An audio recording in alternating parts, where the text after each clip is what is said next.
New generation ചർച്ചുകളിൽ ആളുകളെ അനുഗമിക്കുന്നവരുണ്ടാകുന്നത്. അവർ വിശ്വസിക്കുന്ന അവരുടെ പാസ്റ്ററിന് പ്രത്യേകമായ എബിലിറ്റീസ് ഉണ്ടെന്നാണ്. പ്രിയ സഹോദരങ്ങളെ, അന്ത്യകാലത്ത് എതിർ ക്രിസ്തു വരുന്നത് ഈ വഴികളിലൂടെയാണ്. കാരണം യേശു ക്രിസ്തുവിന്റെ സ്ഥാനത്ത് തന്നെത്താൻ ഉയർത്തുന്ന ശബ്ദങ്ങൾ. എന്നെ ഞെട്ടിപ്പിച്ച് കളഞ്ഞ ഒരു കഥ ഞാൻ നിങ്ങളോട് പറയാൻ പോവാണ്. ഈ കഥ പറയുമ്പം ഇതിനകത്ത് ആളുകളുടെ പേരുകളൊന്നുമില്ല. പ്രമുഖൻ അതേ ഉള്ളൂ. ഒരു പ്രമുഖനായ പാസ്റ്റർ, ഈ പ്രമുഖനായ പാസ്റ്ററുടെ വളരെ ക്ലോസ് ആയ ഒരു ശിഷ്യൻ, ഒരു യങ് മാൻ. ഈ പ്രമുഖനായ പാസ്റ്ററുടെ അഭിഷേകത്തിന്റെ കീഴിലാണ് ആരിയ്ക്കുന്നത്? അതാണ് അവരുടെ വിശ്വാസം. ഈ ശിഷ്യൻ ഇരിക്കുന്നത്. ഒരു ദിവസം ഈ ശിഷ്യൻ ആക്സിഡന്റിൽ പെട്ട് മരിച്ചുപോയി. യങ് ആയിരിക്കുമ്പം പാസ്റ്ററോട് പാസ്റ്ററോട് വഴക്കുണ്ടാക്കിയിട്ട് പോയി മരിച്ചാൽ നമുക്കറിയാം എന്തുകൊണ്ടാണ് മരിക്കുന്നതെന്ന്. അറിയാം, പാസ്റ്ററോട് ഇത്ര സ്നേഹമായിരുന്ന ആൾ മരിച്ചു പോയി കഴിഞ്ഞപ്പോൾ ആൾക്കാർ ചോദിക്കാൻ തുടങ്ങി, പാസ്റ്റർ ഇത്രയും സ്നേഹമായിട്ടിരുന്ന, ഇത്രയും കൃപയുള്ള ഒരു പാസ്റ്റർ കൂടെ നടന്ന ആ പയ്യൻ എന്ത് പറ്റിയെന്ന് ചോദിച്ചപ്പം ആ പാസ്റ്റർ പറഞ്ഞ മറുപടി എന്താണെന്നറിയോ? അതേ ബ്രദറെ, ഇന്നലെ പ്രാർത്ഥിച്ചുകൊണ്ടിരുന്നപ്പോൾ ഞാൻ ഇത്തിരി ഉറങ്ങിപ്പോയി, അതുകൊണ്ട് സംഭവിച്ചതാണ്. ഒന്ന് ശ്വാസം വിട്ടത്. അയാൾ എന്തിനെല്ലാമാണ് ഉറങ്ങാതെ താങ്ങി നിർത്തിയിരിക്കുന്നതെന്ന് ഞാൻ ആലോചിക്കുവാൻ. യേശുക്രിസ്തുവിന്റെ സ്ഥാനത്തേക്ക്, ആ മധ്യസ്ഥന്റെ സ്ഥാനത്തേക്ക് സ്വയം ഉയർത്തുന്ന ശുശ്രൂഷകർ അവർക്ക് കിട്ടിയ കൃപാവരത്തെക്കാളും വലുതായി അവർ ഭാവിക്കുന്നു. അവിടെ എന്ത് സംഭവിക്കുന്നു വെച്ച് കഴിഞ്ഞാൽ ക്രിസ്തുവിലേക്ക് ആരും നോക്കാത്ത ഒരവസ്ഥ ഉണ്ടാകും. ചില സമയത്തൊക്കെ നമ്മൾ പാസ്റ്റർമാരുടെ ആ വിശുദ്ധി അഭിനയം കണ്ടാൽ നമുക്ക് കരച്ചിൽ വരും. ശരിക്കും പറഞ്ഞു, ഈ ചില പാസ്റ്റർമാരോട് സംസാരിച്ചു കഴിഞ്ഞാൽ അവരെ പോലെ ദൈവത്തിന്റെ മടിയിലിരിക്കുന്ന ആരും ഇല്ല എന്നുള്ളൊരു തോന്നലാണ്. ഞാനിത് ഒരു കാര്യം നിങ്ങളോട് പറയാം. ഈ പാസ്റ്റർമാർ മാത്രമല്ല, അച്ഛന്മാരായാലും ലോകത്തിലെല്ലാ മതത്തിന്റെയും അടിസ്ഥാനം എന്ന് പറയുന്നത് നിങ്ങളെക്കാളൊക്കെ മിടുക്കന്മാരായ കുറെ ആൾക്കാരുണ്ട്, അവരിലൂടെ വേണമെങ്കിൽ ദൈവത്തിന്റെ അടുത്ത് അനുഗ്രഹങ്ങൾ പെട്ടെന്ന് പ്രാപിക്കാന്നുള്ളതാണ്. പലപ്പോഴും നമുക്ക് ബൈബിൾ വായിച്ചിട്ട് മനസ്സിലാകുന്നില്ല എന്ന് പരാതി പറയുന്ന അനേകം ആളുകളെ നമ്മൾ കണ്ടിട്ടുണ്ട്. പക്ഷേ ബൈബിൾ മനസ്സിലാക്കാൻ, ബൈബിളിൽ എന്താണ് സന്ദേശം എന്ന് മനസ്സിലാക്കുവാൻ ആത്മീകമായ ചില ക്വാളിഫിക്കേഷൻസ് ആണ് നമുക്ക് വേണ്ടത്. ബുദ്ധിയല്ല വേണ്ടത്. ബുദ്ധി കൊണ്ട് മനസ്സിലാക്കാൻ പറ്റുന്ന ഒരു പുസ്തകമല്ല വേദപുസ്തകം. കാരണം മനുഷ്യന്റെ ബുദ്ധിയെ അബലമാക്കുന്ന ഒത്തിരി കാര്യങ്ങൾ ഈ ബൈബിളിലുണ്ട്. ലോകത്തിൽ എവിടെ നോക്കിയാലും ദൈവത്തിന് ഇഷ്ടം നല്ല മനുഷ്യരെയാണ്. എല്ലായിടത്തും നല്ലത് പ്രവർത്തിക്കുന്നവരെയാണ് നീതിമാന്മാരെന്ന് വിളിക്കുന്നത്. അങ്ങനെ നമുക്ക് മനസ്സിലാവുള്ളൂ. പക്ഷേ വേദപുസ്തകത്തിൽ അത് അങ്ങനെയല്ല. ദൈവത്തിന് സ്നേഹം തോന്നുന്നത് നമ്മളിൽ എന്തെങ്കിലും കണ്ടുകൊണ്ടല്ല എന്നുള്ളതാണ് ഇതിലേറ്റവും നമ്മളെ ഞെട്ടിപ്പിക്കുന്ന ഒരു കാര്യം. അവന്റെ സ്നേഹം അൺകണ്ടീഷണലാണ്, യാതൊരു വ്യവസ്ഥകളും ഇല്ലാത്തതാണ്. അപ്പൊ ഞാൻ ഇങ്ങനെ ആയതുകൊണ്ട് എന്നെ സ്നേഹിക്കുന്നതല്ല. അപ്പോൾ പാപികളായ അനേകം ആളുകൾ ലോകത്ത് കർത്താവിനാൽ സ്നേഹിക്കപ്പെടുന്നു. അപ്പൊ പാപികൾ രക്ഷിക്കപ്പെട്ട് സ്വർഗത്തിൽ പോകുന്ന ഒരു അത്ഭുതകരമായ എഫക്റ്റാണ് വേദപുസ്തകത്തിലെ വചനങ്ങൾക്കുള്ളത്. ഇത് ലോകത്തിൽ വേറെ ഒരു സിസ്റ്റത്തിലുമില്ല, ഒരു വ്യവസ്ഥയിലും ഇല്ലാത്ത ഒരു കാര്യമാണ്. എങ്ങനെയാണ് ദൈവം നമ്മളെ രക്ഷിക്കുന്നത്? ആ രക്ഷയുടെ അങ്ങോട്ട് നോക്കുമ്പോൾ എനിക്ക് മൈക്ക് കിട്ടുന്നില്ല, അതുകൊണ്ട് ഞാൻ ഇങ്ങോട്ട് കൂടുതൽ നോക്കുന്നു. ഓക്കെ, അപ്പോൾ എങ്ങനെയാണ് ദൈവം ഈ രക്ഷ നമുക്ക് നൽകുന്നത്? യേശു കർത്താവ് എന്തിനാണ് ഈ ഭൂമിയിലേക്ക് വന്ന് ഇത്ര മഹത്തായ രക്ഷയിൽ നമ്മളെ പങ്കാളികളാക്കിയത്? ഇങ്ങനെയുള്ള കാര്യങ്ങൾ വേദപുസ്തകം വളരെ ലളിതമായി നമ്മോട് സംസാരിക്കുന്നു.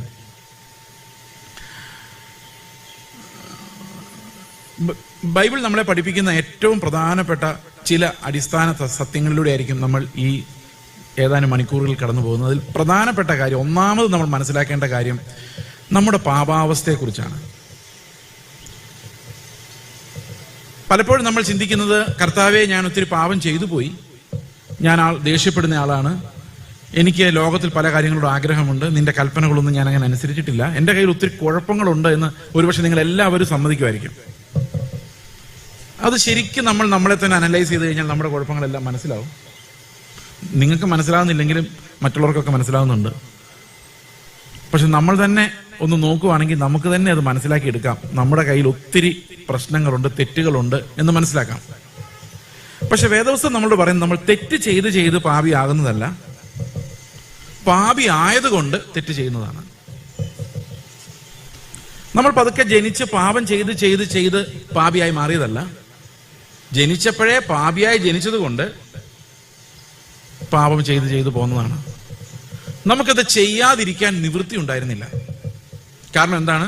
ജനിച്ചതേ പാപിയായിട്ടാണ്. ഒരു നായായിട്ട് ജനിച്ചാൽ നായ കുരച്ചേ പറ്റൂ എന്ന് പറയുന്ന പോലെ അല്ലേ? ആ ജന്മ സ്വഭാവം നമ്മൾ കാണിച്ചേ പറ്റൂ. അപ്പൊ നമ്മൾ ജനിച്ചത് പാപികളായതുകൊണ്ടാണ് നമ്മൾ ഇങ്ങനെയൊക്കെ ആയത്. അതല്ല നല്ല കുഞ്ഞായിട്ട് ജനിച്ചിട്ട് പെട്ടെന്ന് പാപിയായി പോയതോ അല്ലെങ്കിൽ ഏതെങ്കിലും 5-6 പാപം ചെയ്തിട്ട് പാപിയായി പോയതല്ല. നമ്മൾ ഒരു കുഞ്ഞിനെ നോക്കി അറിയാം ആ കുഞ്ഞിന്റെ ഉള്ളിലുള്ള പാപം അല്ലേ? ഒരു 6 മാസം 8 മാസം 1 വയസ്സൊക്കെയുള്ള കുഞ്ഞിനെ നിങ്ങൾ ഓർത്ത് നോക്കിയേ. നിങ്ങളുടെ വീട്ടിൽ ഉള്ള കുഞ്ഞിനെ ഓർത്താൽ മതി. എത്ര പാവമാണ്. ആ കുഞ്ഞിൻ്റെ കൂടെ കളിക്കാൻ എത്ര രസമാണ്. പക്ഷെ അവന് ഇഷ്ടമുള്ള ടോയ് ഏതെങ്കിലും നിങ്ങളൊന്ന് എടുത്ത് മാറ്റി വെച്ച് നോക്കി, അവന്റെ ഒറിജിനൽ സ്വഭാവം അപ്പോൾ വെളിപ്പെടും. അവന്റെ ദേഷ്യം നിങ്ങൾക്ക് കാണാൻ പറ്റും. ആ ദേഷ്യത്തിന്റെ കൂടെ അവന് നിങ്ങളുടെ അത്ര ആരോഗ്യം കൂടെ ഉണ്ടായിരുന്നെങ്കിൽ അവൻ നിങ്ങളെ അടിച്ച് നിലത്തിട്ടിട്ട് ആ ടോയ് ആയിട്ട് പോയേനെ. പക്ഷെ അവൻ ആ സമയത്ത് അതിനുള്ള ആരോഗ്യമില്ല. ആരോഗ്യം ഉണ്ടായി വരുമ്പോഴേക്കും അവനെ ഒതുക്കണം. അല്ലെങ്കിൽ അവന്റെ സ്വഭാവം അവനെയും നശിപ്പിക്കും, ചുറ്റുമുള്ളവരെല്ലാം നശിപ്പിക്കും. അതാണ് മനുഷ്യന്റെ പാപം എന്ന് പറയുന്നത്. അതുകൊണ്ട് ഒരു കുഞ്ഞുണ്ടായി വളർന്നു വരുമ്പോഴേക്കും അവനൊരു പ്രായമാകുമ്പോഴേക്കും അവനെ അടിച്ച് നിരപ്പാക്കി ഒതുക്കി ഒരു വ്യവസ്ഥയ്ക്കകത്ത് അവനെ കയറ്റണം. ഒരു ന്യായപ്രമാണം എന്ന ഒരു ശിശുപാലകന്റെ അടിമത്തത്തിൽ അവനെ പ്രവേശിപ്പിച്ചില്ലെങ്കിൽ അവനെ നാടിനും വീടിനും ഒന്നും കൊള്ളാത്ത ഒരു സാധനമായിട്ടാണ് അവൻ വളർന്നു വരുന്നത്. ലോകത്തിൽ ഒരു മൃഗങ്ങൾക്ക് ഈ പ്രശ്നമില്ല കേട്ടോ. ഈ മനുഷ്യനെ പോലെ അപകടം ഉണ്ടാക്കാൻ ലോകത്തിൽ ആരെ കൊണ്ടും കഴിയത്തില്ല. അതിനൊന്നും പഠിപ്പിക്കണ്ട, ട്രെയിൻ ചെയ്യണ്ട, അതൊക്കെ അതിന്റെ വഴിക്ക് പൊക്കോളും. പക്ഷെ മനുഷ്യനെ അവന്റെ പാപത്തിന്റെ ആധിക്യം കാരണം, അവന്റെ ജ്ഞാനം, അറിവിൽ നിന്ന് വരുന്ന അവന്റെ മനസാക്ഷി, കോൺഷ്യൻസിൽ നിന്ന് വരുന്ന പാപം കാരണം അവനെ ചെറുപ്പം തൊട്ടേ അടിച്ച് നിയന്ത്രിച്ച്, നമ്മുടെ അപ്പൂപ്പന്മാരൊക്കെ പറയല്ലേ, വാടി കൊടുത്ത് അടിച്ച് പിള്ളേരെ വളർത്തിയാലേ ശരിക്കും വളർത്താൻ പറ്റുള്ളൂ. ഇന്ന് ആരും സമ്മതിക്കില്ല കേട്ടോ. ഇന്ന് ഈ അടിച്ചു വളർത്തുന്ന ആ കാലഘട്ടം കഴിഞ്ഞു. ഇനി പിള്ളേരെ അപ്പൻ തല്ലാൻ വടിയെടുത്താൽ തന്നെ പോലീസിനെ വിളിക്കാം എന്നൊരു അവസ്ഥയിലോട്ടാണ് കാര്യങ്ങൾ പോയിക്കൊണ്ടിരിക്കുന്നത്. അയൽവക്കക്കാർക്ക് വിളിക്കാം, അവിടെ ഒരു കൊച്ചിനായിട്ട് തല്ലെന്ന് പറഞ്ഞാൽ പോലീസുകാരൊന്ന് പിടിച്ചോണ്ട് പോക്കോളൂ. കാലമൊക്കെ മാറി. പക്ഷെ വളരെയധികം ഡിസിപ്ലിനിങ്ങിലൂടെയും ന്യായങ്ങൾ പഠിപ്പിച്ചും നീതി പഠിപ്പിച്ചൊക്കെയാണ് ഒരു വിധത്തിൽ ഈ മനുഷ്യനെ ഒന്ന് നേരെയാക്കി എടുക്കുന്നത്. അപ്പൊ അത്ര പാപിയായിട്ടാണ് ഈ മനുഷ്യൻ ജനിക്കുന്നത്. അതുകൊണ്ട് അവൻ ഇൻസ്ട്രക്ഷൻസ് ആവശ്യമാണ്. അപ്പൊ ജീവിതകാലം മുഴുവൻ നമ്മളിങ്ങനെ പാപം ചെയ്തുകൊണ്ടേ ഇരിക്കുന്നതിന് കാരണം, അത് എത്ര തൂത്താലും പോകാത്തതിന്റെ കാരണം അത് നമ്മുടെ ജന്മവാസനയാണ് എന്നുള്ളത് കൊണ്ടാണ്. അപ്പൊ പലപ്പോഴും പ്രസംഗമൊക്കെ കേൾക്കുമ്പോൾ നമുക്ക് ആഗ്രഹം തോന്നും, ഇന്നു മുതൽ ഞാൻ കള്ളം പറയൂല, ഇന്നു മുതൽ ഞാൻ എല്ലാവരോടും ക്ഷമിക്കാൻ പോവാണ്, ഇന്നു മുതൽ സ്നേഹിക്കാൻ പോവാണ്. പക്ഷെ പ്രസംഗം കഴിഞ്ഞ് നമ്മൾ ഉച്ചയ്ക്ക് ആഹാരമൊക്കെ കഴിച്ച് ഒന്ന് ഉറങ്ങി എഴുന്നേറ്റ് കഴിയുമ്പോൾ ഈ പ്രസംഗത്തിന്റെ എഫക്റ്റ് ഒക്കെ പോകും. നമ്മൾ പിന്നെ ആ പഴയ ലോകത്തിലേക്ക് വരുമ്പം ഇതേ സാധനങ്ങളൊക്കെ അവിടെ തന്നെ കാണും. ഒരിക്കലും ഒരു തീരുമാനമെടുത്ത് നമുക്ക് നമ്മുടെ ജലദോഷം പോലും മാറ്റാൻ നിവൃത്തിയില്ല. കോവിഡ് വന്നപ്പോൾ നമ്മൾ കണ്ടതാണ്. തീരുമാനമെടുത്ത് ഇതൊക്കെ മാറ്റാൻ പറ്റുമായിരുന്നു, നമ്മൾ ഇതിനെയൊക്കെ പണ്ടേ ഓടിച്ചേനെ. ഒന്നും ചെയ്യാൻ പറ്റത്തില്ല. ഒരു ജലദോഷം പോലും പ്രാർത്ഥിച്ച് മാറ്റാൻ പറ്റാതെ, തീരുമാനമെടുത്ത് മാറ്റാൻ പറ്റാത്ത നമ്മളാണ് ഈ വലിയ പാപം എന്ന രോഗത്തെ തീരുമാനമെടുത്ത് ഇന്നൊരു തീരുമാനമെടുക്ക് എന്ന് പറയുമ്പോഴേക്കും ഒന്നും സംഭവിക്കുന്നില്ല. നിങ്ങൾ ഇത്രയും വർഷം എടുത്ത തീരുമാനങ്ങൾ വെച്ച് നിങ്ങൾ നന്നാവുമായിരുന്നെങ്കിൽ കർത്താവ് പണ്ടേ വന്നേനെ. പക്ഷെ നമുക്കും അറിയാം, കർത്താവിനും അറിയാം, അങ്ങനെ ഒന്നും സംഭവിക്കുകയില്ല. അപ്പം ദൈവം എന്തെങ്കിലും ചെയ്താലല്ലാതെ നമുക്ക് ഈ കുഴിയിൽ നിന്ന്, ഈ പാപപ്രകൃതത്തിൽ നിന്ന് രക്ഷപ്പെടാൻ സാധിക്കില്ല എന്നുള്ളതാണ് നമ്മൾ ആദ്യം മനസ്സിലാക്കേണ്ട പാഠം. കാരണം ഞാൻ നന്നാകാൻ തീരുമാനിക്കുന്നത് തന്നെ എന്റെ ജഡത്തിലാണ്. ഇപ്പൊ കള്ളു കുടിച്ചുകൊണ്ട് നടക്കുന്ന ഒരാൾ കള്ളുകുടി നിർത്തി കഴിഞ്ഞാൽ അയാൾക്ക് കള്ളു കുടിച്ചതിന്റെ ഗമയിൽ നിന്ന് അയാളെ രക്ഷിക്കാൻ വേറൊരു സുവിശേഷം പറയേണ്ടി വരും. കാരണം ജീവിതകാലം മുഴുവൻ പറയുന്നത് ഞാൻ ഇത്ര വർഷം മുമ്പ് കള്ളുകുടി നിർത്തിയതാണ്. അപ്പൊ ആ കള്ളുകൂടി നിർത്തി എന്നുള്ളൊരു ഗമയാണ് പുള്ളിയുടെ അടുത്ത പാപം. ഞാൻ ദേഷ്യപ്പെട്ടിട്ട് എത്ര വർഷങ്ങളായി അറിയാമോ എന്ന് ചോദിച്ചു കഴിഞ്ഞാൽ, ആ പിടിച്ചു നിൽക്കുന്ന അയാളെ നമുക്കൊരു അവാർഡ് കൊടുത്ത് ആദരിക്കേണ്ടതാണ്. കാരണം ആ സ്വയനീതി എന്ന് പറയുന്നത് അയാളെ മാനസാന്തരപ്പെടാൻ പറ്റാത്ത ഒരാളാക്കി മാറ്റിയിട്ടുണ്ട്.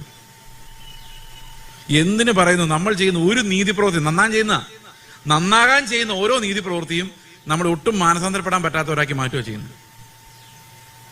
നിങ്ങൾ വഴക്കുണ്ടാക്കി, ഭാര്യ ഭർത്താവായിട്ട് വഴക്കുണ്ടാക്കി കഴിഞ്ഞിട്ട് ഭർത്താവ് ഒന്നിരുന്ന് ആലോചിച്ച്, അല്ലെ ഭാര്യ ഇരുന്ന് ആലോചിച്ച് നോക്കി, ഞാൻ എത്ര നീതിമാനും പാവവുമായിട്ടും എൻ്റെ ഭർത്താവ് അല്ലെ ഭാര്യ ഇങ്ങനെ ചെയ്യുന്നല്ലേ തോന്നുന്നേ? അതങ്ങനെ നിങ്ങൾക്ക് തോന്നുള്ളൂ. അങ്ങനെ എല്ലാവർക്കും തോന്നുന്നത്, അങ്ങനെയാണ് മറ്റാൾക്കും തോന്നുന്നത്. അതിന്റെ കാരണം, ഈ ഒരു കാരണവശാലും നമ്മുടെ പാപത്തെ തിരിച്ചറിയാൻ പോലും നമുക്ക് കഴിയില്ല എന്നുള്ളതാണ്. ഈ വേദപുസ്തകത്തിൽ പാപത്തെക്കുറിച്ച് പറഞ്ഞിരിക്കുന്നത് മനസ്സിലാക്കാൻ എനിക്ക് പണ്ടുകാലത്ത് നമ്മുടെ നാട്ടില് അപ്പനമ്മമാരൊക്കെ പറയുന്ന ഒരു ഉപദേശം, ഞാൻ പല സ്ഥലത്ത് അത് പറഞ്ഞിട്ടുണ്ട്. ഈ ഓറഞ്ചിന്റെ കുരു തിന്നു കഴിഞ്ഞാൽ അത് വയറ്റിൽ അത് വളർന്നു വരുമെന്ന് കേട്ടിട്ടുണ്ടോ നിങ്ങൾ?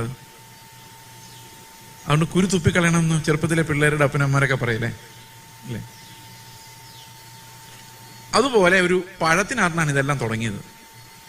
ഓറഞ്ച് അല്ലാന്നേ ഉള്ളൂ. അത് ഏത് പഴമാണ് നമുക്ക് ഇന്ന് നമ്മുടെ കടയിൽ നിന്ന് കിട്ടുന്ന പഴമല്ല. പക്ഷെ ആദവും ഹവ്വയും അന്ന് തിന്ന ജ്ഞാനപ്പഴം, ആ ജ്ഞാനപ്പഴം, നന്മ തിന്മകളുടെ തിരിച്ചറിവിന്റെ ആ പഴം തിന്നതോടുകൂടിയാണ് അതിന്റെ വേര്, അതിന്റെ വിത്ത് അകത്ത് പോയി അത് വളർന്നു മരമായി, അത് ജനിക്കുന്ന എല്ലാ ആദമിക സന്തതികളിലും അതൊരു മരമായി. അങ്ങനെ എല്ലാവരും ഈ പാപത്തിന്റെ അടിമത്തത്തിലായി മാറി. കാരണം ആ പഴമാണ് അതിന് കാരണമായത്. പലപ്പോഴും മനുഷ്യർ ചോദിക്കുന്ന ഒരു ചോദ്യമാണ്, ആ ഏദൻ തോട്ടത്തിൽ ഒരു മരം നട്ടിട്ട് അവിടെ നല്ല കാണാൻ സുന്ദരമായതും തിന്നാൻ രുചിയുള്ളതുമായ ഒരു മരം ഏദൻ തോട്ടത്തിന്റെ നടുക്ക് നട്ടിട്ട് ആദമിനെ ഹവ്വനെ ആ തോട്ടത്തിൽ തന്നെ വിട്ടിട്ട് ഇതിൽ നിന്ന് കഴിക്കരുതെന്ന് പറയേണ്ട വല്ല കാര്യമുണ്ടോ? എന്നാൽ പിന്നെ അതവിടെ നടാതിരുന്നാൽ പോരെ എന്ന് ചോദിച്ചവരുണ്ട്. നിങ്ങളാരെങ്കിലും ചോദിച്ചിട്ടുണ്ടോ അങ്ങനെ? പിന്നെ ദൈവം നട്ട ഒരു മരം, അതാണെങ്കിൽ നല്ലൊരു പേരുള്ള മരം. എന്താ മരത്തിന്റെ പേര്? നന്മ തിന്മകളുടെ തിരിച്ചറിവിന്റെ വൃക്ഷം. നന്മ തിന്മകൾ തിരിച്ചറിയാതെ നമുക്ക് ജീവിക്കാൻ പറ്റുമോ? നമ്മുടെ കുഞ്ഞുങ്ങൾ വളർന്നു വരുമ്പോൾ അവർ നന്മ തിന്മകളെ തിരിച്ചറിയണ്ടേ? നന്മ തിന്മകളെ തിരിച്ചറിയാതെ അവരെങ്ങനെ ജീവിക്കും? ഇത് തീയാണ്, ഇത് വെള്ളമാണ്, തീയിൽ തൊടരുത്, വെള്ളത്തിൽ ചാടരുത് എന്നൊക്കെ ചെറുപ്പത്തിലെ പറഞ്ഞാലല്ലേ അവർക്ക് മനസ്സിലാകണ്ടേ? അപ്പൊ ചില പിള്ളേർക്ക് മാനസികമായിട്ട് വളർച്ചയില്ലാതെ വന്നു കഴിഞ്ഞാൽ അവർക്ക് നന്മ തിന്മകളൊന്നും മനസ്സിലാവില്ല. അപ്പൊ അവരുടെ കൂടെ അപ്പനും അമ്മയും സ്ഥിരം ഇരിക്കേണ്ടി വരും, ഒരു കെയർ ടേക്കർ ഇരിക്കേണ്ടി വരും. അപ്പം ഈ അപ്പനും അമ്മയ്ക്ക് ആഗ്രഹം കാണും, എങ്ങനെയെങ്കിലും എൻ്റെ കൊച്ചിന് ഈ നന്മ തിന്മകളൊന്ന് വിവേചിക്കാൻ കഴിയുമായിരുന്നെങ്കിൽ, ശരിതെറ്റുകളൊന്ന് മനസ്സിലാക്കി കിട്ടുവാണെങ്കിൽ പേരന്റിങ് അത്രയും എളുപ്പമായിരുന്നു. ഈ നന്മ തിന്മകൾ തിരിച്ചറിയുന്നവരെ കൊച്ചെങ്ങോട്ട് പോകുന്നു നോക്കാതെ, നിങ്ങൾ കണ്ടിട്ടുണ്ടോ പഴയകാലത്തെ വീടിന്റെ ഡോറിൽ ഇങ്ങനെ കമ്പടിച്ച് വെച്ചേക്കുന്നത്? എന്തുകൊണ്ടാ? നന്മ തിന്മകൾ പിള്ളേർക്ക് അറിയത്തില്ല. റോട്ടിൽ വണ്ടി വരുമെന്നും വെളിയിൽ ഓടിയാൽ പട്ടി കടിക്കുമെന്നൊന്നും ഈ കൊച്ചിന് ചിന്തിക്കാൻ കഴിവില്ലാത്തത് കൊണ്ട് അവനെ തടയാൻ വേണ്ടി എന്തോ ചെയ്തിരിക്കുന്നത്, കമ്പി അടിച്ചു വെച്ച്. നിങ്ങൾ കണ്ടിട്ടുണ്ടോ അത്? ഓക്കെ. അപ്പോൾ ഇങ്ങനെ മനുഷ്യരെ, ഈ പിള്ളേരെ തടഞ്ഞു നിർത്തിയേക്കാണ്. എന്തുകൊണ്ടാ? അവന് നന്മ തിന്മകളെ സ്വന്തമായിട്ട് ഉപയോഗിക്കാൻ കഴിവില്ല. അപ്പൊ പേരന്റിങ് ഭയങ്കര കൂടുതലായിരിക്കണം. അങ്ങനെയുള്ള പിള്ളേരുടെ അടുത്ത് എപ്പോഴും അപ്പനമ്മ ഉണ്ടായിരിക്കണം. ശരിയല്ലേ? അപ്പൊ ആദവും ഹവ്വയും ഈ നന്മ തിന്മകളെ തിരിച്ചറിയുന്നതിന് മുമ്പ് എപ്പോഴും അവന്റെ അടുത്ത് ആരുണ്ടായിരുന്നായിരിക്കും? അപ്പൻ ഉണ്ടായിരുന്നായിരിക്കും, അല്ലേ? അപ്പൊ അപ്പൻ എപ്പോഴും ആദമിനോട് ഹവ്വയോട് സംസാരിക്കുമായിരുന്നായിരിക്കും. അപ്പോ നന്മയും തിന്മയും അറിയത്തില്ലെങ്കിൽ ആദവും ഹവ്വയും എപ്പോഴും ആരെ ആശ്രയിക്കേണ്ടി വരും? അവന് സ്വയമേ അറിയത്തില്ല എന്താ ചെയ്യേണ്ടത്. അപ്പം അറിയാവുന്ന ആളോട് ചോദിക്കേണ്ടി വരും. അപ്പൊ എപ്പോഴും ദൈവത്തെ ആശ്രയിച്ചായിരിക്കണമല്ലേ ആദവും ഹവ്വയും ജീവിച്ചുകൊണ്ടിരിക്കുന്നത്. അപ്പൊ സാത്താൻ അവന്റെ അടുത്ത് വന്നിട്ട് പറയാണ്, നീ ഇങ്ങനെ ഈ ദൈവം എന്താ ആഗ്രഹം, ദൈവം എന്താ ഇഷ്ടം എന്ന് നോക്കിക്കൊണ്ടിരുന്നാൽ നീ എന്നും ഒരു അടിമയായിരിക്കും. അതുകൊണ്ട് നിനക്ക് തന്നെ ഈ നന്മ തിന്മകളെ ഒന്ന് വിവേചിച്ച് ഇത് നന്മ ഇത് തിന്മ എന്ന് കണ്ടുപിടിക്കാൻ പറ്റുമെങ്കിൽ നിനക്ക് എന്തിനാണ് ദൈവം? അപ്പൊ നിനക്ക് തന്നെ നിന്റെ ഉള്ളിൽ മനസ്സിലാവും ഇത് ശരിയല്ല, ഇത് ശരിയാണ്. അപ്പൊ നമുക്ക് തന്നെ ആ ബോധം കിട്ടുവാണെങ്കിൽ നമുക്ക് തന്നെ അങ്ങ് നന്നായിക്കൂടെ? അങ്ങനെ നന്നായി നിനക്ക് തീരുമാനങ്ങൾ എടുക്കാനുള്ള ഒരു കഴിവുണ്ടാവും. കാരണം തീരുമാനങ്ങൾ എടുക്കണമെങ്കിൽ നമ്മൾ എന്ത് വേണം? നമുക്ക് തീരുമാനങ്ങൾ എടുക്കണമെങ്കിൽ നമുക്ക് എന്ത് വേണം? നന്മ തിന്മകളെ തിരിച്ചറിയണം. അല്ലെ തീരുമാനം എടുക്കാൻ പറ്റുമോ? അപ്പൊ നന്മ തിന്മകളെ തിരിച്ചറിഞ്ഞാൽ നമുക്ക് തീരുമാനം എടുക്കാൻ ആരുടെ സഹായം വേണ്ട. അപ്പോൾ ദൈവത്തിന്റെ തന്നെ ആവശ്യം നമുക്കില്ല. എപ്പോ ആവശ്യമില്ല? ഓക്കെ. അപ്പൊ എന്റെ തീരുമാനങ്ങൾ എടുക്കുന്ന ആരാണ്? എന്റെ ബുദ്ധിയാണ്. അതായത് ഞാൻ നന്മ തിന്മകളെ കുറിച്ച് പഠിച്ച എന്റെ പാഠങ്ങളാണ് എന്റെ ജീവിതത്തിൽ മുഴുവൻ തീരുമാനങ്ങൾ എടുക്കുന്നത്. അപ്പം പിശാചിന് വലിയ സന്തോഷം എന്താണെന്ന് വെച്ച് കഴിഞ്ഞാൽ ഇവന്മാരെല്ലാം ഓരോരോ കുട്ടി ദൈവങ്ങൾ പോലായി. കാരണം അവരവർക്ക് ഒരു രാജ്യം ഉണ്ടായി, അവരവിടുത്തെ രാജാവായി, അവർക്ക് ബുദ്ധിയുണ്ട്, എന്താ ചെയ്യേണ്ടത് തീരുമാനിക്കാൻ ദൈവത്തിന്റെ പോലും ആവശ്യമില്ല. ഇതാണ് ശരിക്കും നമ്മുടെ ഉള്ളിലുള്ള പാപം എന്ന് പറയുന്ന സാധനം. അപ്പൊ ഇത് എന്തുകൊണ്ടാ പാപമാകുന്നതെന്ന് ചോദിച്ചു കഴിഞ്ഞാൽ ദൈവത്തെ അറിയുന്നത് ആത്മാവിലും ഈ നന്മ തിന്മകളെ കുറിച്ച് അറിയുന്നത് നമ്മുടെ പ്രാണനിലുമാണ്. അപ്പൊ ആത്മാവിൽ ദൈവത്തെ അറിഞ്ഞ് ജീവിക്കേണ്ട മനുഷ്യൻ പ്രാണനിൽ നന്മ തിന്മകളെ അറിഞ്ഞ് ജീവിക്കുമ്പോൾ ദൈവം അവനോട് സംസാരിക്കേണ്ട കാര്യമില്ല. ആത്മാവ് നിഷ്പ്രയോജനമാവുകയും ആത്മാവ് അവനിൽ ഫലമില്ലാത്തതാവുകയും അതിനെയാണ് നമ്മൾ സ്പിരിച്വൽ ഡെത്ത് എന്ന് പറയുന്നത്, ആത്മ മരണം. അപ്പൊ ആത്മാവ് എന്താ പറയുന്നത് ഇനി ഇവന് കേൾക്കാൻ സാധിക്കില്ല. ദൈവത്തെ അറിയാൻ സാധിക്കില്ല. അവന്റെ നന്മ തിന്മ ബോധങ്ങൾ മാത്രമേ ഉള്ളൂ. നമ്മളെല്ലാം തീരുമാനിക്കുന്നത്, ഓരോ കാര്യങ്ങളും തീരുമാനിക്കുന്നത് നല്ലതാണോ ചീത്തയാണോ എന്ന് ചിന്തിച്ചുകൊണ്ടാണ്. ഈ പ്രസംഗം കഴിഞ്ഞ് ഇറങ്ങി, പാട്ട് കഴിഞ്ഞ്, വർഷിപ്പ് കഴിഞ്ഞ്, ഇനി പ്രസംഗം കഴിഞ്ഞ് ഇറങ്ങുമ്പോൾ നിങ്ങൾ പറയുന്നത് അത് നല്ലതായിരുന്നു, ശരിയായില്ല, ഇങ്ങനെ പറയുള്ളൂ. ഉച്ചയ്ക്ക് നിങ്ങൾ ഏതെങ്കിലും ഹോട്ടലിൽ ആണോ അതോ ഇവിടെ ഉണ്ടോ? ഇവിടെ ഉണ്ട്. ഫുഡ് കഴിച്ചു കഴിയുമ്പം ഒരഭിപ്രായം പറച്ചിലുണ്ട്, നന്നായിരുന്നു ഫുഡ്, അല്ലെ മോശമായിരുന്നു. നല്ലതാണോ അല്ലയോ? നന്മ തിന്മകൾ എല്ലാം അങ്ങനെ. ഒരു വസ്ത്രം വാങ്ങിക്കാൻ ചെന്നാൽ, കല്യാണം ആലോചിക്കാൻ ചെന്നാൽ, പെൺകുട്ടി എങ്ങനെ ഉണ്ടായിരുന്നു? ദൈവഹിതമാണോ നമുക്കറിയാൻ പറ്റും. ആത്മാവ് ഫങ്ഷൻ ചെയ്യുന്നില്ല. ദൈവത്തിന്റെ അഭിപ്രായം എന്താണെന്ന് അറിയത്തില്ല. നമുക്ക് ബുദ്ധി മതി ജീവിക്കാനല്ലേ. ഇന്ന് രാവിലെ ഇത്രയും നേരം ജീവിച്ചു, വണ്ടി വിളിച്ചു, ഇവിടെ നിങ്ങൾ വന്നു, ബുദ്ധി പോരായിരുന്നോ? ദൈവത്തിന്റെ എന്തെങ്കിലും ആവശ്യം നിങ്ങൾക്ക് തോന്നിയോ? ആവശ്യമില്ല. കാരണം എന്താ? അപ്പൊ നമ്മൾ പറയും നമ്മുടെ പിള്ളേര് വളർന്ന് മെച്യൂരിറ്റി പ്രാപിച്ച് സ്വന്തം കാലിൽ നിൽക്കുന്നതിനെയാണ് നമ്മൾ വളർച്ച എന്ന് പറയുന്നത്. അവർ അപ്പനെ അമ്മയെ ആവശ്യമില്ല അവർക്ക്, അല്ലെ? ഇന്നത്തെ പിള്ളേർക്ക് അപ്പനെ അമ്മേനെ ആവശ്യമില്ല, അപ്പനമ്മമാർക്ക് പിള്ളേരെയാണ് ആവശ്യം. അപ്പൊ അങ്ങനെ വളർന്ന് മച്യൂരിറ്റി പ്രാപിച്ചു കഴിഞ്ഞാൽ പിന്നെ അപ്പനെ അമ്മയെ വേണ്ടാതെ വരുന്ന ഒരു അവസ്ഥേനെയാണ് നമ്മൾ എന്ത് വിളിക്കുന്നത്? വളർച്ച. ഒരു 35 വയസ്സായിട്ട് ഈ കൊച്ചു നിന്നിട്ട് അപ്പനോട് അപ്പ ഒരു 5 രൂപയുടെ ചോക്ലേറ്റ് മേടിക്കാൻ പൈസ തരാമെന്ന് ചോദിച്ചു കഴിഞ്ഞാൽ അവൻ മച്യൂരിറ്റി പ്രാപിച്ചോ? ഇല്ല. സ്വന്തം കാലിൽ നിൽക്കണം. പക്ഷെ ആത്മീക തത്വം അങ്ങനെയല്ല. ദൈവം നോക്കുമ്പോൾ നമ്മൾ വളർന്നു എന്ന് ദൈവം പറയണമെങ്കിൽ ദൈവത്തെ കൂടാതെ ഒന്നും ചെയ്യാൻ പറ്റാത്ത അവസ്ഥയിലേക്ക് നമ്മൾ വരണം. ഇത് നേരെ തിരിഞ്ഞൊരു തത്വമാണ്. എനിക്ക് രാവിലെ എഴുന്നേറ്റ് കട്ടിലിരിക്കണമെങ്കിൽ കർത്താവെ നീ ഇല്ലാതെ പറ്റില്ല എന്നുള്ളൊരവസ്ഥയിലേക്ക് വരുമ്പോഴാണ്, അല്ല, ഇത്തിരി മുമ്പ് ഒരു ബ്രദർ പ്രാർത്ഥിച്ചപ്പോൾ പറഞ്ഞ പോലെ, കനാൻ ദേശത്ത് പോയിട്ടും കർത്താവിന്റെ സാന്നിധ്യം ഇല്ലെങ്കിൽ പ്രയോജനമില്ല എന്ന് പറയുന്നത്. ഈ കർത്താവില്ലെങ്കിൽ ഒന്നും അറിയത്തില്ല, എന്താ ചെയ്യേണ്ടതെന്ന് അറിയത്തില്ല. ഇപ്പൊ ഞാൻ ഈ സ്റ്റേജിൽ വന്ന് നിൽക്കുമ്പോൾ എന്താ പറയേണ്ടതെന്ന് കർത്താവ് എന്റെ കൂടെ ഇല്ലെങ്കിൽ ഞാൻ അറിയരുത്. അപ്പൊ നമ്മുടെ ജീവിതത്തിൽ ഓരോ സമയത്തും കർത്താവിനെ ആശ്രയിക്കാതെ ഒന്നും എനിക്കറിയില്ല, അവന്റെ ആത്മാവ് എനിക്ക് പറഞ്ഞു തരുന്നത് മാത്രമേ എനിക്ക് അറിയുള്ളൂ എന്ന തലത്തിലേക്കാണ് നമ്മൾ വളർന്നു വരുന്നത്. അതിനെയാണ് ജീവൻ എന്ന് പറയുന്നത്. ആത്മാവാണ് നമുക്ക് എന്ത് തരുന്നത്? ജീവൻ തരുന്നത്. ഈ ആത്മാവ് ഫങ്ഷൻ ചെയ്യുന്നില്ലെങ്കിൽ അവര് ഡെഡാണ്, മരിച്ചവരാണ്. അപ്പോൾ ഈ ലോകത്തിലെ മുഴുവൻ മനുഷ്യരും പാപത്താൽ അതിക്രമങ്ങളാലും മരിച്ചവരാണെന്ന് പറയാനുള്ള കാരണം അവർ ആത്മാവിൽ നിന്ന് കേട്ടല്ല ജീവിക്കുന്നത്, പിന്നെയോ അവരുടെ ബുദ്ധിയുടെ അനാലിസിസ് വെച്ചാണ് ജീവിക്കുന്നത്. ഇത് ഏദൻ തോട്ടത്തിൽ തന്നെ നമുക്കറിയാം. ഏദൻ തോട്ടത്തിൽ നമുക്കറിയാം, ആദ്യം ഒരു പഴം തിന്ന ഉടനെ അവർക്ക് എന്താ മനസ്സിലായത്? അവർ നഗ്നരാണ് എന്ന് മനസ്സിലായി. നഗ്നരാണെന്ന് മനസ്സിലായ ഉടനെ ഇവർ പോയി നല്ല അത്തിയിലൊക്കെ എടുത്ത് ഒരു ഉടുപ്പുണ്ടാക്കിയിട്ടു. ദൈവത്തോട് ചോദിച്ചൊന്നുമില്ല കേട്ടോ. നേരത്തെ ആണെങ്കിൽ ഇവർ അത്തിയില കൊണ്ട് ഉടുപ്പുണ്ടാക്കണമെന്ന് ഇവർക്ക് അറിയത്തില്ല. നഗ്നത എന്ന് പറഞ്ഞൊരു ഭാഗം പോലും അറിയത്തില്ല, നാണോ അറിയത്തില്ല. അപ്പൊ അങ്ങനത്തെ ഒരു അവസ്ഥയിലായിരുന്നു. കാരണം നന്മ തിന്മ അറിയില്ല അവർക്ക്. Everything was normal for them. പക്ഷെ ഇവർക്ക് നഗ്നത ബോധം ഉണ്ടായി കഴിഞ്ഞപ്പോൾ ഇവരെന്ത് ചെയ്തു? അത്തിയില കൊണ്ട് നല്ലൊരു ഉടുപ്പുണ്ടാക്കി ഇട്ടു കേട്ടോ, ഇല്ലേ? അവർ അരയാട ഉണ്ടാക്കി, അല്ലെ? അവർ അരയാട ഉണ്ടാക്കി ധരിച്ചു. ഈ അരയാട ഉണ്ടാക്കി ധരിച്ച ശേഷമാണ് കർത്താവ് തോട്ടത്തിൽ നടക്കുന്ന ശബ്ദം അവർ കേൾക്കുന്നത്. കർത്താവ് അവരെ വിളിച്ചപ്പോൾ ഈ അരയാട ഇട്ടുകൊണ്ടാണ് അവർ മരത്തിന്റെ പുറകിൽ മറഞ്ഞത്. അപ്പൊ കർത്താവ് ചോദിച്ചു, നീ എന്താ മരത്തിന്റെ മുകളിൽ മറിഞ്ഞെന്ന് ചോദിച്ചു. പറയാം, ഞങ്ങൾ നഗ്നരായതുകൊണ്ടാണ്. അപ്പൊ ഇവരുടെ പണി ഒന്നും നടന്നില്ല, അല്ലെ? ഇവരെന്താ ചെയ്തത്? ഇവരെ അത്തിയില കൊണ്ട് ഉടുപ്പുണ്ടാക്കി ഇട്ടു. കഷ്ടപ്പെട്ട് തുന്നി, അവിടെ ചേർത്തിരിക്കുന്ന അത്തിയില കൂട്ടി തുന്നി ഒരരയാട ഉണ്ടാക്കി. അപ്പൊ നല്ല പണി അവിടെ നടന്നിട്ടുണ്ട്. സൂചിയും നൂലും ഇല്ലാതിരുന്ന കാലഘട്ടത്തിൽ അത്തിയിലകൾ കൂട്ടിത്തുന്നി ഒരു ഉടുപ്പുണ്ടാക്കണമെങ്കിൽ ആ പഴം ചില്ലറ പണിയല്ല ഹവ്വായിലും ആദമിനും ചെയ്തത്. അവരത് സംഘടിപ്പിച്ചെടുത്തു. അവരുടെ പരിജ്ഞാനത്തിൽ അവരൊരു ഉടുപ്പൊക്കെ ഉണ്ടാക്കി ഇട്ടു. പക്ഷേ ദൈവം വന്ന് ആദമേ നീ എവിടെയെന്ന് ചോദിച്ചപ്പോൾ ആദം എന്താ പറഞ്ഞത്? നഗ്നനാണ്. അപ്പൊ ഈ പണി കൊണ്ട് വല്ലതും നടന്നോ? ഒന്നും നടന്നില്ല.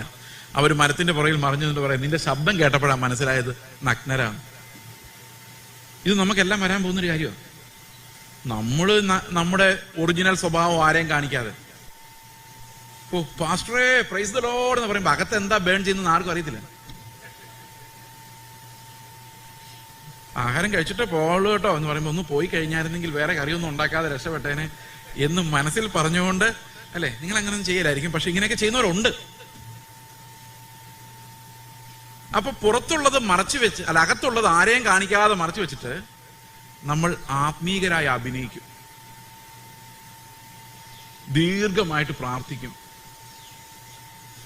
പാട്ട് പാടി അന്യഭാഷ പറഞ്ഞാലൊന്നും നിർത്തുകയില്ല, പാസ്റ്റർ പറഞ്ഞാലൊന്നും നിർത്തുകയില്ല. കാരണം ഈ അത്ര ഭയങ്കര ആത്മീകനാണ്, പക്ഷെ അത്തീലയാണ്. എനിക്ക് പണ്ട് ഈ അത്തീല തിരിച്ചറിയാൻ മേലായിരുന്നു. എനിക്കുണ്ടായിരുന്നു, പക്ഷെ അത് അത്തീലയാണെന്നറിയാൻ മേലായിരുന്നു. അപ്പൊ ആരെങ്കിലും പറയുമായിരുന്നു, പാസ്റ്ററെ വാ, അല്ല ബ്രദറെ വാ, വീട്ടിൽ നിന്ന് ആഹാരം കഴിച്ചിട്ട് വന്ന് പറയുമ്പോൾ ഞാൻ ഓക്കെ എന്ന് ചിന്തിക്കുമായിരുന്നു. പിന്നെ മനസ്സിലായത് വെറും അത്തീലയാണെന്ന് അവിടെയും ഒന്നും കാണുകയെന്നുള്ള കാര്യം. അപ്പൊ ഇപ്പൊ പഠിച്ചു, വേണ്ട. കാരണം ഞാനും അത്തീല ഇട്ടില്ലെങ്കിൽ പ്രശ്നം, എല്ലാരും അത്തീല ഇട്ടാലേ ഇത് മുമ്പോട്ട് പോകുള്ളൂ. അപ്പൊ ഈ അത്തീലയാണ് നമ്മൾ സംസ്കാരം എന്ന് വിളിക്കുന്നത്. ഓക്കെ, നിങ്ങൾക്കൊരു സംസ്കാരം ഇല്ലടാന്ന് വെച്ച് കഴിഞ്ഞാൽ അത്തീല ഒന്നും ശരിക്കും ഇട്ടിട്ടില്ലടാന്നാണ് ആ ചോദിച്ചതിന്റെ അർത്ഥം. നിങ്ങളൊന്ന് ആലോചിച്ച് നോക്കി. ഇപ്പം എന്നോട് ചോദിക്കാണ്, നിങ്ങൾക്ക് വിശക്കുന്നുണ്ടോ ചോദിക്കുകയാണെങ്കിൽ ഞാൻ ഉടനെ ഇല്ല ഇല്ല എന്ന് പറയുവാണെങ്കിൽ ഞാൻ സംസ്കാരമുള്ള ആളാണ്. വിശക്കുന്നു വല്ലതും ഇങ്ങ് എടുത്തോ എന്ന് പറയുകയാണെങ്കിലോ സംസ്കാരം ഒരിത്തിരി കുറവാണ്. അപ്പൊ നമ്മൾ ഉള്ളതുപോലെ വെളിയിൽ കാണിക്കരുത്. നമ്മുടെ ഉള്ളിൽ വരുന്ന ആഗ്രഹങ്ങളൊന്നും നമ്മൾ എന്ത് ചെയ്യരുത്, വെളിയിൽ കാണിച്ച ആൾക്കാർ നമ്മൾ നാട് വീടെ തല്ലും. വെളിയിൽ കാണിക്കരുത്. അത് മറച്ചു വെച്ച് നമ്മൾ വളരെ മാന്യരായി എന്ത് അഭിനയിച്ച് നമ്മൾ ഒരു ദിവസമൊക്കെ കഴിച്ചു കൂട്ടി ഒരു രാത്രി ഉറക്കത്തിലേക്ക് പോകുന്നത് നിങ്ങൾ ആലോചിച്ചിട്ടുണ്ടോ? നിങ്ങൾ ഇല്ല അങ്ങനെയൊന്നും ഇല്ലെന്ന്. അങ്ങനെയൊക്കെ ഉണ്ട്. ശരിക്കും നമ്മുടെ ജീവിതം ഒന്ന് അനലൈസ് ചെയ്ത് കഴിഞ്ഞാൽ നമുക്ക് മനസ്സിലാവും, അത്തീല ഇല്ലാതെ നമുക്ക് ഒരു നേരം പോലും ജീവിക്കാൻ സാധിക്കില്ല. നമ്മൾ ഉണ്ടാക്കി വെച്ചിരിക്കുന്ന ആത്മീയത, നമ്മൾ ഉണ്ടാക്കി വെച്ചിരിക്കുന്ന മതം, നമ്മൾ കാണിക്കുന്ന സ്നേഹം, നമ്മൾ കാണിക്കുന്ന വിനയം, ഒരു മിക്കവാറും എല്ലാം തന്നെ ഈ ജീവിച്ചു പോകാനുള്ള അത്യാവശ്യം നമ്മുടെ അകത്തെ സ്വഭാവം മറയ്ക്കാനുള്ള അത്തീലകളാണ്. ഇതൊന്ന് ഒരു പുസ്തകമുണ്ട്, ഞാൻ പണ്ട് ബൈബിൾ കോളേജ് പഠിച്ച സമയത്ത് വായിച്ചാണ്. ഓണസ്റ്റ് വിത്ത് ഗോഡ് എന്നാണ് തോന്നുന്നത്. Honest with God. മനുഷ്യരോടോ നമുക്കൊരു സത്യസന്ധത ഇല്ല, ദൈവത്തോടുണ്ടോ എന്നുള്ളതാണ് ആ പുസ്തകക്കാരൻ ചോദിച്ചിരിക്കുന്നത്. ദൈവത്തിന് മുമ്പിൽ ഒറ്റയ്ക്ക് ഇരിക്കുമ്പോഴെങ്കിലും ഞാൻ വെറും കള്ളനാണ്, ഞാൻ ഒന്നിനും കൊള്ളാത്തവനാണ്, ഞാൻ മുഴുവൻ ആക്ടിങ് ആണ് എന്ന് പറയാമോ? ദൈവത്തിന് മുമ്പിൽ, മനുഷ്യന്റെ മുമ്പിൽ കേൾക്കണ്ട, നാണക്കേടല്ലേ. ദൈവത്തിന് മുമ്പിൽ നാണക്കേടൊന്നുമില്ല. ദൈവം ആത്മാവായതുകൊണ്ട് ആത്മാവുള്ളിടത്ത് എന്തുണ്ട്? സ്വാതന്ത്ര്യമുണ്ട്. എന്ത് വേണമെങ്കിലും തുറന്നു പറയാം. അപ്പൊ ദൈവത്തിന്റെ അടുത്തിരുന്ന് പറഞ്ഞു നോക്കി, ഞാൻ വെറും മുഴുവൻ അഭിനയം, രാവിലെ തൊട്ട് വൈകിട്ട് ഒരു അഭിനയമാണ്. ഞാൻ അങ്ങനെ പറഞ്ഞിട്ടുണ്ട്. പിന്നെ എനിക്ക് കണ്ണാടി നോക്കാൻ പേടിയായിരുന്നു കുറെ നാൾ. അപ്പൊ ഞാനിങ്ങനെ മുടിയൊന്നും ശരിക്കും ചെയ്യാത്ത നിങ്ങൾക്ക് മനസ്സിലായി കാണും എന്തുകൊണ്ടാണ്. അതുകൊണ്ടല്ല ഇവിടെ പറഞ്ഞതേ ഉള്ളൂ. അപ്പൊ നമുക്ക് നമ്മളെ തന്നെ അനലൈസ് ചെയ്യാൻ, നമ്മളെ തന്നെ കാണുമ്പോൾ നമുക്ക് മനസ്സിലാവും ഈ കർത്താവിന്റെ വിശുദ്ധിയും അവൻ നമ്മോട് ആവശ്യപ്പെടുന്ന നീതിയും വെച്ച് നോക്കിയാൽ നമ്മളെല്ലാവരും പോക്കാണ് എന്നുള്ള പരമാർത്ഥം. ഇതാണ് വേദപുസ്തകം നമ്മളോട് ആദ്യം പറയുന്ന കാര്യം. ഒരു മനുഷ്യനും അവന്റെ കഴിവിനാൽ രക്ഷപ്പെടാൻ സാധിക്കില്ല. ഇത് നമ്മുടെ ഹൃദയത്തിലേക്ക് ഇറങ്ങണം. ശരിക്കും പറഞ്ഞു കഴിഞ്ഞാൽ നമ്മൾ കർത്താവിൽ ആനന്ദിക്കുന്ന പോലെ ഇമ്പോർട്ടന്റ് ആണ് കർത്താവിൽ ഇങ്ങനെ ആകുലപ്പെടുന്നത്. അയ്യോ എന്ത് കഴിക്കുന്ന ആ ആകുലത്തെ കുറിച്ചല്ല ഞാൻ പറയുന്നത്. കർത്താവെ ഞാൻ ഒന്നും ആയില്ലല്ലോ എന്നുള്ള ആ ബ്രോക്കൺനെസ്, അത് നമ്മുടെ ഹൃദയത്തിൽ വരുന്നത് ആ രക്ഷയുടെ ആനന്ദം പോലെ തന്നെ പ്രധാനമാണ്. ഒരേ സമയത്താണ് ഈ ആനന്ദവും ആകുലതയും വർക്ക് ചെയ്യുന്നത്. അതായത് രക്ഷിക്കപ്പെട്ട ഒരാളെ സംബന്ധിച്ച് കർത്താവിനെ നോക്കുമ്പോൾ, കർത്താവെ ഞാൻ ഒന്നുമല്ല, നീ എത്ര അകലെയാണ്, നിന്റെ പരിശുദ്ധി, നിന്റെ വിശുദ്ധി, നിന്റെ മഹത്വം, നിന്റെ തേജസ്, നിത്യത, സ്വർഗത്തിന്റെ നിലവാരം എന്നെ വെച്ച് നോക്കുമ്പോൾ എത്ര അകലെയാണ് എന്നുള്ളത് എന്നെ ആകുലപ്പെടുത്തുകയും, അതേ സമയത്ത് ഞാൻ പിതാവിന്റെ മക്കളായിട്ട്, ഞാൻ അവന്റെ മകനായിട്ട് ഞാൻ അവന്റെ മടിയിൽ ഇരിക്കുകയാണെന്നുള്ളത് എന്നെ ആനന്ദിപ്പിക്കുകയും ചെയ്യും. Brokenness and Joy going together. അപ്പൊ ഇത് രണ്ടും നമ്മൾ ഒരിക്കലും മറന്നു പോകരുത്. രണ്ടും നമുക്ക് യാതൊരു യോഗ്യതയുമില്ല, ഇതെല്ലാം ദൈവത്തിന്റെ കൃപയാണ്. ആ കൃപയിലാണ് നമ്മൾ ആനന്ദിക്കുന്നതും പുകഴുന്നതുമൊക്കെ. അപ്പോൾ വേദപുസ്തകം നമ്മളെ പഠിപ്പിക്കുന്ന ഒന്നാമത്തെ തത്വം എന്ന് പറയുന്നത് നമ്മുടെ തൂത്തുകളയാൻ പറ്റാത്ത പാപം. ഈ പഴയകാലത്തെ പാട്ടുകളിലെല്ലാം അത് വളരെയധികം റിഫ്ലക്റ്റ് ആയിട്ടുണ്ട്. ഒരു 200 വർഷങ്ങൾക്ക് മുമ്പ് എഴുതപ്പെട്ടൊരു പാട്ടാണ് പിളർന്ന ഒരു പാറയെ നിന്നിൽ ഞാൻ മറയട്ടെ എന്നുള്ള പാട്ട്. അത് ഞാൻ പല സ്ഥലത്തും എനിക്ക് പാടാൻ അറിയത്തില്ല. എന്നോട് പലരും പറഞ്ഞിട്ടുണ്ട്, നിങ്ങൾ എത്ര വേണമെങ്കിലും പ്രസംഗിച്ചോ, ദയവായിട്ട് പാടി ബുദ്ധിമുട്ടിക്കല്ലോ. ഞാൻ എപ്പോഴും അനുസരിക്കുന്നു. പിന്നെ ഭയങ്കര ആഗ്രഹമാണ് ഒന്ന് പാടാൻ, അതുകൊണ്ട് ഞാൻ പറയാറുണ്ട് ഈ പാട്ട് ഇടയ്ക്കിടയ്ക്ക്. കൽപ്പന കാത്തിടുവാൻ ഒട്ടും പ്രാപ്തനല്ല ഞാൻ. പഴയകാലത്ത് 200 വർഷം മുമ്പ് എഴുതിയ പാട്ടാണ്. വൈരാഗ്യമേറിയാലും, അതായത് എനിക്ക് ഈ ലോകത്തോട് മുഴുവൻ വൈരാഗ്യം തോന്നിയാലും നാട് വിട്ട് എവിടെയെങ്കിലും പോയി ഹിമാലയത്തിലൊക്കെ പണ്ട് സന്യാസിമാർ പോകുന്ന പോലെ ഈ ലോകത്തെ മുഴുവൻ വെറുത്ത് ഉള്ളതെല്ലാം അന്നദാനം കൊടുത്ത് അവയവങ്ങളെല്ലാം ആർക്കെങ്കിലും എഴുതി കൊടുത്ത് വൈരാഗ്യമേറിയാലും കണ്ണുനീർ ചൊരിഞ്ഞാലും വന്നിടാ പാപനാശം. അത് ഇംഗ്ലീഷ് എഴുതിയിരിക്കുന്നത് could my zeal no respite no, could my tears forever flow. എന്റെ കണ്ണുനീര് എന്നേക്കും ഒഴുകിക്കൊണ്ടിരുന്നാലും പാപത്തിൽ നിന്ന് മാത്രം രക്ഷപ്പെടുത്താൻ ഈ കണ്ണുനീരിന് കഴിവില്ല. നമ്മുടെ ഒരു ചിന്ത എന്ന് വെച്ച് കഴിഞ്ഞാൽ പാപം ചെയ്യുക, കരയുക, കരയുമ്പം കർത്താവ് അത് കഴുകി, പിന്നെയും പാപം ചെയ്യുക, കരയുക, കരയുമ്പം കർത്താവ് കഴുകി. ബൈബിളിൽ എവിടെയാണ് കണ്ണുനീരിന് പാപത്തെ കഴുകാൻ പറ്റുമെന്ന് എഴുതിയിരിക്കുന്നത്? യേശുവിന്റെ രക്തത്തിനല്ലാതെ മനുഷ്യരുടെ കണ്ണുനീരിന് പാപങ്ങളെ കഴുകാനുള്ള കഴിവൊന്നുമില്ല. നിങ്ങൾ കരഞ്ഞു എന്നുള്ളത് കൊണ്ട് നിങ്ങളുടെ പാപങ്ങൾ ക്ഷമിക്കപ്പെട്ടു എന്നും വിചാരിക്കരുത്. ഇത്തിരി ടെൻഷൻ ആവുന്നുണ്ടോ? നിങ്ങൾ കരയുന്നതല്ല പാപത്തിന്റെ മോചനത്തിന് അടിസ്ഥാനം. കർത്താവിന്റെ രക്തമാണ് നമ്മുടെ പാപങ്ങളെ മോചിക്കുന്നത്. അപ്പോൾ ശരിക്കും നമ്മളെല്ലാം പാപികളാണെന്നതൊരു റെവലേഷൻ ആയിട്ട് എൻ്റെ ഉള്ളിൽ വരണം. ഞാനിപ്പോ പറഞ്ഞതുകൊണ്ട് കാര്യമില്ല. ഒരർത്ഥത്തിൽ പറഞ്ഞ ഈ ബൈബിൾ ക്ലാസ് എന്നൊക്കെ പറയാമെങ്കിലും ബൈബിൾ ക്ലാസ് കൊണ്ടൊന്നും ആരെയും പഠിപ്പിക്കാൻ പറ്റില്ല. നിങ്ങൾക്കറിയാമോ, എനിക്ക് നിങ്ങളെ ഒന്നും പഠിപ്പിക്കാൻ പറ്റത്തില്ല. നമുക്ക് ആകെ ഒരു ടീച്ചറുള്ള ദൈവത്തിന്റെ ആത്മാവാണ്. ഞാൻ ഈ പറയുന്ന കാര്യങ്ങൾ നിങ്ങളുടെ ആത്മാവോട് ദൈവത്തിന്റെ ആത്മാവ് സംസാരിച്ചെങ്കിൽ മാത്രമേ നിങ്ങൾക്ക് ഇത് ഓർമ്മയെ പോലും നിൽക്കുള്ളൂ. അല്ലെ നാളെ രാവിലെ നമ്മൾ കാണുമ്പോൾ ഇന്നലെ പ്രസംഗിച്ച പാസ്റ്ററാണല്ലോ, അതെ, എന്താ പുള്ളി പറഞ്ഞത്, അങ്ങനെ ആയിപ്പോവും. അപ്പോൾ ശരിക്കും ദൈവത്തിന്റെ ആത്മാവ് നമ്മുടെ ഉള്ളിൽ അതൊരു വെളിപ്പാടായി തന്നില്ലെങ്കിൽ ഞാൻ പാപിയാണെന്നുള്ളൊരു ബോധം ചുമ്മാ ഏറ്റു പറയാനല്ലാതെ അത് നമുക്കൊരു ഗുണവും ചെയ്യില്ല. എന്റെ ജീവിതത്തിൽ ഞാൻ രക്ഷപ്പെടാൻ സാധ്യതയില്ലാത്ത പാപിയാണെന്ന് മനസ്സിലായത് ഞാൻ തോറ്റുപോയപ്പോഴാണ്. അതായത് ശരിക്കും പറഞ്ഞാൽ ഞാൻ എൻ്റെ കഥ പറയുന്നില്ല, കാരണം ഇത് മൈക്ക് വെളിയിലോട്ട് വെച്ചിരിക്കുന്നുണ്ട്. ഞാൻ പത്രോസിന്റെ കഥ പറയാം.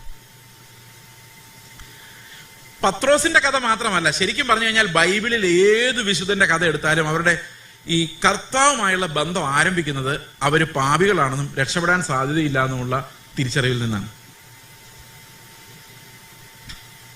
യെശയ്യാവിന്റെ കഥ എങ്ങനെയാണ്? യെശയ്യാവ് ആദ്യമൊക്കെ എല്ലാവരും വഴക്ക് പറഞ്ഞിട്ട് പെട്ടെന്നൊരു ദിവസം ഉയർന്നു പൊങ്ങിയുള്ള സിംഹാസനത്തിൽ ദൈവം ഇരിക്കുന്ന കാണുന്നു. അവിടെ ദൂതന്മാർ കർത്താവിനെ ആരാധിക്കാൻ പറ്റാതെ, അവിടെ ആരാധിക്കുന്നില്ല കേട്ടോ, ആരാധിക്കാൻ പറ്റാതെ അവിടെ എന്താ ചെയ്യുന്നറിയോ?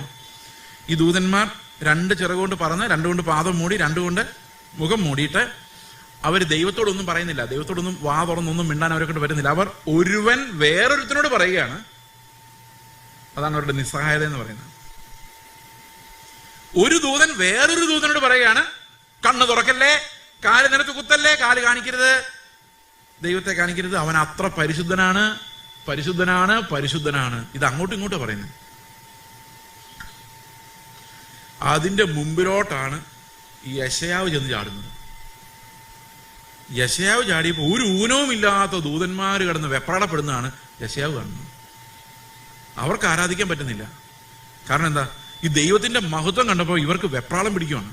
ആ വെപ്രാളത്തിന്റെ ശബ്ദമാണ് ആലയത്തിൽ മുഴുവൻ കേൾക്കുന്നത്. അപ്പൊ യെശയ്യാവ് അന്നേരമാണ് മനസ്സിലാക്കുന്നത്, അയ്യോ, ഞാൻ അവന്മാരെ ചീത്ത പറഞ്ഞുകൊണ്ടിരിക്കുവാണല്ലോ, ഞാനും അവരും തമ്മിൽ എന്ത് വ്യത്യാസം? ഞാനും ശുദ്ധിയില്ലാത്ത അതരങ്ങളുള്ള ഒരാള് നിന്നെ പരിശുദ്ധൻ എന്ന് വിളിക്കാൻ ഈ ദൂതന്മാർക്ക് പോലും പറ്റുന്നില്ലെങ്കിൽ പിന്നെ എനിക്ക് എങ്ങനെ പറ്റും? അപ്പൊ ഞാൻ ശുദ്ധിയില്ലാത്ത അതരങ്ങളുള്ള ഒരാളാണ് ഈ ശുദ്ധിയില്ലാത്ത അതരങ്ങളുള്ള ആൾക്കാരുടെ ഇടയിൽ വസിക്കുന്നത്. ഞങ്ങളെല്ലാം പോക്കാണ് എന്നാണ് ഇതിന്റെ അർത്ഥം. അപ്പൊ കർത്താവിന്റെ ദൂതൻ വന്ന് ഇവനെ ശുദ്ധീകരിക്കുന്നു, ഇവന്റെ നാവിനെ ശുദ്ധീകരിക്കുന്നു. അതിനുശേഷം പറഞ്ഞ പ്രൊഫസി എന്താണെന്നറിയോ? ആരെക്കുറിച്ചാണെന്നറിയോ? യേശുക്രിസ്തുവിനെ കുറിച്ചാണ്. യെശയ്യാ പ്രവാചകന്റെ പുസ്തകം 7-ാം അധ്യായത്തിലാണ് മെഷിയാനിക് പ്രോഫസീസ് ആരംഭിക്കുന്നത്.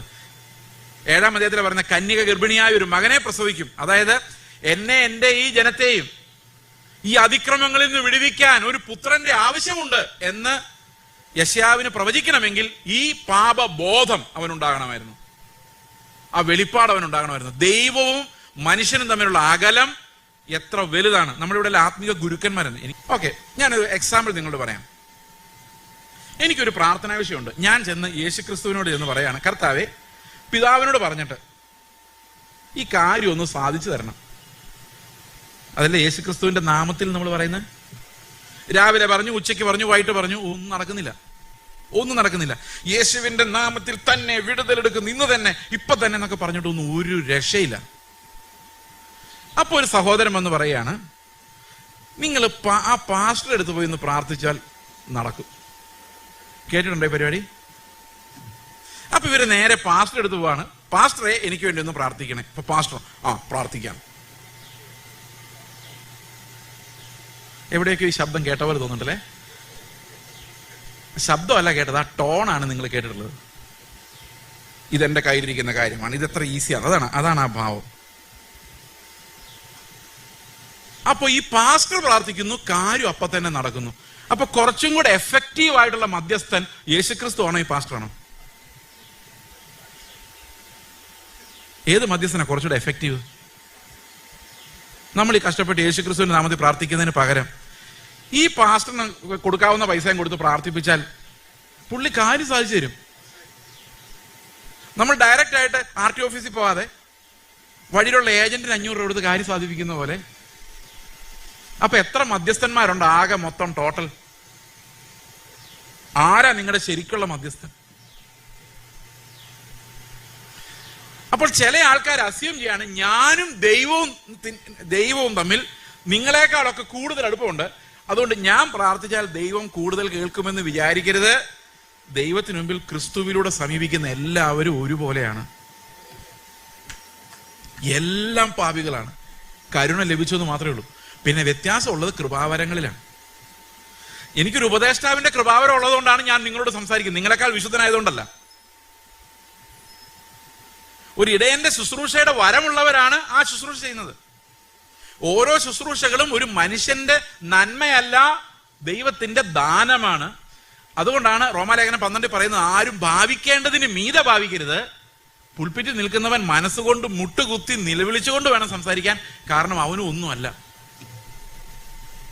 ദൈവമല്ലാതെ മഹത്വത്തിനാരും യോഗ്യനല്ല. അപ്പം ലോകം മുഴുവൻ പാപത്തിന്റെ പിടിയിലാണ്. നമുക്കൊരു വാക്യം വായിക്കാം. ഇതുവരെ വാക്യം ഒന്നും വായിച്ചില്ലല്ലോ. നമുക്ക് റോമർ 12 തന്നെ വായിക്കാം. 11-ാം അധ്യായത്തിന്റെ 11-ാം അധ്യായത്തിന്റെ അവസാന ഭാഗങ്ങൾ നമുക്കൊന്ന് വായിച്ചു നോക്കാം. ദൈവം എങ്ങനെയാണ് മനുഷ്യർക്ക് പാപബോധം വരുത്തുന്നത് എന്ന് നമുക്ക് നോക്കാം. 30-ാം വാക്യത്തിന്റെ രണ്ടാമത്തെ ഭാഗം, 30-ാം വാക്യം ഞാൻ വായിക്കാം. നിങ്ങൾ മുൻപേ ദൈവത്തെ അനുസരിക്കാതിരുന്നിട്ട് അവരുടെ അനുസരണക്കേടിനാൽ ഇപ്പോൾ കരുണ ലഭിച്ചതുപോലെ നിങ്ങൾക്ക് ലഭിച്ച കരുണയാൽ അവർക്ക് കരുണ ലഭിക്കേണ്ടതിന് അവരും ഇപ്പോൾ അനുസരിക്കാതിരിക്കുന്നു. അടുത്ത വാക്യമാണ്, ദൈവം എല്ലാവരോടും കരുണ ചെയ്യേണ്ടതിന് എല്ലാവരെയും അനുസരണക്കേടിൽ അടച്ചു കളഞ്ഞു. എന്നിട്ട് അടുത്ത വാക്യം എന്താണെന്നറിയോ? പൗലോസ് പറയാണ്. അപ്പൊ നിങ്ങൾക്ക് ആർക്കൊന്നും മനസ്സിലായില്ലല്ലോ? മനസ്സിലായോ? ഒന്നുകൂടെ വായിക്കാം, അപ്പൊ മനസ്സിലാവുമായിരിക്കും. ദൈവം എല്ലാവരോടും കരുണ ചെയ്യേണ്ടതിന് എല്ലാവരെയും അനുസരണക്കേടിൽ അടച്ചു കളഞ്ഞു. വല്ലതും മനസ്സിലായോ? അടുത്ത വാക്യം ഇത് എഴുതിയതാരാ? പൗലോസിനും മനസ്സിലായി. അടുത്ത വാക്യത്തിൽ അതാ പറഞ്ഞേക്കുന്നത്. ഈ ദൈവത്തിന്റെ ഒരു പണി ഇത് ആർക്കെങ്കിലും മനസ്സിലാവുന്നു? നിങ്ങൾക്ക് മനസ്സിലായാലും അത്ഭുതപ്പെടാനില്ല. അതിന്റെ താഴെ എഴുതിയിരിക്കുകയാണ്, ആ ദൈവത്തിന്റെ ധനം, ജ്ഞാനം, അറിവ് എന്നിവയുടെ ആഴമേ, അവന്റെ ന്യായവിധികൾ എത്ര അപ്രമേയവും അവന്റെ വഴികൾ എത്ര അഗോചരവുമാകുന്നു. അതായത് നമ്മളോട് കരുണ കാണിക്കാൻ വേണ്ടി ദൈവം എന്ത് ചെയ്തു? നമ്മളെല്ലാവരെയും പാപത്തിന്റെ കീഴെ, അനുസരണക്കേടിന്റെ കീഴെ അടച്ചു കളഞ്ഞു. എങ്ങനെ അടച്ചു കളഞ്ഞെന്നറിയാം? നമ്മുടെ ഈ ദൈവത്തെ അനുസരിക്കണം എന്നൊക്കെ പറയുമ്പോൾ വെള്ള വസ്ത്രം ധരിക്കണം, ക്ലീൻ ഷേവ് ചെയ്യണം, ആഭരണം ഊരണം, ഇങ്ങനെയൊക്കെയുള്ള അനുസരണങ്ങൾ അനുസരിക്കുന്ന ഒത്തിരി പേരുണ്ട്. അതൊക്കെ ആയിരുന്നു കർത്താവ് പറഞ്ഞിരുന്നെങ്കിൽ നമ്മളെല്ലാം അനുസരിച്ച് സ്വർഗത്തിൽ പോയേനെ. പക്ഷെ കർത്താവ് പറഞ്ഞേക്കുന്ന വേറെ കുറെ കാര്യങ്ങളായിരുന്നു. കർത്താവ് എന്താ പറഞ്ഞത്? നിന്റെ വലത് കണ്ണ് നിനക്ക് ഇടർച്ച വരുത്തുന്നുണ്ടെങ്കിൽ ചൂഴ്ന്നെടുത്ത്, അനുസരിച്ച ആൾക്കാരൊക്കെ ഒന്ന് കൈപൊക്കി കർത്താവിനെ സ്തോത്രം ചെയ്ത്. പെട്ടെന്ന് കൈപൊക്കി എന്ന് പറയുമ്പോൾ ഉടനെ ചുമ്മാ ഇരുന്ന് കൈപൊക്കല്ല, ഞാൻ കേട്ടിട്ട് വേണം കൈപൊക്കാൻ. വലത് കണ്ണ് ഇടർച്ച വരുത്തി ചൂഴ്ന്നെടുത്ത് എറിഞ്ഞു കളഞ്ഞവര് ഇവിടെ സൈഡിലോ മൂലയിൽ ആരെങ്കിലും ഇരിപ്പുണ്ടോ? ആരുമില്ല. നിങ്ങൾക്കറിയാമോ, ഞാൻ 2007 ഒന്ന് പരിശ്രമിച്ച് നോക്കിയതാ. കത്തിവെച്ചൊന്നുമല്ല. ഒരു ദിവസം ഞാൻ ഇങ്ങനെ ചിന്തിക്കുകയാണ്, ഈ കണ്ണില്ലായിരുന്നെങ്കിൽ ഒത്തിരി പാപം കട്ട് ഓഫ് ആയി പോയേനെ. നിങ്ങൾ ആലോചിച്ച് നോക്കിയേ, നമ്മൾ ഒന്നും കാണുന്നില്ല, വണ്ടി കാണുന്നില്ല, വീട് കാണുന്നില്ല, സ്റ്റേജ് കാണുന്നില്ല, സ്റ്റേജിലെ കസേര നല്ലതാണോ എന്ന് കാണുന്നില്ല. മറ്റവരിരിക്കുന്ന പ്ലാസ്റ്റിക് ചെയർ തന്നെയാണോ എനിക്കും തന്നതെന്നും കാണുന്നില്ല. അപ്പൊ അങ്ങനെ ഒന്നും കാണാതിരുന്നു കഴിഞ്ഞാൽ അത്രയും പാപം കുറഞ്ഞിരിക്കുമല്ലോ കർത്താവേ എന്ന് ഞാൻ ഒരു ദിവസം ആലോചിച്ചു. ചുമ്മാ ഇങ്ങനെ ആലോചിച്ചുള്ളൂ. പിറ്റേ ദിവസം രാവിലെ എഴുന്നേറ്റപ്പോ കണ്ണിന് ഭയങ്കര പെയിൻ, വേദന, കണ്ണിലൂടെ നീര് വരുന്നു, വെള്ളം വരുന്നു, കണ്ണടയ്ക്കാൻ വയ്യ. ഞാനത് കഴിഞ്ഞ് ഹോസ്പിറ്റലിൽ പോയി കഴിഞ്ഞപ്പം ഹോസ്പിറ്റലിൽ പറഞ്ഞ് കണ്ണിന്റെ വെള്ളം വരുന്ന പ്രശ്നമില്ല, പക്ഷെ നിങ്ങൾക്ക് ഗ്ലൂക്കോമ എന്ന് പറഞ്ഞൊരു പ്രശ്നമുണ്ട്, കണ്ണിന്റെ കാഴ്ച ക്രമാനുഗതമായി കുറഞ്ഞു പോയിക്കൊണ്ടിരിക്കുകയാണ്. അപ്പൊ ഇന്നലെ എന്താ ഞാൻ പ്രാർത്ഥിച്ചത്? ഈ കണ്ണില്ലായിരുന്നെങ്കിൽ. പക്ഷെ ഡോക്ടർ ഇത് പറഞ്ഞപ്പോൾ ഞാൻ സമ്മതിച്ചില്ല. ഞാൻ പറഞ്ഞു, എന്റെ കർത്താവേ, എന്റെ കണ്ണ്. എനിക്ക് മനസ്സിലായി ഇതൊന്നും ചൂഴ്ന്നെടുത്ത് എറിഞ്ഞ് കളയാൻ ആരെ കൊണ്ടും പറ്റത്തില്ല. ഇപ്പൊ 10-15 വർഷം കഴിഞ്ഞ് കുഴപ്പമൊന്നുമില്ല, ഇപ്പോഴും കണ്ണ് നല്ലപോലെ കാണുന്നുണ്ട്. ഇപ്പൊ ഞാൻ കണ്ടില്ല, എനിക്ക് ഇത്തിരി വെള്ളെഴുത്തുണ്ടെങ്കിലും ഇത് ഇത്തിരി ദൂരെയൊക്കെ പിടിച്ച വായിക്കുന്നെങ്കിലും വായിക്കുന്നുണ്ട്. ഓക്കെ, ഇത് മനുഷ്യരെ കൊണ്ട് അസാധ്യമാണ്. ഇനി നിങ്ങൾക്കുള്ളതെല്ലാം വിറ്റ് ദരിദ്രർക്ക് കൊടുത്തിട്ട് എന്നെ അനുഗമിക്കുക. നിങ്ങളോട് ആരെങ്കിലും പുതപ്പ് ചോദിച്ചാൽ ഉടുപ്പും കൂടെ കൊടുക്കുക. ഉടുപ്പ് ചോദിച്ചാൽ പുതപ്പാണോ? അതെനിക്ക് ഒരു കൺഫ്യൂഷൻ ഉണ്ട്. പിന്നെ ആ പുതിയ നിയമത്തിൽ കർത്താവ് പറഞ്ഞ കൽപ്പനകളെല്ലാം കൂടെ ഒരു പേപ്പറിൽ എഴുതി വെച്ചാൽ ഒരു കാര്യം മനസ്സിലാവും, ഇവിടെയുള്ള നമ്മൾ ഉൾപ്പെടെയുള്ള അത്തീല പാർട്ടികളൊന്നും അങ്ങോട്ട് തിരിഞ്ഞു നോക്കിയിട്ടില്ല എന്നുള്ള കാര്യം. നിങ്ങൾ ഒരിടത്ത് സുവിശേഷം പറയാൻ പോകുമ്പോ ചെരുപ്പിടരുത്. ഞാനിവിടെ ഊരിയിട്ടുണ്ട്. എന്ത് ചെയ്യാനാ നമ്മുടെ കാര്യം അല്ലേ? ബാഗ് എടുക്കരുത്. അപ്പൊ ആകെ മൊത്തം നമ്മൾ നോക്കിക്കഴിഞ്ഞാൽ അനുസരിക്കുന്ന ഒരൊറ്റ ആള് പോലും നമ്മുടെ ഈ നാട്ടിലില്ല. ഞാൻ പോകുന്ന നാട്ടിലൊക്കെ അന്വേഷിക്കാറുണ്ട്, അനുസരിക്കുന്ന ആരെങ്കിലും ഉണ്ടോ എന്ന്. ആരെങ്കിലും ഉണ്ടെങ്കിൽ എന്നെ അറിയിക്കണം, ഇത് കഴിഞ്ഞിട്ട് വരുവാണെങ്കിൽ. അപ്പൊ ഞാൻ ദൈവത്തെ അനുസരിച്ചതാ ബ്രദറെ എന്ന് പറയുന്നവരുടെ എല്ലാ ശ്രദ്ധയ്ക്ക്, നിങ്ങൾ അനുസരിച്ചിട്ടില്ല.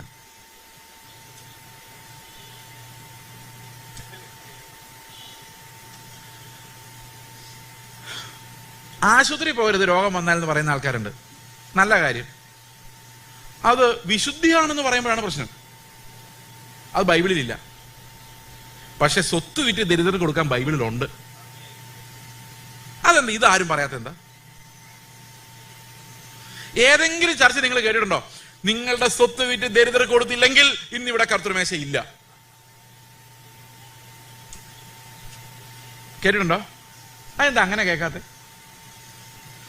നമുക്കനുസരിക്കാൻ പറ്റുന്ന ഒരു പ്രമാണങ്ങൾ നമ്മൾ ഉണ്ടാക്കി അതിനെ അനുസരിച്ചിട്ട് മറ്റുള്ളവരെ വെല്ലുവിളിച്ചിട്ട് പറയാണ് ഞാൻ അനുസരിച്ചു ബ്രദറെ. ചുമ്മാതാ. അനുസരിച്ചിട്ടില്ല എന്ന് മനസ്സിലായോ? വലിയ ഗമയൊന്നും ഭാവിക്കേണ്ടതിന് മീതെ ഭാവിക്കാൻ നമ്മുടെ കയ്യിൽ ഒരു വകയും ഇല്ല. അപ്പൊ ദൈവത്തിന്റെ ബുദ്ധി എന്നായിരുന്നറിയോ? ഈ ദൈവത്തിന്റെ ബുദ്ധി എന്ന് പറഞ്ഞു കഴിഞ്ഞാൽ, ഇപ്പം ഞാൻ എപ്പോഴും സങ്കല്പിക്കുന്നത്, ഇത് ഞാൻ ചുമ്മാ പറയുന്നല്ല, ഈ വേഴ്സ് ബൈ വേഴ്സ് ഇത് റോമാലേഖനത്തിലുണ്ട്. 9-ാം അധ്യായത്തിന്റെ 30 മുതലുള്ള വാക്യങ്ങളാണ്. നിങ്ങൾ സ്വസ്ഥമായിട്ട് വായിച്ചാൽ മതി. അവിടെ നമുക്കൊരു കഥയായിട്ട് ആ 9-30 മുതൽ അവസാനിക്കുന്നവരെ ഇങ്ങനെ വായിക്കാം. ഒരു യഹൂദനും ഒരു യവനനും. യഹൂദന്റെ കാര്യം അറിയാമല്ലോ, അവൻ കൽപ്പനകൾ കൃത്യമായി അനുസരിക്കുന്നവനാണ്. നമുക്ക് വേണമെങ്കിൽ പെന്തക്കോസ്തുകാരനും ഒരു നാട്ടുകാരനെന്ന് വിളിക്കാം. ഓക്കെ. അപ്പോൾ യഹൂദൻ ദൈവത്തെ അനുസരിക്കാൻ വേണ്ടി എന്ത് ചെയ്യുന്നു? ക്ലീൻ ഷേവ് ചെയ്യുന്നു, വെള്ളവസ്ത്രം ധരിക്കുന്നു, മീശ വടിക്കുന്നു. കാരണം മണവാട്ടിക്ക് എന്തില്ല? എന്നോട് ഒരാൾ പണ്ട്, ഞാൻ ആന്ധ്രാപ്രദേശിൽ ഞങ്ങൾ 10 വർഷം സുവിശേഷ വേലയായിരുന്നു. അപ്പൊ ആന്ധ്രയിൽ എല്ലാ പാസ്റ്റർമാർക്കും മീശയുണ്ട്. കേരളത്തിൽ ഒരു പാസ്റ്ററിന് മീശ മാത്രമായിട്ടില്ല. അപ്പൊ ഞാൻ ആന്ധ്രയിലെ പാസ്റ്ററായിട്ട് നാട്ടിൽ വന്നു കഴിഞ്ഞപ്പം നാട്ടിലൊരു അങ്കിൾ എന്നോട് പറഞ്ഞു, പാസ്റ്ററെ മണവാട്ടിക്ക് മീശയില്ല കേട്ടോ. ഞാൻ പറഞ്ഞു, മണവാട്ടിക്ക് സാരി ഉണ്ട് കേട്ടോ, പുള്ളിക്കില്ല. അപ്പോ ഇങ്ങനെയുള്ള ചില വളരെ മനോഹരമായ മീശ മുറിച്ച് കഴിയുമ്പം ദൈവത്തിനു വേണ്ടിയാ ചെയ്യുന്നത് അല്ലെ, വിത്ത് വൈബ്രേഷൻ. അപ്പോൾ 2 കിലോ വെയിറ്റ് ഞാൻ നീതിയിലെടുത്തു.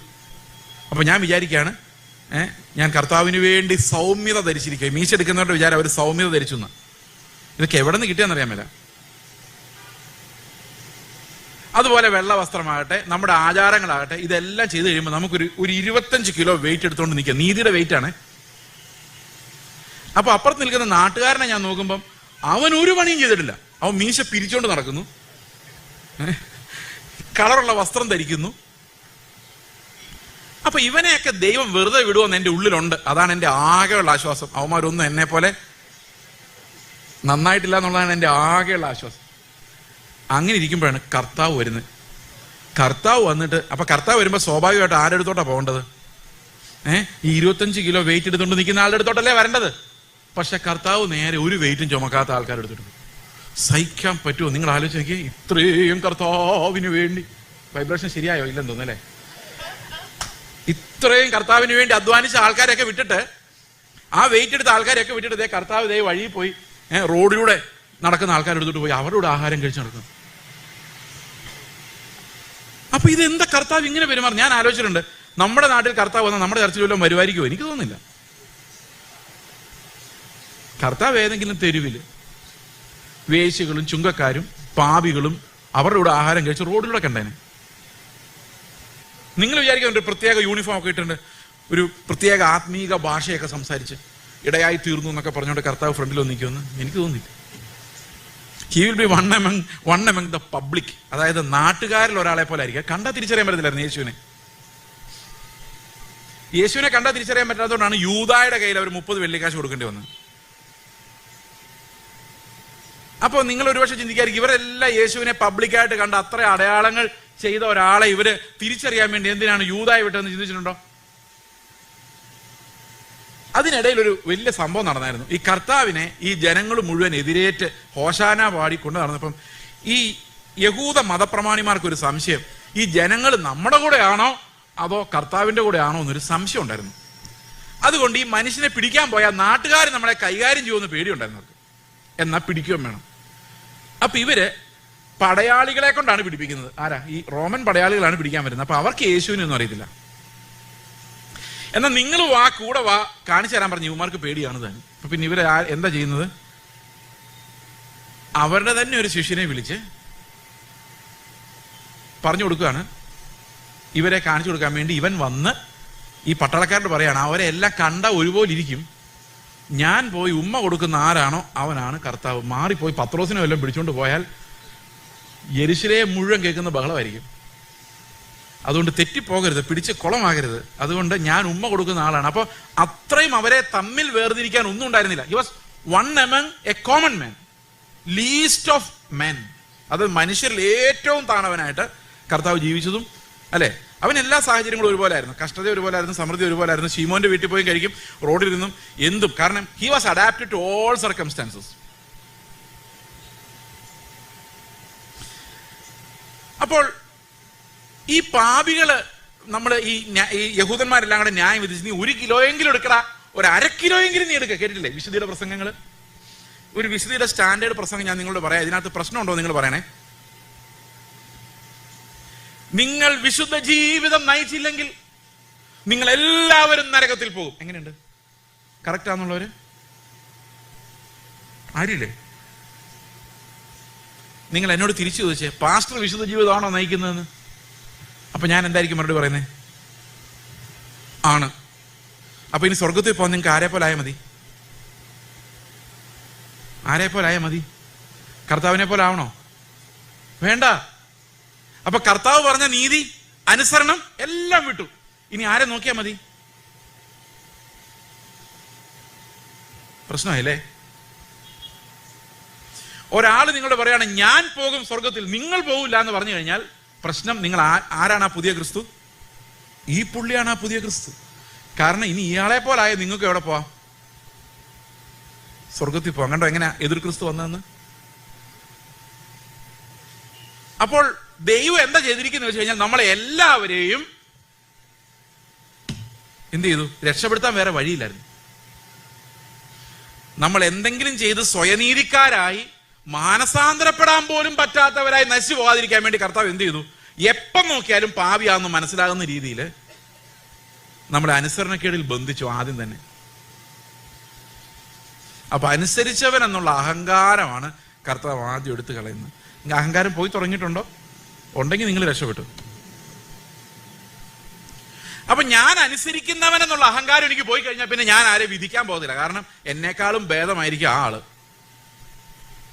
ഞാൻ കഴിഞ്ഞ ദിവസം ഒരാൾ പറഞ്ഞു, നിങ്ങൾ എന്നെ ബഹുമാനിക്കുന്നതിന്റെ കാരണം എനിക്ക് എന്നെ അറിയാവുന്ന പോലെ നിങ്ങൾക്ക് എന്നെ അറിയത്തില്ല എന്നുള്ളതാണ്.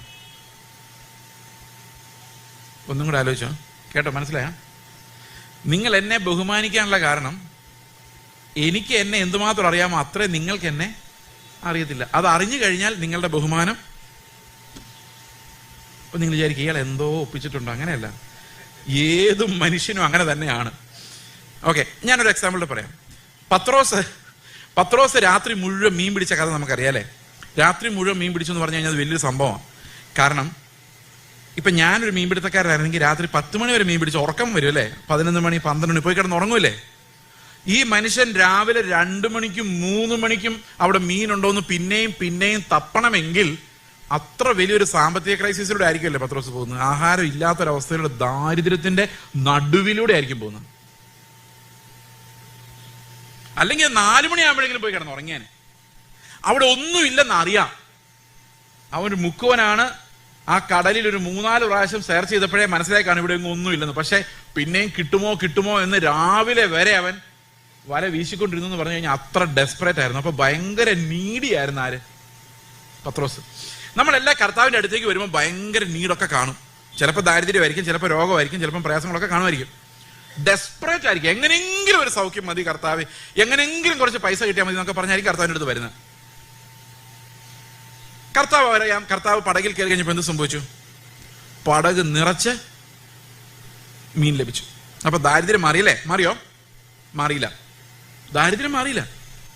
എന്തുകൊണ്ട് മാറിയില്ല? അവൻ ആ മീൻ തൊട്ടുപോലും നോക്കിയില്ല. കർത്താവിനോട് പറഞ്ഞില്ല, നാളെയും എന്റെ ബിസിനസിന്റെ നടുവിൽ നീ ഇറങ്ങി വരണം. 100 മീൻ എനിക്ക് കിട്ടിയാൽ 10 മീൻ എണ്ണം കുറയാതെ ഞാൻ നിനക്ക് തന്നിരിക്കും. ഇതല്ല പത്രോസിന്റെ ഡീൽ. നമ്മുടെ ഡീൽ എന്തുവാ? കൃത്യമായിട്ട് ദശാംശം കൊടുത്താൽ ദൈവം നിങ്ങളുടെ ബിസിനസിനെ അനുഗ്രഹിക്കും. അപ്പൊ ദൈവം എന്തിനു വേണ്ടി നോക്കിയിരിക്കുക? നിങ്ങൾ 100 മീൻ പിടിക്കുമ്പം അതിനൊരു 10 മീൻ കിട്ടാൻ എന്താ വഴി എന്നുള്ളതാണ്. അപ്പൊ നിങ്ങൾ കർത്താവിനോട് പറയാണ്, ഈ 10 മീൻ ഞാൻ തരാം, എനിക്ക് മീൻ തരുവോ? അപ്പൊ പറയാം, ഓ നീ 10 മീൻ എനിക്ക് തരുവോ? ആ തരാം. എന്നാ ഞാൻ നിനക്ക് എത്ര മീൻ വേണം തരാം. അപ്പൊ ഇത് എങ്ങനെയുണ്ട് ഈ കർത്താവ്? പക്ഷെ പത്രോസ് പറഞ്ഞ വേറൊരു കാര്യം. പത്രോസ് നേരെ കാൽക്കലോട്, എന്റെ കർത്താവേ, എനിക്ക് മീനും വേണ്ട ഒന്നും വേണ്ട, നീ എന്നെ വിട്ടു പോയാ മതി, മേലാൽ ഈ വഴിക്ക് നീ വന്നേക്കരുത്. അതെന്തോ അത്? ഒരു വിടുതൽ വന്നിട്ട് വേണ്ടെന്ന് പറഞ്ഞു. നമ്മളൊക്കെയാണ് അവിടെ വീണേനെ. കാരണം പത്രോസ് മീനിനെ അല്ല കണ്ടത്. പത്രോസ് കണ്ടത് ആ ഇല്ലാതിരുന്ന മീനിനെ അവിടെ വിളിച്ചു വരുത്തിയ ദൈവത്തെയാണ്. ഈ ഇല്ലാതിരുന്ന മീനിനെ വിളിച്ചു വരുത്തിയ ദൈവം ഒന്ന് മുന്നിൽ നിൽക്കുമ്പോൾ നിങ്ങൾ മീൻ അന്വേഷിക്കോ ദൈവത്തെ അന്വേഷിക്കോ? എത്ര വലിയ പ്രശ്നങ്ങളുമായിട്ട് നമ്മുടെ കർത്താവിന് മുമ്പ് വന്നാലും കർത്താവ് പെട്ടെന്ന് നമ്മുടെ നടുവിൽ ഇവിടെ വന്നാൽ നമ്മൾ എൻ്റെ പിള്ളേരുടെ എക്സാമിനേഷൻ ശരിയാക്കി തരണേന്ന് പറയുമോ, അതോ കാൽക്കൽ വീണ് നിലവിളിക്കുമോ? പറ. അപ്പൊ പത്രോസിന് അതാ സംഭവിച്ചത്. പത്രോസ് മീൻ കണ്ടില്ല, അതിന്റെ ദശാംശം എത്ര എന്ന് നോക്കിയില്ല. പത്രോസ് ആകെ കണ്ടത് അവിടെ ഇല്ലാത്തതിൽ നിന്ന് വിളിച്ചു വരുത്തുവാൻ കഴിവുള്ള ദൈവത്തെയാണ്. അപ്പൊ ദൈവവും മനുഷ്യനും തമ്മിൽ ആകെ ഒരൊറ്റ പ്രോബ്ലമേ ഉള്ളൂ, അത് അവന്റെ പാപമാണ്. ഓക്കെ, അപ്പോൾ എന്ത് സംഭവിച്ചെന്ന് വെച്ച് കഴിഞ്ഞാല് ഈ ദൈവത്തിന്റെ നീതി ഒരു മാങ്ങാപ്പഴം പോലെയാണെന്ന് എനിക്ക് തോന്നിയിട്ടുണ്ട്. മാങ്ങാപ്പഴം അതിന്റെ പുറമേ നിന്ന് കഴിക്കാൻ ഭയങ്കര എളുപ്പമാണ്. ഇപ്പൊ ഞാൻ നിങ്ങൾക്ക് എല്ലാവർക്കും ഓരോ മാങ്ങാപ്പഴം തന്നിട്ട് 2 മണിയാവുമ്പോൾ ഇതിന് മുമ്പ് ഇത് തീർക്കണം എന്ന് ഞാൻ നിങ്ങളോട് ഒരു കൽപ്പന പുറപ്പെടുവിച്ചെന്ന് വിചാരിച്ചു. 2 മണിയാകുമ്പോൾ ഞാൻ നിങ്ങളോട് ചോദിക്കുകയാണ്, മാങ്ങാപ്പഴം മുഴുവൻ തീർത്തവർ ആരൊക്കെ? അപ്പം എല്ലാവരും തന്നെ കൈ വെക്കുമായിരിക്കും, പക്ഷെ എല്ലാവരുടെയും കയ്യിൽ മാങ്ങാണ്ടി കാണും. കൽപ്പന എന്തായിരുന്നു? ഇത് മുഴുവൻ തീർക്കാനായിരുന്നു. പക്ഷേ നിങ്ങൾ വിചാരിച്ചെന്താ? പറ്റുന്നിടത്തോളം തീർക്കാൻ. അപ്പൊ പരീക്ഷന്മാരെന്ന് വെച്ചാൽ അതിന്റെ ഞെടുപ്പും അതിന്റെ തൊലി എല്ലാം കടിച്ചു തിന്നു. പക്ഷെ എന്തെങ്കിലും മാത്രം തൊടാൻ പറ്റത്തില്ല, ഇതിന്റെ ആഴമായതിലേക്ക് ടച്ച് ചെയ്യാൻ പറ്റത്തില്ല. അപ്പൊ കർത്താവ് പറഞ്ഞു, ഞാൻ ഇതിനെ നീക്കാമെന്നല്ല, ഇതിനെ നിവർത്തിക്കാമെന്നാണ്. ഈ ന്യായപ്രമാണം നിവർത്തിക്കണമെങ്കിൽ എന്ത് വേണം? ഇതിന്റെ കഠിനമായ ഭാഗം വെളിയിൽ വരണം. അപ്പൊ കർത്താവ് എന്ത് ചെയ്തു? ഈ പഴയ നിയമത്തിലെല്ലാം ഉള്ള ആ ന്യായപ്രമാണത്തിന്റെ മർമ്മം, അതാണല്ലോ മറഞ്ഞിരിക്കുന്ന മാങ്ങാണ്ടി എന്ന് പറയുന്നത്, അതെടുത്ത് വെളിയിലോട്ട് വെച്ചപ്പോഴാണ് മനസ്സിലായത്, അയ്യോ ഞാൻ പാപിയാണേ എന്ന് ലോകത്തിലുള്ള സകലർക്കും സമ്മതിക്കേണ്ടി വന്നു. കർത്താവ് വന്നപ്പോഴാണ് മനസ്സിലായി 25 കിലോയും തൂക്കി നിൽക്കുന്നതുകൊണ്ട് നീതിമാനെന്ന് വിശ്വസിച്ച ആൾക്ക് കർത്താവ് വന്നപ്പോഴാണ് മനസ്സിലായത് 500 കിലോ എടുത്താലേ ഈ നീതിയിലേക്ക് കടക്കാൻ പറ്റുള്ളൂ. ഇങ്ങനെയാണ് ദൈവം എന്ത് ചെയ്തത്? സകലരെയും അനുസരണക്കേടിൽ അടച്ചു കളഞ്ഞത്. എന്തിനു വേണ്ടിയാ? അപ്പൊ നമുക്ക് പിന്നെ ദൈവത്തോട് ചോദിക്കാൻ ആകെ ഒരു കാര്യമുള്ളൂ, കർത്താവേ എന്നോട് കരുണയുണ്ടായിരുന്നു. അതാ ചുങ്കക്കാരൻ നിലവിളിച്ച. ചുങ്കക്കാരൻ എന്താ പറഞ്ഞേ? പരീശൻ പറഞ്ഞത് ഞാൻ 5 കിലോ എടുത്തു, 10 കിലോ എടുത്തു, 15 കിലോ എടുത്തു, 20 കിലോ എടുത്തു. ചുങ്കക്കാരൻ നിന്നുകൊണ്ട് പറയാണ്, സ്വർഗത്തിലേക്ക് നോക്കാൻ പോലും എനിക്ക് കപ്പാസിറ്റി ഇല്ല, ഞാൻ വെറും പാവിയാണ്, എന്നോട് കരുണയുണ്ടാകണേ. അപ്പൊ ആദ്യത്തെ മെസ്സേജ് ഒരു വിശ്വാസി നമ്മളാകുന്നത്, ഫസ്റ്റ് നമ്മൾ മനസ്സിലാക്കേണ്ട ഒരു കാര്യം, നമുക്ക് സ്വയം രക്ഷപ്പെടാൻ കഴിയാത്ത രീതിയിൽ പാപം എന്ന പ്രകൃതം നമുക്കുണ്ട്. അതിന് നമ്മളെ രക്ഷിക്കാൻ ഒരു രക്ഷകനെ ആവശ്യമാണ് എന്നുള്ളതാണ്. ഇത് ലോകത്തിലുള്ള സകല മനുഷ്യരെ സംബന്ധിച്ചും സത്യമാണ്. പക്ഷെ ലോകത്തിലുള്ള എല്ലാ മതങ്ങളിലും എല്ലാ വ്യവസ്ഥകളിലും ഈ പാപത്തെ പരിഹരിക്കാനുള്ള വഴികൾ ഏതാണ്ട് ഒരുപോലെയാണ്.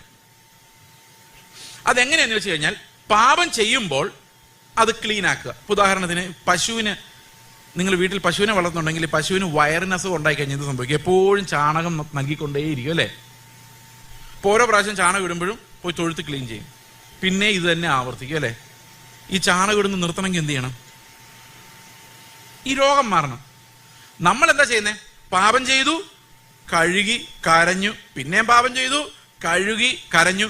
ഈ പാപം പ്രൊഡ്യൂസ് ചെയ്യുന്ന സാധനത്തെ മാത്രം തൊടാൻ നമുക്ക് സാധിക്കുന്നില്ല. മനസ്സിലാവുന്നുണ്ടോ? അപ്പൊ പാപങ്ങളുടെ മോചനവും പാപങ്ങളിൽ നിന്നുള്ള വിടുതലും രണ്ടും രണ്ടാണ്. മനസ്സിലാവുന്നുണ്ടോ? പാപക്ഷമ നമുക്ക് നൽകപ്പെട്ടാലും വീണ്ടും വീണ്ടും പാപം ചെയ്യാനുള്ള കപ്പാസിറ്റി നമ്മളിൽ അവശേഷിക്കുന്നു എന്നുള്ളതാണ് യാഥാർത്ഥ്യം. മനസ്സിലാവുന്നുണ്ടോ? ഇതെന്തുകൊണ്ടാണ് ഇത് അവശേഷിക്കുന്നത്? റോമാലേഖനം 7-ാം അധ്യായത്തിലേക്ക് വരുമ്പോൾ ഇതിനൊരു ശാസ്ത്രീയമായ എക്സ്പ്ലനേഷൻ പൗലോസ് പറയുന്നുണ്ട്. അതായത് ഇന്നത്തെ മനഃശാസ്ത്രം, ബിഹേവിയറൽ സയൻസ് എല്ലാം ചേർത്ത് വെച്ചാണ് പൗലോസ് സംസാരിക്കുന്നത്. അന്നത്തെ കാലത്ത് അവിടെ പറയുന്നത്, ഒരു മനുഷ്യൻ എത്ര തീരുമാനം എടുത്താലും നന്നാകാൻ പറ്റില്ല എന്നാണ്. 7-ാം അധ്യായം അതാണ്. 7-ാം അധ്യായം റോമാലേഖനം 7-ാം അധ്യായം എല്ലാ വിശ്വാസിയും ഗ്രഹിച്ചിരിക്കണം. 5, 6, 7, 8. 7-ാം അധ്യായം പൗലോസിന്റെ നിസ്സഹായാവസ്ഥയാണ് കാണിക്കുന്നത്. ന്യായപ്രമാണം എന്റെ മുമ്പിൽ ഉണ്ടെങ്കിലും അനുസരിക്കാൻ എന്റെ ജഡം കൊണ്ട് പറ്റുന്നില്ല. അതാണ് 7-ാം അധ്യായത്തിന്റെ വിഷയം. ന്യായപ്രമാണം പറയുന്നുണ്ട് സ്നേഹിക്കാൻ, ഒന്ന് ക്ഷമിക്കടാ പോട്ടെ എന്ന് ന്യായപ്രമാണം പറയുന്നുണ്ട്. പക്ഷെ അവനെ കാണുമ്പോൾ, അവന്റെ മുഖം കാണുമ്പോൾ എനിക്ക് ക്ഷമയല്ല, ഒരു പൊട്ടിയിൽ കൊടുക്കാനോ തോന്നുന്നു. എന്നെ ചെയ്യാൻ പറ്റും? ക്ഷമിക്കണമെന്ന് എനിക്ക് ആഗ്രഹമുണ്ട്, പക്ഷെ എന്റെ ഉള്ളിൽ എന്തുണ്ടാകുന്നില്ല? ക്ഷമ ഉണ്ടാകുന്നില്ല. സ്നേഹിക്കണമെന്ന് ആഗ്രഹമുണ്ട്, പക്ഷെ എന്റെ ഉള്ളിൽ സ്നേഹം ഉണ്ടാകുന്നില്ല. അപ്പൊ എനിക്ക് അനുസരിക്കാൻ പറ്റുന്നില്ല. 2 തരത്തിലുള്ള പാപങ്ങളുണ്ട്. പണ്ടൊക്കെ ഓർത്തഡോക്സ് ചർച്ചിൽ പോയിക്കൊണ്ടിരുന്ന സമയത്ത് ഇങ്ങനെ പ്രാർത്ഥിക്കുമായിരുന്നു, അറിഞ്ഞുകൊണ്ടും അറിയാതെയും ചെയ്ത പാപങ്ങളെ ഞങ്ങളോട് ക്ഷമിക്കണം. അറിഞ്ഞുകൊണ്ടും അറിയാതെ. അറിഞ്ഞുകൊണ്ട് ചെയ്യുന്ന പാപമാണോ അറിയാതെ ചെയ്യുന്ന പാപമാണോ കൂടുതൽ അപകടകരം? ഏതാണ്? അറിഞ്ഞുകൊണ്ട് ചെയ്യുന്നതല്ലേ? അല്ല. 7-ാം അധ്യായത്തിൽ പറയുന്നത് അറിയാതെ ചെയ്യുന്ന പാപമാണ് കൂടുതൽ അപകടകരം എന്നാണ്. 7-ാം അധ്യായത്തിൽ പൗലോസ് പറയുന്നത്, ഞാൻ ചെയ്യുന്ന എന്തെന്ന് ഞാൻ അറിയുന്നില്ല. നന്മ ചെയ്യണം എന്നാണ് എൻ്റെ ആഗ്രഹം, പക്ഷെ എന്നിൽ നിന്ന് വരുന്നത് തിന്മയാണ്. ഇപ്പൊ ഉദാഹരണത്തിന് ഞാൻ അറിഞ്ഞുകൊണ്ട് ചെയ്യുന്ന ഒരു പാപം എന്ന് പറഞ്ഞു കഴിഞ്ഞാൽ, ഒരു എക്സാമ്പിൾ പറയണമെങ്കിൽ, ഇവിടെ ഒരു എക്സാമ്പിൾ കാണുന്നില്ല. ഓക്കെ, എന്താ ചെയ്യാ? ഓക്കെ, ഈ മൈക്രോഫോൺ ആയിക്കോട്ടെ. ഇത് ഞാൻ എടുത്തോണ്ട് പോകണമെന്ന് വിചാരിച്ചു. അത് അറിഞ്ഞുകൊണ്ട് ചെയ്യുന്ന പാപമാണോ അറിയാതെ ചെയ്യുന്ന പാപമാണോ? ഈ അറിഞ്ഞുകൊണ്ട് ചെയ്യുന്ന പാപത്തിൻ്റെ ഒരു ഗുണം എന്താണെന്ന് വെച്ച് കഴിഞ്ഞാൽ, വേണ്ടെങ്കിൽ എനിക്ക് വേണ്ടാന്ന് വെച്ചിട്ട് പോവാം. എൻ്റെ കൺട്രോളിൽ അതിരിക്കുന്നല്ലേ? ശരിയല്ലേ? അപ്പൊ അതിന് അത്ര ശക്തിയുള്ളൂ, എന്നെ നിയന്ത്രിക്കുന്നില്ല. ഇപ്പൊ ഞാനിത് വേണ്ട പോട്ടെ, മര്യാദയല്ല, അവിടെ ഇരിക്കട്ടെ എന്ന് പറഞ്ഞുകൊണ്ട് എനിക്ക് വേണേൽ പോകാം. അപ്പൊ പാപത്തിന് എൻ്റെ മേലല്ല, എനിക്ക് അതിന്മേൽ അധികാരമുണ്ട്. അപ്പൊ എനിക്ക് വേണേൽ മാനസാന്തരപ്പെടാം. എവിടെ മാനസാന്തരപ്പെടാം? ഈ മനഃപൂർവ്വം ചെയ്യുന്ന പാപങ്ങളിൽ നമുക്ക് വേണമെങ്കിൽ മാനസാന്തരപ്പെടാം. ഇപ്പൊ ഒരുത്തരോട് 4 വർത്താനം പറയാൻ വേണ്ടി ഞാൻ തീരുമാനിച്ചു വെച്ചിരിക്കുകയാണ്. പക്ഷെ എനിക്ക് സുബോധം ഉണ്ടാവുന്നു, വേണ്ടാന്ന് വെക്കുന്നു. അപ്പൊ മനഃപൂർവ്വം ചെയ്യുന്ന വേണ്ടാന്ന് വെച്ചു, ഓക്കെ ഫൈൻ, സിമ്പിളാണ്, വേണ്ടാന്ന് വെച്ചാൽ. പക്ഷേ ഈ അറിയാതെ വരുന്ന പാപം ഉണ്ടല്ലോ, ഈ അറിയാതെ വരുന്ന പാപം എന്ന് പറഞ്ഞാൽ എനിക്ക് സ്നേഹിക്കാൻ പറ്റുന്നില്ല, ക്ഷമിക്കാൻ പറ്റുന്നില്ല, കരുണ കാണിക്കാൻ പറ്റുന്നില്ല. ഇഷ്ടമാണ്, മോഷ്ടിക്കരുത് എന്നുള്ള പ്രമാണം ഇഷ്ടമാണ്, ദൈവത്തെ ആരാധിക്കണം എന്നുള്ള പ്രമാണം ഇഷ്ടമാണ്, ഇതെല്ലാം ഇഷ്ടമാണ്. പക്ഷേ എങ്കിലും എൻ്റെ ബുദ്ധിയുടെ പ്രമാണത്തോട് പോരാടുന്ന വേറൊരു പ്രമാണം എൻ്റെ അവയവങ്ങളിൽ കാണുന്നു. അപ്പൊ ശരിക്കും ബുദ്ധി കൊണ്ട് ഞാൻ തീരുമാനിച്ചിട്ടുണ്ട് നന്നാവാൻ, അല്ലെ?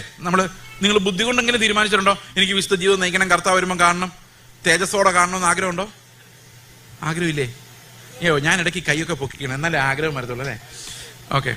അപ്പോൾ നമുക്ക് എല്ലാവർക്കും ബുദ്ധി കൊണ്ടറിയാം കർത്താവ് വരുമ്പോൾ നമ്മൾ വിശുദ്ധരായി കാണപ്പെടണമെന്നും, അല്ലെ, തേജസ്സിൽ എടുക്കപ്പെടണമെന്നും നമുക്ക് ബുദ്ധി കൊണ്ടറിയാം.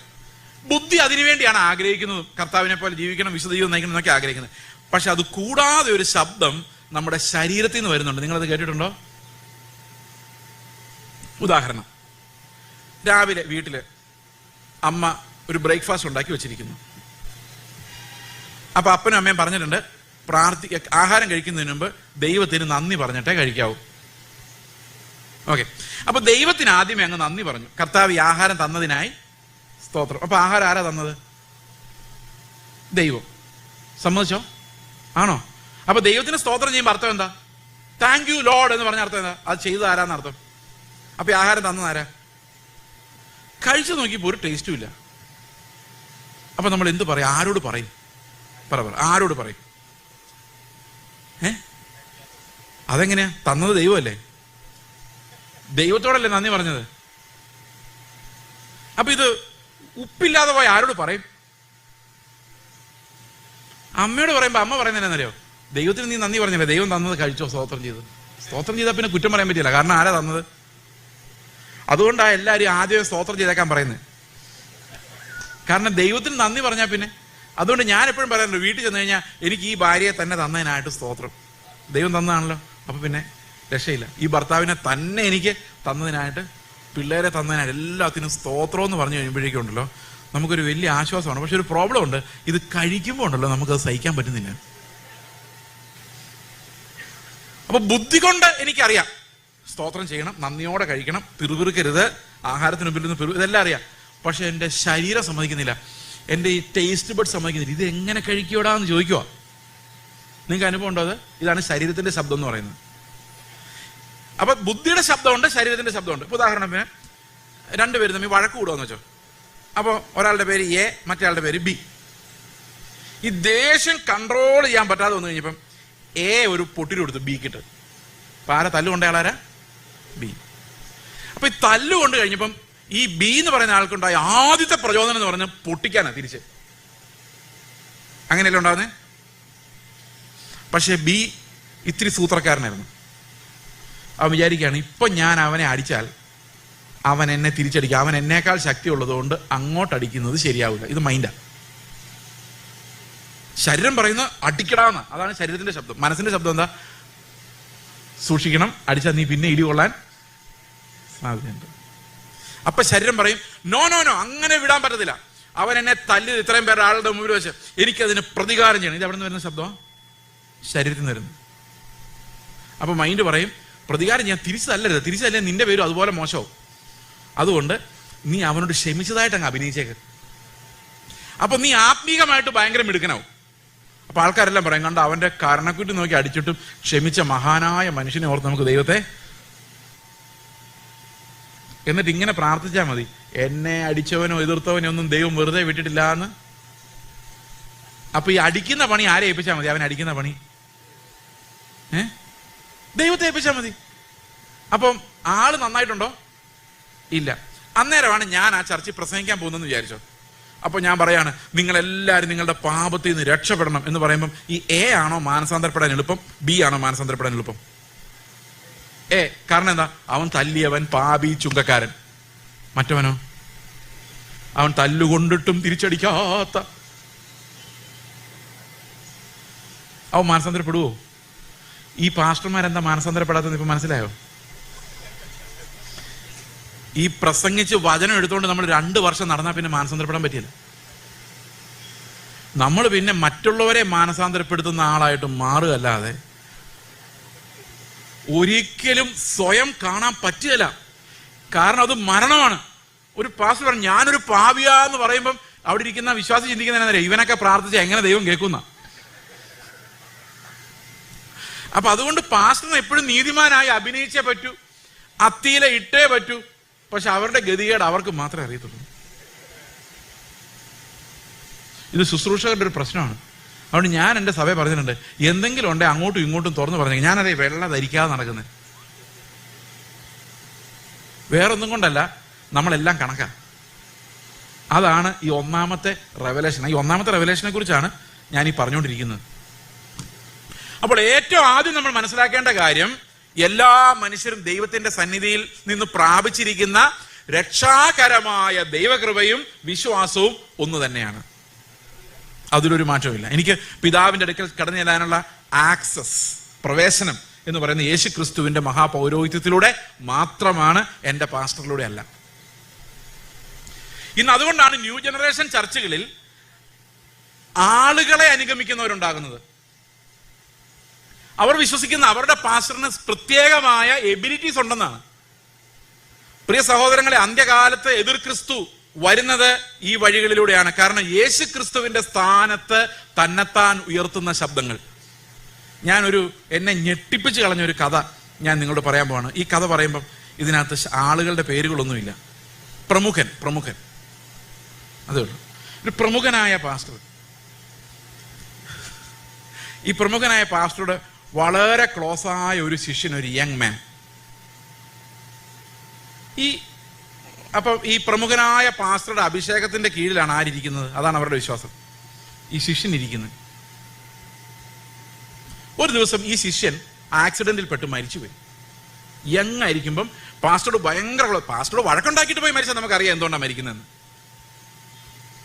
അറിയാം, പാസ്റ്ററോട് ഇത്ര സ്നേഹമായിരുന്ന ആൾ മരിച്ചു പോയി കഴിഞ്ഞപ്പോൾ ആൾക്കാർ ചോദിക്കാൻ തുടങ്ങി, പാസ്റ്റർ ഇത്രയും സ്നേഹമായിട്ടിരുന്ന, ഇത്രയും കൃപയുള്ള ഒരു പാസ്റ്റർ കൂടെ നടന്ന ആ പയ്യൻ എന്ത് പറ്റിയെന്ന് ചോദിച്ചപ്പം ആ പാസ്റ്റർ പറഞ്ഞ മറുപടി എന്താണെന്നറിയോ? അതേ ബ്രദറെ, ഇന്നലെ പ്രാർത്ഥിച്ചുകൊണ്ടിരുന്നപ്പോൾ ഞാൻ ഇത്തിരി ഉറങ്ങിപ്പോയി, അതുകൊണ്ട് സംഭവിച്ചതെന്ന്. ഒന്ന് ശ്വാസം വിട്ടത്. അയാൾ എന്തിനെല്ലാമാണ് ഉറങ്ങാതെ താങ്ങി നിർത്തിയിരിക്കുന്നതെന്ന് ഞാൻ ആലോചിക്കുക. യേശുക്രിസ്തുവിന്റെ സ്ഥാനത്തേക്ക്, ആ മധ്യസ്ഥന്റെ സ്ഥാനത്തേക്ക് സ്വയം ഉയർത്തുന്ന ശുശ്രൂഷകർ,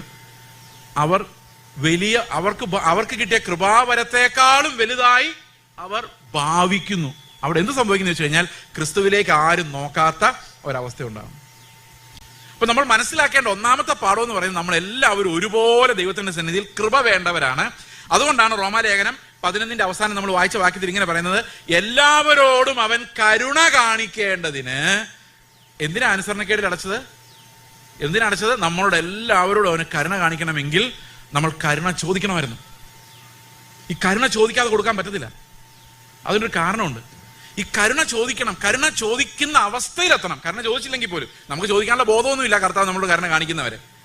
എങ്കിൽ പോലും ആ ഒരു അവസ്ഥയിൽ നമ്മൾ ഉണ്ടെങ്കിൽ മാത്രമേ ഈ ദൈവത്തിന്റെ കരുണ നമുക്ക് ലഭിക്കുകയുള്ളൂ. അതിന് കാരണം എന്താണെന്ന് വെച്ച് കഴിഞ്ഞാൽ, നമുക്ക് വേണേൽ വഴിയെ പോകുന്നതിനെ വിളിച്ച് ബിരിയാണി വേണേൽ കൊടുക്കാം, ഇരിക്കട്ടെ വീട്ടിൽ കൊണ്ടേ പിള്ളേർക്ക് കൊടുത്തോളാൻ പറഞ്ഞു. പക്ഷേ വഴിയെ പോകുന്നതിനെ വിളിച്ചിട്ട് ഇത്തിരി പരിശുദ്ധാത്മാവിനെ കൊടുക്കാൻ പറ്റുമോ? പറ്റില്ല. അവിടെ ഒരു ദാഹം ഉണ്ടാകണം. അവിടെ ഒരു ഒന്നുമില്ലായ്മ ഫീൽ ചെയ്യണം. അയ്യോ, ഞാൻ അപര്യാപ്തനാണ്, ഞാൻ പോരാത്തവനാണ്, എനിക്ക് നിന്റെ മുന്നിൽ എനിക്ക് യോഗ്യത ഇല്ല എന്ന് തോന്നിയാൽ മാത്രമേ അവിടെ എന്തിനു ഓപ്പറേറ്റ് ചെയ്യുന്നുള്ളൂ. ഈ അർഹിക്കാത്ത സ്ഥലത്ത് ദൈവം കൊടുക്കുന്ന ദാനം അവിടെ മാത്രമാണ് വർക്ക് ചെയ്യുന്നത്. അപ്പൊ ദൈവം സകലരെയും അനുസരണക്കേടിൽ ബന്ധിക്കാനുള്ള കാരണം, ഇത് വേറെ പല വാക്യങ്ങളുണ്ട്. ഗലാത്യ ലേഖനം 3-ാം അധ്യായത്തിന്റെ 21-ാം വാക്യം ഇത് തന്നെയാണ് പറയുന്നത്. ഗലാത്യർ 3:21, റോമാലേഖനം 3:19, ഇതെല്ലാം ഒരേ കാര്യങ്ങൾ തന്നെ പറയുന്നത്. 3:21 ഗലാത്യ ലേഖനം ഞാൻ വായിക്കാം. എന്നാൽ ന്യായപ്രമാണം ദൈവവാഗ്ദത്തങ്ങൾക്ക് വിരോധമോ ഒരു നാളുമല്ല. ജീവിപ്പിക്കാൻ കഴിയുന്ന ഒരു ന്യായപ്രമാണം നൽകിയിരുന്നുവെങ്കിൽ ന്യായപ്രമാണം വാസ്തവമായി നീതിക്ക് ആധാരമാകുമായിരുന്നു. എന്നാൽ വിശ്വസിക്കുന്നവർക്ക് വാഗ്ദത്തം യേശു ക്രിസ്തുവിലെ വിശ്വാസത്താൽ ലഭിക്കേണ്ടതിന് തിരുവെഴുത്ത് എല്ലാവരെയും പാപത്തിന് കീഴെ അടച്ചു. അപ്പൊ നമ്മളെല്ലാവരും ബന്ധനത്തിലായി. ഇനി നമുക്ക് രക്ഷപ്പെടണമെങ്കിൽ എങ്ങനെ രക്ഷപ്പെടണം? കൃപയാൽ വിശ്വാസത്താൽ രക്ഷപ്പെടാൻ വേണ്ടി, ഒരാള് സ്വന്തം നീതി കൊണ്ട് രക്ഷപ്പെടാതിരിക്കാൻ വേണ്ടി, സ്വന്തം നീതിയുടെ അഹങ്കാരം ഉണ്ടാകാതിരിക്കാൻ വേണ്ടി, ശരിയായ മാനസാന്തരം ഉളവാക്കപ്പെടാൻ വേണ്ടി ദൈവം എന്ത് ചെയ്തു? സകലരെയും അനുസരണം കെട്ടവരാക്കി മാറ്റി. പാപം ചെയ്യിപ്പിച്ചില്ല, പിന്നെ എന്ത് ചെയ്തു? പാപബോധം ഉണ്ടാക്കി. ഇതുമായിട്ട് അനുബന്ധിച്ച് ഒരു വാക്യം, ഈ ഹൈപ്പർ ഗ്രേസ് എന്ന് പറഞ്ഞൊരു ടീം വന്ന് 2-3 വർഷങ്ങൾക്ക് മുമ്പ് റോമാലേഖനം 5-ാം അധ്യായത്തിന്റെ അവസാന ഭാഗത്ത് ഇങ്ങനൊരു വാക്യമുണ്ട്.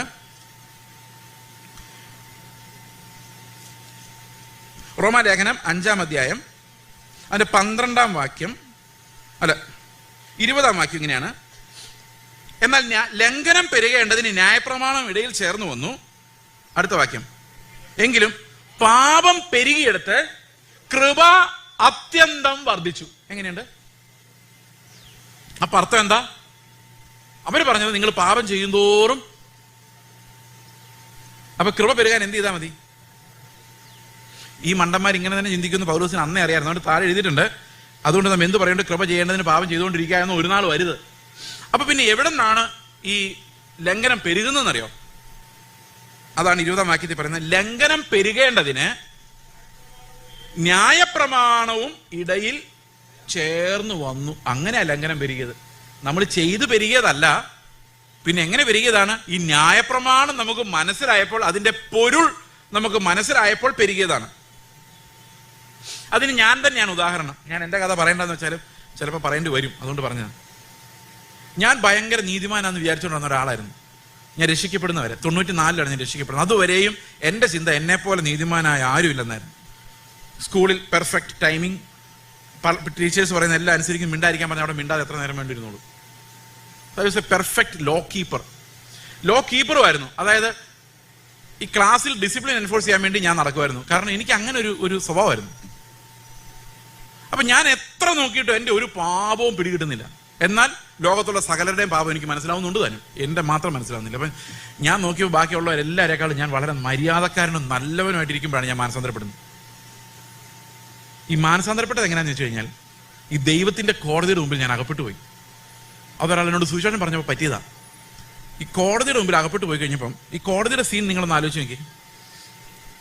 ജഡ്ജി ഇരിക്കുന്നു, ഒരു ഡിഫൻസ് ലോയർ, പിന്നെ പ്രോസിക്യൂട്ടർ, പിന്നെ പ്രതികള്, സാക്ഷികൾ, ഇതൊക്കെയാണല്ലോ കോടതിയിലുള്ളത്. നിങ്ങൾ അഡ്വക്കേറ്റ് ഒക്കെ ആണ്. ഞാൻ കോടതി മുറി ഇന്നുവരെ കണ്ടിട്ടില്ല, ദൈവത്തിന്റെ കൃപയാൽ. ഇതൊക്കെയാണ് അവിടെ ഉള്ളത്. പക്ഷെ ഈ ദൈവത്തിന്റെ കോടതിയിൽ ജഡ്ജായിട്ട് ദൈവം ഇരിക്കുന്നു. ഞാൻ നീതിമാനാണല്ലോ. നീതിമാനായ എന്നെ കള്ളക്കേസിൽ കുരുക്കി പ്രതിക്കൂട്ടിൽ നിർത്തിയിരിക്കുന്നു. അപ്പൊ എനിക്കറിയാം ഈസി ആയിട്ട് കേസ് തള്ളിപ്പോകും. കാരണം ഞാൻ എന്തൊരു നീതിമാനാണെന്നറിയോ? അതുകൊണ്ട് ഇതൊന്നും എനിക്ക് വർക്ക് ചെയ്യില്ല എന്ന് എനിക്ക് നല്ല ബോധ്യമുണ്ട്. കള്ളുകുടിയില്ല, സിഗരറ്റ് വലിയില്ല, വഴക്കില്ല, ബഹളമില്ല, പൊളിറ്റിക്സ് ഇല്ല, രാഷ്ട്രീയമില്ല, പഠിക്കേണ്ടത് പഠിക്കുന്നു, എല്ലാം മര്യാദ, ഡീസന്റ്. ശത്രുക്കളില്ല, വഴക്കുണ്ടാക്കുന്നില്ല, ഒന്നുമില്ല, വളരെ ഡീസന്റ് ആൻഡ് സൈലന്റ്. അപ്പൊ ദൈവം തീർച്ചയായിട്ടും എൻ്റെ കൂടെ ആയിരിക്കുമല്ലോ. ഞാൻ നോക്കിയപ്പം ഈ സാത്താൻ എൻ്റെ കുറ്റങ്ങളുടെ ഫയലുമായിട്ട് വരികയാണ് ദൈവത്തിൻ്റെ അടുത്തേക്ക്. നോക്കിയപ്പോൾ അത് വലിയൊരു ഫയലാണ്. അപ്പൊ എനിക്കറിയാം ഇവൻ കള്ളം മാത്രമേ പറയുള്ളൂ, ദൈവം ഒന്നും മൈൻഡ് ചെയ്യാൻ പോകുന്നില്ല. എന്നെപ്പോലൊരു നീതിമാനായ ഒരാളെ ദൈവം എന്തായാലും ശിക്ഷിക്കാനൊന്നും പോകുന്നില്ലെന്ന് എനിക്ക് നല്ല ഉറപ്പാണ്. അപ്പൊ ഞാനിങ്ങനെ ധൈര്യമായിട്ട് നിൽക്കുമ്പോഴാണ് ഈ സാത്താൻ വന്ന് കുറ്റം വായിക്കുന്നത്. ഞാൻ ഇത്തിരി ഡ്രമാറ്റിക് ആയിട്ട് അവതരിപ്പിച്ച കേട്ടോ. പക്ഷെ അന്ന് നടന്ന സംഭവങ്ങൾ ഞാൻ ഇത്തിരി ഡ്രാമ കലർത്തിയത് പറയുന്നത്. അപ്പോൾ സാത്താൻ കുറ്റം വായിക്കുകയാണ്. ഒന്ന്, ചേസ് ജോസഫ് എന്ന് പറയുന്ന ഇവൻ ഒരു കൊലപാതകനാണ്. ഞാൻ കർത്താവിനോട് പറഞ്ഞു, കർത്താവ്, എൻ്റെ ജീവിതത്തിൽ ഒരു കോഴിയെ പോലും ഞാൻ കൊന്നിട്ടില്ല. പണ്ട് ചെറുപ്പകാലത്ത് പഠിക്കുമ്പോൾ വൈക്കം മുഹമ്മദ് ബഷീറിന്റെ ഒരു കഥ ഞങ്ങൾ പഠിച്ചിട്ടുണ്ട്. 7-ാം ക്ലാസ്സിലാണെന്ന് തോന്നുന്നു. ഭൂമിയുടെ അവകാശികൾ എന്ന് പറഞ്ഞു. നിങ്ങൾ ആരെങ്കിലും പഠിച്ചിട്ടുണ്ടോ? അതായത് ഈ ഭൂമിയിൽ പഴുതാരയ്ക്കും പാറ്റയ്ക്കും പാമ്പിനും എല്ലാം ജീവിക്കാൻ ഞാൻ ഇതിനെ സ്നേഹിക്കുന്നത്. അപ്പോ നേരെ നോക്കുമ്പോൾ കൊലപാതകം നമ്പർ 1, 2, 3, 4, 5 കൊലപാതകങ്ങളുടെ ലിസ്റ്റ്. അത് ചിലരെയൊക്കെ ഞാൻ നാട് കടത്തിയിട്ടുണ്ട്. നിങ്ങൾ നാട് കടത്തിയിട്ടുണ്ടോ ആരെങ്കിലും? ഇനി അവനുമായിട്ട് ഒരു ബന്ധമില്ല. അതിനാണ് ഈ നാട് കടത്തൽ എന്ന് പറയുന്നത്. നമ്മുടെ രാജ്യത്തിൽ നിന്ന് അവനെ പുറത്താക്കി. അപ്പൊ ഞാനൊരു ജഡ്ജായിട്ടിരിക്കുക, ദൈവമല്ല ജഡ്ജ് ചെയ്യുന്നത്. ആ പഴം തിന്ന് അന്ന് തൊട്ടേ ജഡ്ജാ നമ്മൾ ഒരു ന്യായവിധി നമ്മൾ തന്നെ ഇരിക്കുന്നത്. അപ്പൊ നമ്മൾ നീതിമാന്മാരാ. ആദമിനോട് കർത്താവ് ചോദിച്ചു, ഞാൻ തിന്നരുതെന്ന് പറഞ്ഞ പഴം തിന്നോ? അപ്പൊ ഓൾറെഡി ആദം ഒരു ജഡ്ജായിട്ടിരുന്ന് നോക്കിയായിരുന്നു ഈ മുഴുവൻ സംഭവം. അപ്പൊ കുറ്റം ആരുടെ മേലായിരുന്നു? ഹവ്വയുടെ മേലല്ല. ആദം ഹവ്വയല്ല കുറ്റപ്പെടുന്നത്. ആദം കുറ്റപ്പെടുത്തുന്നത് ദൈവത്തെയാണ്. ഞാൻ ഉറങ്ങിക്കിടന്നപ്പോഴല്ലേ നീ എനിക്കൊരു ഹവ്വയെ തന്നത്? ഒരു നല്ല ഹവ്വയെ തരിക എന്നുള്ള ആരുടെ ചുമതലയായിരുന്നു? അപ്പൊ അനുസരണ ഇല്ലാത്തൊരു ഹവ്വയെ തന്നിട്ട് ആ ഹവ്വ പറഞ്ഞത് നീ പറഞ്ഞ ആളാണല്ലോ പറഞ്ഞതെന്ന് വിചാരിച്ച് ഞാൻ ചെയ്തപ്പോൾ ഞാൻ പ്രതിയായി. അപ്പൊ ശരിക്കും കുറച്ചുകൂടെ അനുസരണയുള്ളൊരു ഹവ്വയെ ദൈവം ആദമിന് കൊടുത്തായിരുന്നെങ്കിൽ പ്രശ്നം ഉണ്ടാവുമായിരുന്നോ? എന്റെ സഹോദരങ്ങൾ, അനുസരണമുള്ള ഹവ്വ എവിടെ കിട്ടും? ഈ ആദമുള്ള അവിടെ ആകെ. ആദമിന്റെ സ്വഭാവം തന്നെയാണ് ഹവ്വയ്ക്കും. അതായത് ആദമിൽ നിന്നല്ലേ ഹവ്വ എടുത്തത്. രണ്ടിനും ഒരേ സ്വഭാവം തന്നെയായിരുന്നു. ആദമിനത് മനസ്സിലായില്ല. കാരണം ഈ രണ്ടിനും ഒരേ സ്വഭാവമുള്ളതെന്ന് എനിക്ക് മനസ്സിലായത് എങ്ങനെയാണെന്നറിയോ? ഹവ്വ പഴമൊക്കെ പറിച്ചുകൊണ്ട് ആദമിൻ്റെ അടുത്ത് കൊണ്ട് ചെല്ലുമ്പം ആദമിന് വേറൊരു സ്വഭാവമായിരുന്നെങ്കിൽ ആദം പറഞ്ഞേനെ, ഹവ്വ ഈ പണി നമുക്ക് പറ്റിയതല്ല, ദൈവം പറഞ്ഞിട്ടുണ്ട് ഇത് തിന്നരുതെന്ന്, അതിനപ്പുറത്തൊരു കാര്യമില്ല, നീ എത്ര നിർബന്ധിച്ചാലും ഞാൻ ഈ പഴം തിന്നേലാന്നല്ലേ പറയുള്ളൂ. പക്ഷെ ആദമിനും ആരുടെ സ്വഭാവം തന്നെയായിരുന്നു? ഹവ്വയുടെ സ്വഭാവം തന്നെയായിരുന്നു. ഇവൻ ഈ പല പ്രാവശ്യം ഈ പഴം നോക്കി വെച്ചിട്ടുണ്ടായിരുന്നു. അപ്പൊ ഹവ്വ പറിച്ചു തന്നപ്പോൾ അതൊരു ആശ്വാസമായി. അപ്പോൾ അവന്റെ നീതിബോധം വെച്ച് നോക്കുമ്പം അത് ആരുടെ തലയിലോട്ട് വെച്ചു? ഈ ഹവ്വയെ തന്ന ദൈവത്തിന്റെ തലയിലോട്ട് വെച്ചു. അപ്പം നമ്മുടെ എല്ലാം ഹൃദയത്തിലൊരു കോടതിയുണ്ട്. ഈ ഹൃദയത്തിലൊരു കോടതിയുടെ ഒരു പ്രത്യേകത എന്ന് വെച്ച് കഴിഞ്ഞാൽ ആ കോടതിയുടെ വിധി കഴിയുമ്പോൾ നമ്മൾ മാത്രം പാപം ചെയ്യാത്തവരായിട്ട് രക്ഷപ്പെടും. അതാണ് ആ കോടതിയുടെ പ്രത്യേകത. നിങ്ങളുടെ വീട്ടിലൊരു വഴക്കുണ്ടായെന്ന് വിചാരിച്ചോ, അപ്പോൾ കുറച്ചു നേരം കഴിയുമ്പോൾ കുറച്ചു നേരത്തേക്ക് നിങ്ങൾ വിചാരിക്കും, സോറി പറഞ്ഞേക്കാം, എൻ്റെ ഭാഗത്ത് മിസ്റ്റേക്ക് ഉണ്ട്, എൻ്റെ വായിൽ വരുതാത്ത വാക്കുകളൊക്കെ വന്നു, കർത്താവെ ക്ഷമിക്കണേ, ഞാൻ ഇപ്പം തന്നെ സോറി പറയാൻ പോവാം. പക്ഷേ അന്നേരം സോറി പറയാൻ പറ്റിയില്ല. അരമണിക്കൂർ കഴിഞ്ഞ്, 2 മണിക്കൂർ കഴിഞ്ഞ്, 4 മണിക്കൂർ കഴിഞ്ഞ് ഇപ്പോൾ കോടതി വർക്ക് ചെയ്യണം നമ്മുടെ ഉള്ളിൽ. ഈ കോടതി വർക്ക് ചെയ്ത് അവസാനം പറഞ്ഞു, അയാൾ നിന്നോട് അങ്ങനെ പറഞ്ഞത് കൊണ്ടല്ലേ നീ പറഞ്ഞത്, വേണമെങ്കിൽ അയാൾ സോറി പറയട്ടെ. ഈ കോടതി നിങ്ങൾക്ക് പരിചയമുണ്ടോ? ഇതാണ് നമ്മുടെ സ്വഭാവം. ഈ കോടതി എപ്പോഴും നമ്മളെ ഫ്രീ ആക്കി വിട്ടുകൊണ്ടിരിക്കും. അപ്പോൾ എന്ത് ചോദിച്ചാലും അയൽവക്കക്കാരുടെ കൂടോത്രം, നിങ്ങളത് കേട്ടിട്ടുണ്ട്, അയൽവക്കക്കാരുടെ കൂടോത്രം. ഞങ്ങളുടെ ചർച്ചിൽ ഒരു ഹൈന്ദവ വിശ്വാസത്തിൽ നിന്ന് വന്ന ഒരു കുടുംബം വന്നു. അപ്പോൾ അവർക്ക് ചെറുപ്പം തൊട്ടേ കർത്താവിൻ്റെ ഭയങ്കര സ്നേഹമായിരുന്നു. അപ്പോൾ വളരെ ചെറുപ്പകാലം തൊട്ടേ. അപ്പോൾ അവരുടെ അടുത്തൊരു വിശ്വാസി കുടുംബം വന്ന് താമസിച്ചപ്പോൾ ഇവർക്ക് യേശുക്രിസ്തുവിനെ കുറിച്ച് അറിയണം, ചോദിക്കണം എന്നൊക്കെ ഉണ്ട് ഇവരോട്. അങ്ങോട്ട് ഒരു ദിവസം ഒരു വീടിന് മുമ്പിലൂടെ പാസ് ചെയ്തപ്പോൾ അവർ അകത്തുനിന്ന് പ്രാർത്ഥിക്കുവാണ്, ഈ അയൽവക്കക്കാർ ചെയ്ത കൂടോത്രത്തിൽ ഞങ്ങളെ രക്ഷിക്കണമെന്ന്. അവർ പറഞ്ഞത് ഹൃദയം തകർന്നു പോയി പറഞ്ഞു, ഇതെന്താ സാധനം എന്ന് പോലും ഞങ്ങൾക്ക് അറിയത്തില്ല. ഏതോ പ്രവാചകൻ പറഞ്ഞ അവർ കൂടോത്രം ചെയ്തിരിക്കുക. എന്ത് ചെയ്യും സഹോദരങ്ങളെ? നിങ്ങൾ ആരെങ്കിലും അങ്ങനത്തെ വിശ്വാസത്തിലുണ്ടെങ്കിൽ നിങ്ങൾ ദൈവത്തെ മഹത്വപ്പെടുത്തുന്നില്ല. എന്തുകൊണ്ടാണെന്നറിയോ? സാത്താന് ശക്തി ഉണ്ടെന്ന് പറയുന്ന ഹവ്വയുടെ സ്വഭാവം. ഹവ്വയോട് ആരാ നീ എന്തിനാ ഇത് ചെയ്തെന്ന് വെച്ചപ്പം പെന്തക്കോസ്തുകാർ പറയുന്ന പോലെ പറഞ്ഞ് എന്താ പറഞ്ഞേ? അത് പാമ്പ് എന്നെ പറ്റിച്ചാന്നാണ്. അപ്പൊ നമ്മൾ എന്തേലും കാണിച്ചിട്ട് നമ്മൾ അവസാനം പറയുന്നത് എന്തായിരിക്കും? പിശാചിന്റെ പണിയാ ബ്രദറെ. അതാണ് ഹവ്വ പറഞ്ഞത്. അപ്പൊ ശരിക്കും പിശാചിന്റെ പണിയല്ല, ഇവളുടെ ഉള്ളിലുള്ള മോഹമാണ് പാപം ചെയ്യിപ്പിച്ചത്. പിശാച് ഒരു വഴി തുറന്നു കൊടുത്തേ ഉള്ളൂ. ചെയ്തത് ആരാ? അപ്പൊ നമ്മുടെ എല്ലാം ഉള്ളില് ഒരു കോടതിയുണ്ട്. ഞാനിത് പറയാൻ കാരണം, ഇന്ന് പലപ്പോഴും പാസ്റ്റർമാർ വരെ സ്റ്റേജിൽ നിന്ന് പറയുന്നത് എന്താണെന്നറിയോ? സാത്താന് ഭയങ്കര ബലമാണ്, ഇത് പെട്ടെന്നൊന്നും പ്രാർത്ഥിച്ചാൽ പോകുന്നതല്ലത്ര. കേട്ടില്ലേ? അത് ബലവും ബഹുമാനവും ശക്തിയും മഹത്വവും ആർക്ക് കൊടുക്കണം? കുഞ്ഞാടിന്. ഇപ്പൊ ഇവിടെ ആർക്കാ കുറച്ച് കൊടുത്തേക്കുന്നേ? ഒരു വീട്ടിൽ ചെന്നപ്പോൾ അവർ പറഞ്ഞു ഭയങ്കര പോരാട്ടമാണ് പാസ്റ്റർ. ഞാൻ എന്ത് പോരാട്ടം? ഒന്നും പറയണ്ട, രാവിലെ എഴുന്നേരം ഇവിടെ വീടിന് വെളിയിൽ മുട്ടയിൽ കൂടോത്രം, ചെമ്പരത്തിപ്പൂവിൽ കൂടോത്രം, ഞങ്ങൾ ആകെ മടുത്തു. ഞാൻ പറഞ്ഞു, നിങ്ങൾ പ്രാർത്ഥിച്ചില്ലേ? പ്രാർത്ഥിച്ചിട്ടൊന്നും നടക്കുന്നില്ല ബ്രദറെ. ഉപവാസം എടുത്ത് പ്രാർത്ഥിച്ചു. അപ്പൊ ഞാൻ പറഞ്ഞു, പിന്നെ ഒരു കാര്യം ചെയ്യും, നിങ്ങൾ ഇത് വിട്ടിട്ട് അവരുടെ കൂടെ പോക്കെ. ഇപ്പൊ ശക്തി അവർക്കാണല്ലോ. ഈ ഒരു ശക്തി ഇല്ലാത്ത ദൈവത്തെ എന്തിനാ വിളിക്കുന്നത്? അപ്പൊ നമ്മൾ ശക്തി കൊടുക്കുന്ന ആർക്കാ? അവന് ശക്തിയുണ്ടെന്ന് പറയുമ്പം കുഞ്ഞാടിന് കൊടുക്കേണ്ട ബലം കുറച്ചെടുത്ത് നമ്മള് വർഷിപ്പ് കുറച്ചെടുത്ത് അവന് കൊടുക്കുക, അവനത് മതി. അപ്പൊ ഞാൻ പലപ്പോഴും സങ്കല്പിക്കാറുണ്ട്, ഒരു കുട്ടിപ്പിശാശ് എന്ന് വേറെ കുട്ടിപ്പിശാശിനോട് പറയുമായിരിക്കും, എടാ എനിക്കിപ്പോ ഭയങ്കര ശക്തിയാ. അപ്പം ചോദിക്കും, നീക്ക് ശക്തിയോ? നമ്മളൊക്കെ കാൽവരി ക്രൂശിൽ തകർന്നു പോയതല്ലേ? പാഴ്സിരായത്തിന്റെ പ്രഭു, ദേശാധിപ ശക്തി, ഇതെല്ലാം കാൽവരി ക്രൂശിൽ കർത്താവ് ജയിച്ചപ്പോൾ അതെല്ലാം പോയത്. അതിനു മുമ്പേ ഇതൊക്കെ ഉള്ളൂ. ഇപ്പോഴും ഉണ്ട്, പക്ഷെ അതിന് തന്ത്രങ്ങൾ മാത്രമേ ഉള്ളൂ. ശക്തി കർത്താവ് തകർത്ത് കളഞ്ഞിരിക്കുന്നതാണ്. തന്ത്രങ്ങളുണ്ട്. അപ്പൊ പറയും, ആ പാസ്റ്റർ പ്രസംഗിക്കുന്നു കേട്ടോ. അപ്പൊ ഈ മൂത്ത പറയും, വലിയ പിശാച് പറയും, അതൊന്നും കേട്ട് നീ പോയി അധികം ബലം കാണിക്കേണ്ട, പൊടി പോലും കാണുകയില്ല. കാരണം അവര് സംഗതി അവരുടെ ബിസിനസ് മുമ്പോട്ട് കൊണ്ടുപോകാൻ വേണ്ടി പറയുന്നതാണ്. കാരണം പോരാട്ടം ഉണ്ടെന്ന് പറഞ്ഞാലല്ലേ നിങ്ങൾ അയാളെ വിളിച്ച് പ്രാർത്ഥിപ്പിക്കുള്ളൂ. അപ്പൊ അതുകൊണ്ട് ഒരു ആത്മീക കച്ചവടത്തിന്റെ ഭാഗമാണ്. നിങ്ങൾക്ക് വേണ്ടി പ്രാർത്ഥിച്ചപ്പോൾ ഒരു പാമ്പിനെ കണ്ടു, നിങ്ങൾക്ക് വേണ്ടി വട്ടമിട്ട് പോരാടിക്കൊണ്ടിരിക്കാന്ന് പറയുന്നത് വെച്ചാൽ ഇവരെ വിളിച്ച് പ്രാർത്ഥിപ്പിക്കാൻ വേണ്ടി. നിങ്ങൾ വളരെ സൂക്ഷിച്ചോ, ഇത് ദൈവവചനത്തിന് വിരുദ്ധമാണ്. യേശു ക്രിസ്തുവിന്റെ നാമത്തിന് മുമ്പിൽ ഒന്നിനും യാതൊരു ശക്തിയും ഇല്ലെന്ന് നമ്മൾ ഉറച്ചു വിശ്വസിക്കണം. കാരണം അത് കുഞ്ഞാടിനെ ആരാധിക്കുന്ന വാഗൊണ്ട് മാത്രമല്ല, നമ്മുടെ മനോഭാവം കൊണ്ടും കൂടിയാണ്. നമുക്കറിയാം, ഈ നാമത്തിന് മുമ്പിൽ ഒരു നാമവുമില്ല. അവന്റെ നാമം വിളിച്ചപേക്ഷിക്കുന്ന ജനങ്ങളെ സംരക്ഷിക്കുന്നത്, സകലത്തെയും കാത്തു സൂക്ഷിക്കുന്ന ദൈവം തന്നെയാണ്. അവരുടെ ഒരു തലമുടി നാര് പോലും നിലത്ത് വീഴണമെങ്കിൽ അത് പിതാവ് എണ്ണി വെച്ചിരിക്കുന്നതാണ്. അതും ആർക്കും ഒന്നും ചെയ്യാൻ പറ്റത്തില്ല. ഈ സാത്താന്റെ നിസ്സഹായാവസ്ഥ മനസ്സിലാകുന്നത് ഇയ്യോബിനെ പരീക്ഷിക്കാൻ ചെല്ലുമ്പം ഇയ്യോബിനെ ദൈവത്തിന്റെ പെർമിഷൻ വേണം. അത് പിന്നെ എന്തെങ്കിലും ആട്ടെ. അവസാനം ഈ സാത്താൻ ചെന്ന് കർത്താവിനോട് പറയാണ്, എനിക്ക് ഈ പത്രോസിനെ ഒന്ന് പാറ്റണം, കാരണം അവന്റെ വിശ്വാസം ഭയങ്കര ഉറപ്പുള്ളതാണെന്ന്, ആ ഉറപ്പുള്ള പാറയുടെ മേലെ ഞാൻ എന്റെ സഭയെ പണിയൂ എന്നൊക്കെ കർത്താവ് നിന്റെ മകൻ പറഞ്ഞിട്ടുണ്ട്. അതുകൊണ്ട് എനിക്ക് അവനെ ഒന്ന് പാറ്റിയേ പറ്റൂ, എനിക്ക് സഹിക്കാൻ പറ്റുന്നില്ല, അവന്റെ സ്വഭാവം വളരെ മോശമാണെന്ന് ഞാൻ ഇപ്പൊ കാണിച്ചു തരാം.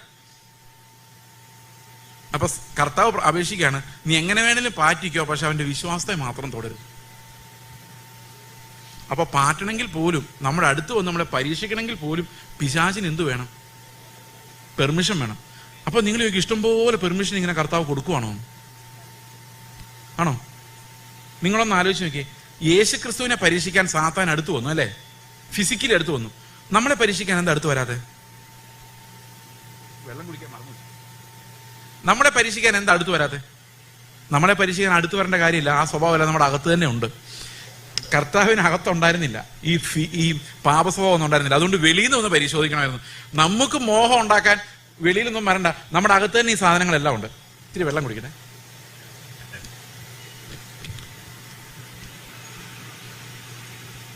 ഓക്കെ, അപ്പോൾ ഞാൻ പറഞ്ഞു വന്നത്, ഈ പാപം എന്ന് പറയുന്നത് നമ്മൾ ആഴമായി നമ്മളെ തന്നെ കണ്ടു കഴിഞ്ഞാൽ നമ്മുടെ ഇരിപ്പും നടപ്പും എല്ലാത്തിലും ഈ ഇംപെർഫെക്ഷൻ ക്രിസ്തുവിനെ പോലെയല്ല. അതാണ് പാപം. ലക്ഷ്യം തെറ്റിയിരിക്കുകയാണ്. I am not like Christ. അത് പത്രോസിന്റെ ലൈഫിൽ അല്ല, പൗലോസിന്റെ ലൈഫിലേക്ക് നമ്മൾ നോക്കിക്കഴിഞ്ഞാൽ അത് വർദ്ധിച്ചു വരുന്നതായിട്ട് നമുക്ക് കാണാം പാപബോധം. കൊരിന്ത സഭയ്ക്ക് എഴുതുമ്പോൾ പൗലോസ് പറയുന്നത് എന്നറിയോ? ഞാൻ ശ്രേഷ്ഠ അപ്പോസ്തലന്മാരിൽ ഒട്ടും കുറഞ്ഞവനല്ല. ഞാനൊന്നും അത്ര കുറഞ്ഞവനൊന്നും അല്ല എന്ന് പറഞ്ഞുകൊണ്ടാണ് പൗലോസ് എന്ത് ചെയ്യുന്നത്? വിശ്വാസ ജീവിതം തുടങ്ങുന്നത്. എഫെസിലെ സഭയ്ക്ക് എഴുതുമ്പോൾ പറയുന്നത്, ഞാൻ വിശുദ്ധന്മാരിൽ ഏറ്റവും ചെറിയവൻ. അപ്പൊ കുറച്ചുകൂടെ മുമ്പോട്ട് പോയപ്പോഴേക്കും ഈ ശ്രേഷ്ഠ അപ്പോസ്തലൻ എന്നൊക്കെയുള്ള ആ ഡയലോഗൊക്കെ പോയി വിശ്വാസികളിൽ വിശുദ്ധന്മാരിൽ ഏറ്റവും ചെറിയവനെന്നായി. അപ്പം കുറച്ചുകൂടെ പാപിയാന്നുള്ള ബോധം ഉണ്ടായി. തിമോത്തിയോസിന്റെ ലേഖനം എഴുതുമ്പോൾ പറയാണ്, മരിക്കാറായി, ആ പാപികളിൽ ഞാൻ 1-ാം നമ്പർ, ഏറ്റവും തലതിരിഞ്ഞ പാപി ഞാനാണ്, എന്നെയാണ് കർത്താവ് രക്ഷിച്ചത്. അപ്പം പാപബോധം പിന്നെയും അത് പൗലോസ് വഷളായി പോകുന്നതല്ല, കർത്താവിനെ കുറിച്ച് കൂടുതൽ അറിഞ്ഞറിഞ്ഞു വരുന്നതാണ്. ക്രിസ്തുവിനെ കുറിച്ച് നമ്മൾ കൂടുതൽ അറിയുന്തോറും, അതാ ഞാൻ നേരത്തെ പറഞ്ഞ ഡിസ്മേ, ആകുലത, ഞാൻ അങ്ങനെ അല്ലല്ലോ എന്നുള്ളൊരു ആകുലത. അപ്പോൾ ഏത് സമയത്തും നമുക്ക് കർത്താവിന് മുമ്പിൽ നിൽക്കുമ്പോഴും കൃപയാണ്, വേറൊന്നുമില്ല. എന്നിൽ എനിക്ക് പുകഴുവാൻ ഒന്നുമില്ല. ഇത് ഈ പെന്തക്കോസ്താരുള്ളിലേക്ക് ഇത് ഇറങ്ങാൻ ഭയങ്കര പാടാ. നമ്മുടെ പ്രവർത്തികളെ നമ്മൾ ബഹുമാനിച്ചില്ലെങ്കിലും മറ്റുള്ളവരുടെ പ്രവർത്തികളെങ്കിലും ബഹുമാനിക്കും. അവന്റെയൊക്കെ ജീവിതം എന്താ ജീവിതം എന്ന് അറിയാമോ എന്നാ ചോദിക്കുന്നത്? ഒന്നുമില്ല. കാരണം മഹത്വം ആർക്ക് മാത്രമേ ഉള്ളൂ? കർത്താവിനും മാത്രമേ ഉള്ളൂ. ഒരു മനുഷ്യനെയും മഹത്വപ്പെടുത്താൻ പാടില്ല. നമ്മളിലുള്ള എല്ലാ നന്മകളും കർത്താവിന്റെ മാത്രമാണ്. അപ്പൊ നമ്മൾ ഇത്രയും നേരം കൊണ്ട് എസ്റ്റാബ്ലിഷ് ചെയ്ത ഒരു കാര്യം എന്ന് പറയുന്നത്, നമ്മൾ എല്ലാവരും പാപികളാണെന്നാണ്. രക്ഷാമാർഗം നമ്മൾ ഇതുവരെ പറഞ്ഞില്ലല്ലേ? അതാണ് ഇനി അടുത്ത വഴി. എങ്ങനെ നമുക്ക് രക്ഷപ്പെടാൻ സാധിക്കും? നമ്മളൊരു കൽപ്പന അനുസരിച്ചാൽ നമ്മൾ സ്വയനീതിക്കാരാവും, അനുസരിച്ചില്ലെങ്കിൽ പാപിയാവും. അപ്പൊ നമ്മൾ രക്ഷിക്കാൻ എന്ത് ചെയ്യണം? കർത്താവ് ചെയ്ത ആദ്യത്തെ പണി ഈ മാങ്ങാണ്ടി എടുത്ത് വെള്ളോട്ട് വെക്കുക എന്നുള്ളതായിരുന്നു. അതായത് നമുക്കറിയാം, സുവിശേഷം പ്രസംഗിക്കുമ്പോൾ സുവിശേഷത്തിലെ നീതി, കർത്താവ് വെളിപ്പെടുത്തുന്ന നീതി, അതായത് മത്തായി, മർക്കോസ്, ലൂക്കോസ്, ഈ 3 സുവിശേഷങ്ങളിലൂടെ കർത്താവ് പറയുന്ന ഒരു കാര്യം പോലും നമുക്ക് അനുസരിക്കാൻ കഴിയുകയില്ല. അതിന്റെ കാരണം എന്താണെന്ന് വെച്ച് കഴിഞ്ഞാൽ, യഹൂദ ന്യായപ്രമാണമാകുന്ന നിഴലിന്റെ പൊരുൾ എന്താണെന്നാണ്, ആ ന്യായപ്രമാണത്തിന്റെ പൊരുളാണ് കർത്താവ് അവിടെ തുറന്നു വെച്ചിരിക്കുന്നത്. ഓക്കെ അല്ലേ? അപ്പൊ പഴയ നിയമത്തിന്റെ പ്രമാണങ്ങളെ നമ്മൾ എടുത്തു നോക്കിയാൽ അവിടെ 2 കൽപ്പനകളാണ് ഏറ്റവും പ്രധാനമായിട്ടുള്ളത്. ഒന്ന്, നിന്റെ ദൈവമായ കർത്താവിനെ പൂർണ്ണ ഹൃദയത്തോടും പൂർണ്ണാത്മാവോടും പൂർണ്ണ മനസ്സോടും പൂർണ്ണ ശക്തിയോടും കൂടെ സ്നേഹിക്കുക, നിന്നെ പോലെ നിന്റെ കൂട്ടുകാരനെയും സ്നേഹിക്കുക. ഈ 2 കൽപ്പനകളിൽ സകല ന്യായ പ്രമാണവും പ്രവാചകന്മാരും അടങ്ങിയിരിക്കുന്നു. അപ്പൊ ഇതാണ് പഴയ നിയമത്തിലെ ന്യായപ്രമാണവും പ്രവാചകന്മാരെല്ലാം കൊണ്ട് നമുക്ക് എവിടെ വെക്കാം? ഈ 2 കൽപ്പനകളിൽ. ദൈവത്തെ പൂർണ്ണ ഹൃദയത്തോടും പൂർണ്ണാത്മാവോടും പൂർണ്ണ മനസ്സോടും പൂർണ്ണ ശക്തിയോടും കൂടെ സ്നേഹിക്കുക. രണ്ടാമത്തെ കൽപ്പന അതിനോട് സമം, അതിനോട് തുല്യം, നിന്റെ കൂട്ടുകാരനെ നിന്നെ പോലെ തന്നെ സ്നേഹിക്കുക. ഈ 2 കൽപ്പനകൾ അനുസരിച്ചാൽ നമ്മൾ ന്യായപ്രമാണം മുഴുവൻ അനുസരിച്ചു. അപ്പോൾ ഒരു ശാസ്ത്രികൾ ഉത്തരം പറഞ്ഞപ്പോൾ കർത്താവ് പറഞ്ഞു, നീ ദൈവരാജ്യത്തോട് ഒട്ടും അകന്നവനല്ല. അകത്തുണ്ടോ? ഇല്ല. അപ്പോൾ പഴയ നിയമ ന്യായ പ്രമാണത്തിന്റെ ആ നിഴൽ രൂപം നോക്കിക്കഴിഞ്ഞാൽ, ആ നീതിയുടെ നിഴൽ രൂപം അനുസരിച്ച ഒരാളെന്ന നിലയ്ക്ക് അവരുടെ കർത്താവ് പറയാണ്, നീ ദൈവരാജ്യത്തിന്റെ വക്കോളം എത്തി. അപ്പോൾ ഈ നീതി തന്നെ ഭയങ്കര പാടാണ്. ദൈവത്തെ പൂർണ്ണ ഹൃദയത്തോടെ, പൂർണ്ണാത്മാവോടും പൂർണ്ണ മനസ്സോടും സ്നേഹിക്കാൻ നമ്മളെ കൊണ്ട് അസാധ്യമാണ്. ഇനി അത് പോട്ടെ, ചിലർ അങ്ങനെ ക്ലെയിം ചെയ്യുന്നുണ്ട്, എനിക്ക് ദൈവം മാത്രമേ ഉള്ളൂ. ചിലർ കരയുന്ന കേട്ടിട്ടുണ്ട്, എനിക്ക് കർത്താവ് മാത്രമേ ഉള്ളൂ എന്ന് പറഞ്ഞ്. കർത്താവ് മാത്രം പോരെ? കർത്താവ് മാത്രമേ ഉള്ളൂ എന്ന് പറഞ്ഞ് കരയുന്നതിന്റെ അർത്ഥം എനിക്ക് ഇപ്പോഴും മനസ്സിലായിട്ടില്ല. നിങ്ങളൊന്ന് ആലോചിച്ച്, കർത്താവ് മാത്രം എനിക്കുള്ളൂ ബ്രദറെ എന്ന് പറഞ്ഞിട്ട് കരയണമെങ്കിൽ അവൻ ആ കർത്താവിനെ എങ്ങനെയായിരിക്കും കാണുന്നത്? സർവശക്തനും എന്തിനും അധികാരമുള്ളവനും സ്നേഹവാനും എന്നെ രക്ഷിക്കാൻ കഴിയുന്നവനായ കർത്താവ് എന്റെ കൂടെ ഉണ്ടെ പിന്നെ കർത്താവ് മാത്രമേ ഉള്ളൂ എന്ന് ആരും പറയൂ? ഓക്കെ, അതെന്തെങ്കിലും ആട്ടെ. അപ്പോൾ ഈ ഒരു പ്രമാണം കർത്താവ് നമുക്ക് വെളിപ്പെടുത്തി തരുന്ന ഈ ആദ്യത്തെ 3 സുവിശേഷങ്ങളിലൂടെ നമുക്ക് വരുന്ന ഈ പ്രമാണം എന്ന് പറയുന്നത്, ഇതിന്റെ കോർ, ഇതിന്റെ ആന്തരികമായ ആ ഒരു ഘടകം നമ്മളെല്ലാം നിസ്സഹായരാക്കി എന്ന് നമ്മൾ കണ്ടു.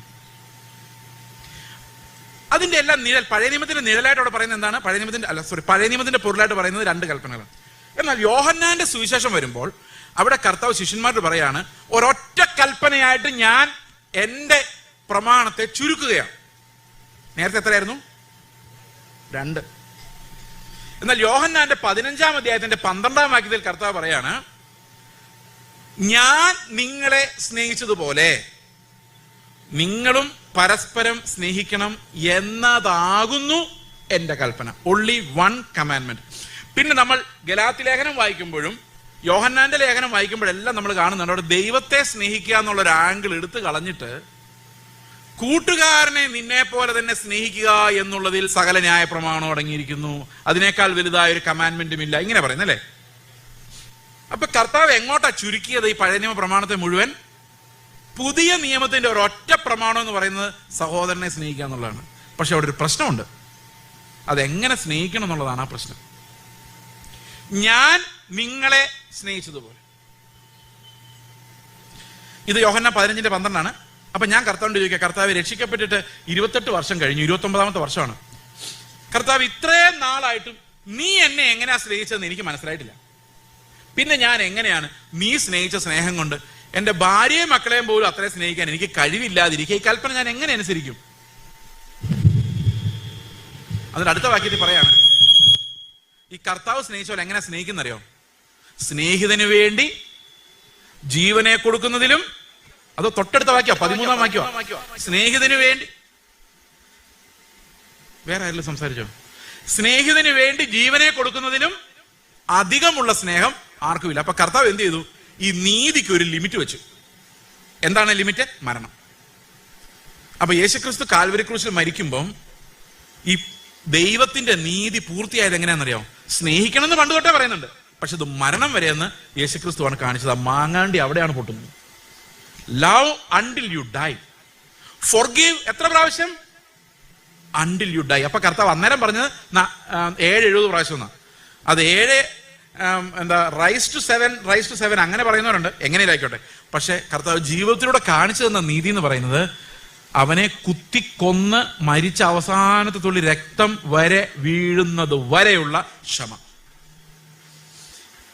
ഞാൻ ക്ഷമിച്ചു മടുത്തു ബ്രദറെ, നോ. ആ ക്ഷമയുടെ സ്വിച്ച് കർത്താവ് ഓണാക്കിയിട്ടിരിക്കുകയാണ്, അത് ഓഫ് ആകുന്നില്ല. സ്നേഹത്തിന്റെ സ്വിച്ച് ഓണാക്കിയിട്ടിരിക്കുകയാണ്, ഓഫ് ആകുന്നില്ല. മരിച്ചാലേ അത് ഓഫ് ആകുന്നുള്ളൂ. അപ്പൊ കർത്താവ് ആ നീതി എങ്ങനെ വെളിപ്പെടുത്തിയത്? അവന്റെ മരണത്തിലൂടെയാണ് വെളിപ്പെടുത്തിയത്. അപ്പം നമ്മൾ സ്നേഹിച്ച് തീരുന്നില്ല. അതാണ് പുതിയ നിയമത്തിന്റെ പ്രമാണം. മരണം വരെ സ്നേഹമല്ലാതെ ഒന്നും നമ്മളിൽ വാഴുന്നില്ല. ഏതെങ്കിലും ഒരു ഇടയിൽ വെച്ച് നമ്മൾ ഇത് നിർത്തുന്നില്ല. കാരണം ക്രിസ്തുവിന്റെ സ്നേഹം അനന്തവും അൺകണ്ടീഷണലുമാണ്. മനസ്സിലായോ? അപ്പൊ നമ്മൾ 2 പ്രധാനപ്പെട്ട കാര്യങ്ങളാണ് ഇപ്പൊ നമ്മുടെ മുമ്പിലുള്ളത്. ഒന്ന് അനന്തമായ നീതി, മറ്റൊന്ന് ഒരിക്കലും രക്ഷപ്പെടാത്ത ജഡവുമായി നടക്കുന്ന നമ്മൾ. ഇത് രണ്ടും തമ്മിൽ എന്തെങ്കിലും പൊരുത്തമുണ്ടോ? ഇവിടെ എങ്ങനെയാണ് നമ്മൾ രക്ഷപ്പെടുന്നത് എന്നുള്ളതാണ് ഈ അനന്തമായ ക്രിസ്തുവിന്റെ നീതിയിലേക്ക്, 500 കിലോയിലേക്ക്. മീശ പിടിക്കുന്ന നീതിയിലേക്കല്ല, വെള്ളവസ്ത്രം ഇടുന്ന നീതിയിലേക്കൊന്നും അല്ല. ഒന്നും അല്ല. വെള്ളവസ്ത്രം നമുക്ക് ബോംബെ ഡേങ്ങിന്റെ ഒന്നും ഇപ്പം ഇല്ലെന്ന് തോന്നില്ലേ? ഏതെങ്കിലും ഷോപ്പിൽ ചെന്നാൽ വെള്ളവസ്ത്രം എക്സ്ട്രാ വെള്ളം കിട്ടും. പണ്ട് ഞാനൊരു പ്രസംഗത്തിന്, പാസ്റ്റർമാരൊക്കെ ഉണ്ടായിരുന്ന പ്രസംഗം, അപ്പം മൂന്നാമത്തെ ദിവസം ഉച്ചയായപ്പോൾ ഒരു പാസ്റ്ററിൻ്റെ അടുത്ത് വന്നിട്ട് പറഞ്ഞു, ഇനി മേലാ ഞാൻ നിങ്ങളുടെ പ്രസംഗം കേൾക്കാൻ വരില്ല. ഞാൻ എന്താ കാര്യം? നിങ്ങൾ വെള്ള ധരിച്ചിട്ടില്ല. ഞാൻ പറഞ്ഞു, അതെന്താ വെള്ള ധരിച്ചില്ല?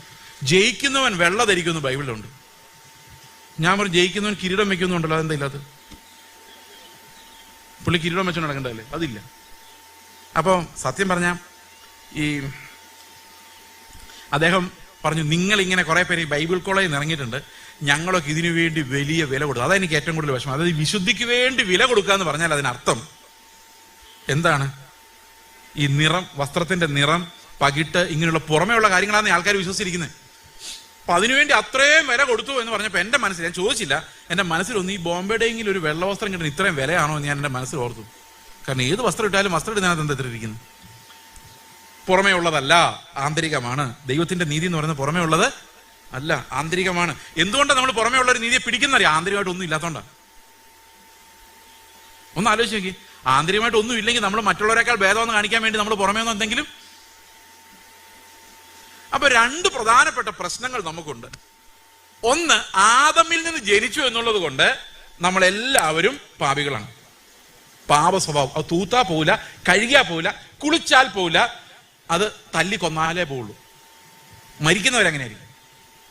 നന്നാവൂല. അപ്പൊ ഇന്നത്തെ പ്രസംഗത്തിന്റെ ആദ്യത്തെ ഭാഗം ഇതാണ്, നിങ്ങൾ ഒരിക്കലും നന്നാവാൻ പോകുന്നില്ല, നന്നാവാൻ പറ്റിയല്ല. അതാണ് ഹ്യൂമൻ സ്ലേവറി എന്ന് പറഞ്ഞാൽ പാപത്തിന്റെ അടിമത്തം, ദാസ്യത്വം. അതിന് കാരണം എന്താണെന്ന് വെച്ച് കഴിഞ്ഞാൽ നമുക്കൊരു പാപ ജഡമുണ്ട്. അപ്പോൾ ഇന്ന് ആലോചിച്ച് നോക്കിയേ, ആദം പാപം ചെയ്യുമ്പോൾ, ഇതാണ് റോമാലേഖനം 5-ാം അധ്യായത്തിൽ പറയുന്നത്, ആദം പാപം ചെയ്യുമ്പോൾ ആദമിൽ നമ്മളെല്ലാവരും ഉണ്ടായിരുന്നു. നമ്മളെല്ലാവരും എവിടെ നിന്ന് വന്നത്? ആദമിൽ നിന്ന് വന്നത്. ആദമിന് വെളിയിൽ നിന്ന് വന്ന ഏലിയൻസ് ആരെങ്കിലും ഇരിപ്പുണ്ടോ? ചൊവ്വായിന്ന് വല്ലതും വന്ന? ഇല്ലല്ലോ, എല്ലാ ആദമിന്റെ സന്തതികൾ. അപ്പം ആദമിനുണ്ടായിരുന്ന അതേ പാപ പ്രകൃതം, സ്വഭാവം ആർക്കും ഉണ്ട്? നമുക്ക് എല്ലാവർക്കും ഉണ്ട്. ഓക്കെ, ഇനി നമ്മളെ രക്ഷപ്പെടുത്താൻ വേണ്ടി കർത്താവ് എന്ത് ചെയ്തു നോക്കാം. ഈ ആദമിന്റെ പ്രകൃതി ഒരിക്കലും പോകാത്ത നമ്മളെ രക്ഷിക്കാൻ വേണ്ടി കർത്താവ്, നമ്മളെ വിശുദ്ധരാക്കാൻ വേണ്ടി കർത്താവ് ഒരു പണി ചെയ്തു. എഫേസ് ലേഖനം 1-ാം അധ്യായത്തിന്റെ 4-ാം വാക്യം പറയുന്നു, അവന്റെ സന്നിധിയിൽ നാം വിശുദ്ധരും നിഷ്കളങ്കരുമാകേണ്ടതിന് അവൻ ലോക സ്ഥാപനത്തിന് മുൻപേ നമ്മെ അവനിൽ തെരഞ്ഞെടുത്തു. അപ്പൊ നമ്മളെ വിശുദ്ധരാക്കാൻ കർത്താവ് കണ്ട വഴി എന്താണ്? ആദമിൽ നിന്ന് നമ്മൾ ജനിച്ച് പാപികളായിട്ട് ജനിക്കുന്നത്, എന്നാൽ അതിനു മുൻപ് തന്നെ നമ്മൾ എന്ത് ചെയ്തു? ക്രിസ്തുവിൽ നമ്മളെ തെരഞ്ഞെടുത്തു. ഈ ക്രിസ്തുവിലുള്ള തെരഞ്ഞെടുപ്പാണ് നിത്യമായ കാര്യം. നമുക്ക് മനസ്സിലാക്കാൻ ഏറ്റവും പ്രയാസമുള്ള കാര്യം. നമുക്കതൊന്ന് ചിന്തിച്ചു നോക്കാതെ എങ്ങനെയാണ് സംഭവിക്കുന്നത്?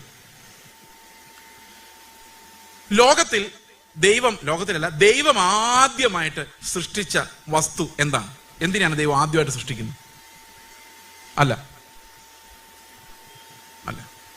കേട്ടിട്ടില്ല? ആദം? ആകാശം? അല്ലല്ല. ഉൽപ്പത്തി 1:1. ആദിയിൽ ദൈവം ആകാശവും ഭൂമി സൃഷ്ടിച്ചു. അപ്പം ആദിക്ക് മുമ്പ് എന്തോ? നിങ്ങൾ പറഞ്ഞാൽ മതി. ആദിക്ക് മുമ്പ് എന്തായിരിക്കും? അനാദി, നിത്യത, അല്ലെ? അപ്പൊ നിത്യതയിൽ നിന്ന് ഒരു ബിഗിനിങ് ഉണ്ടായി, അല്ലെ? ഒരു ബിഗിനിങ് ഉണ്ടാവണം. എന്ത് ചെയ്യണം?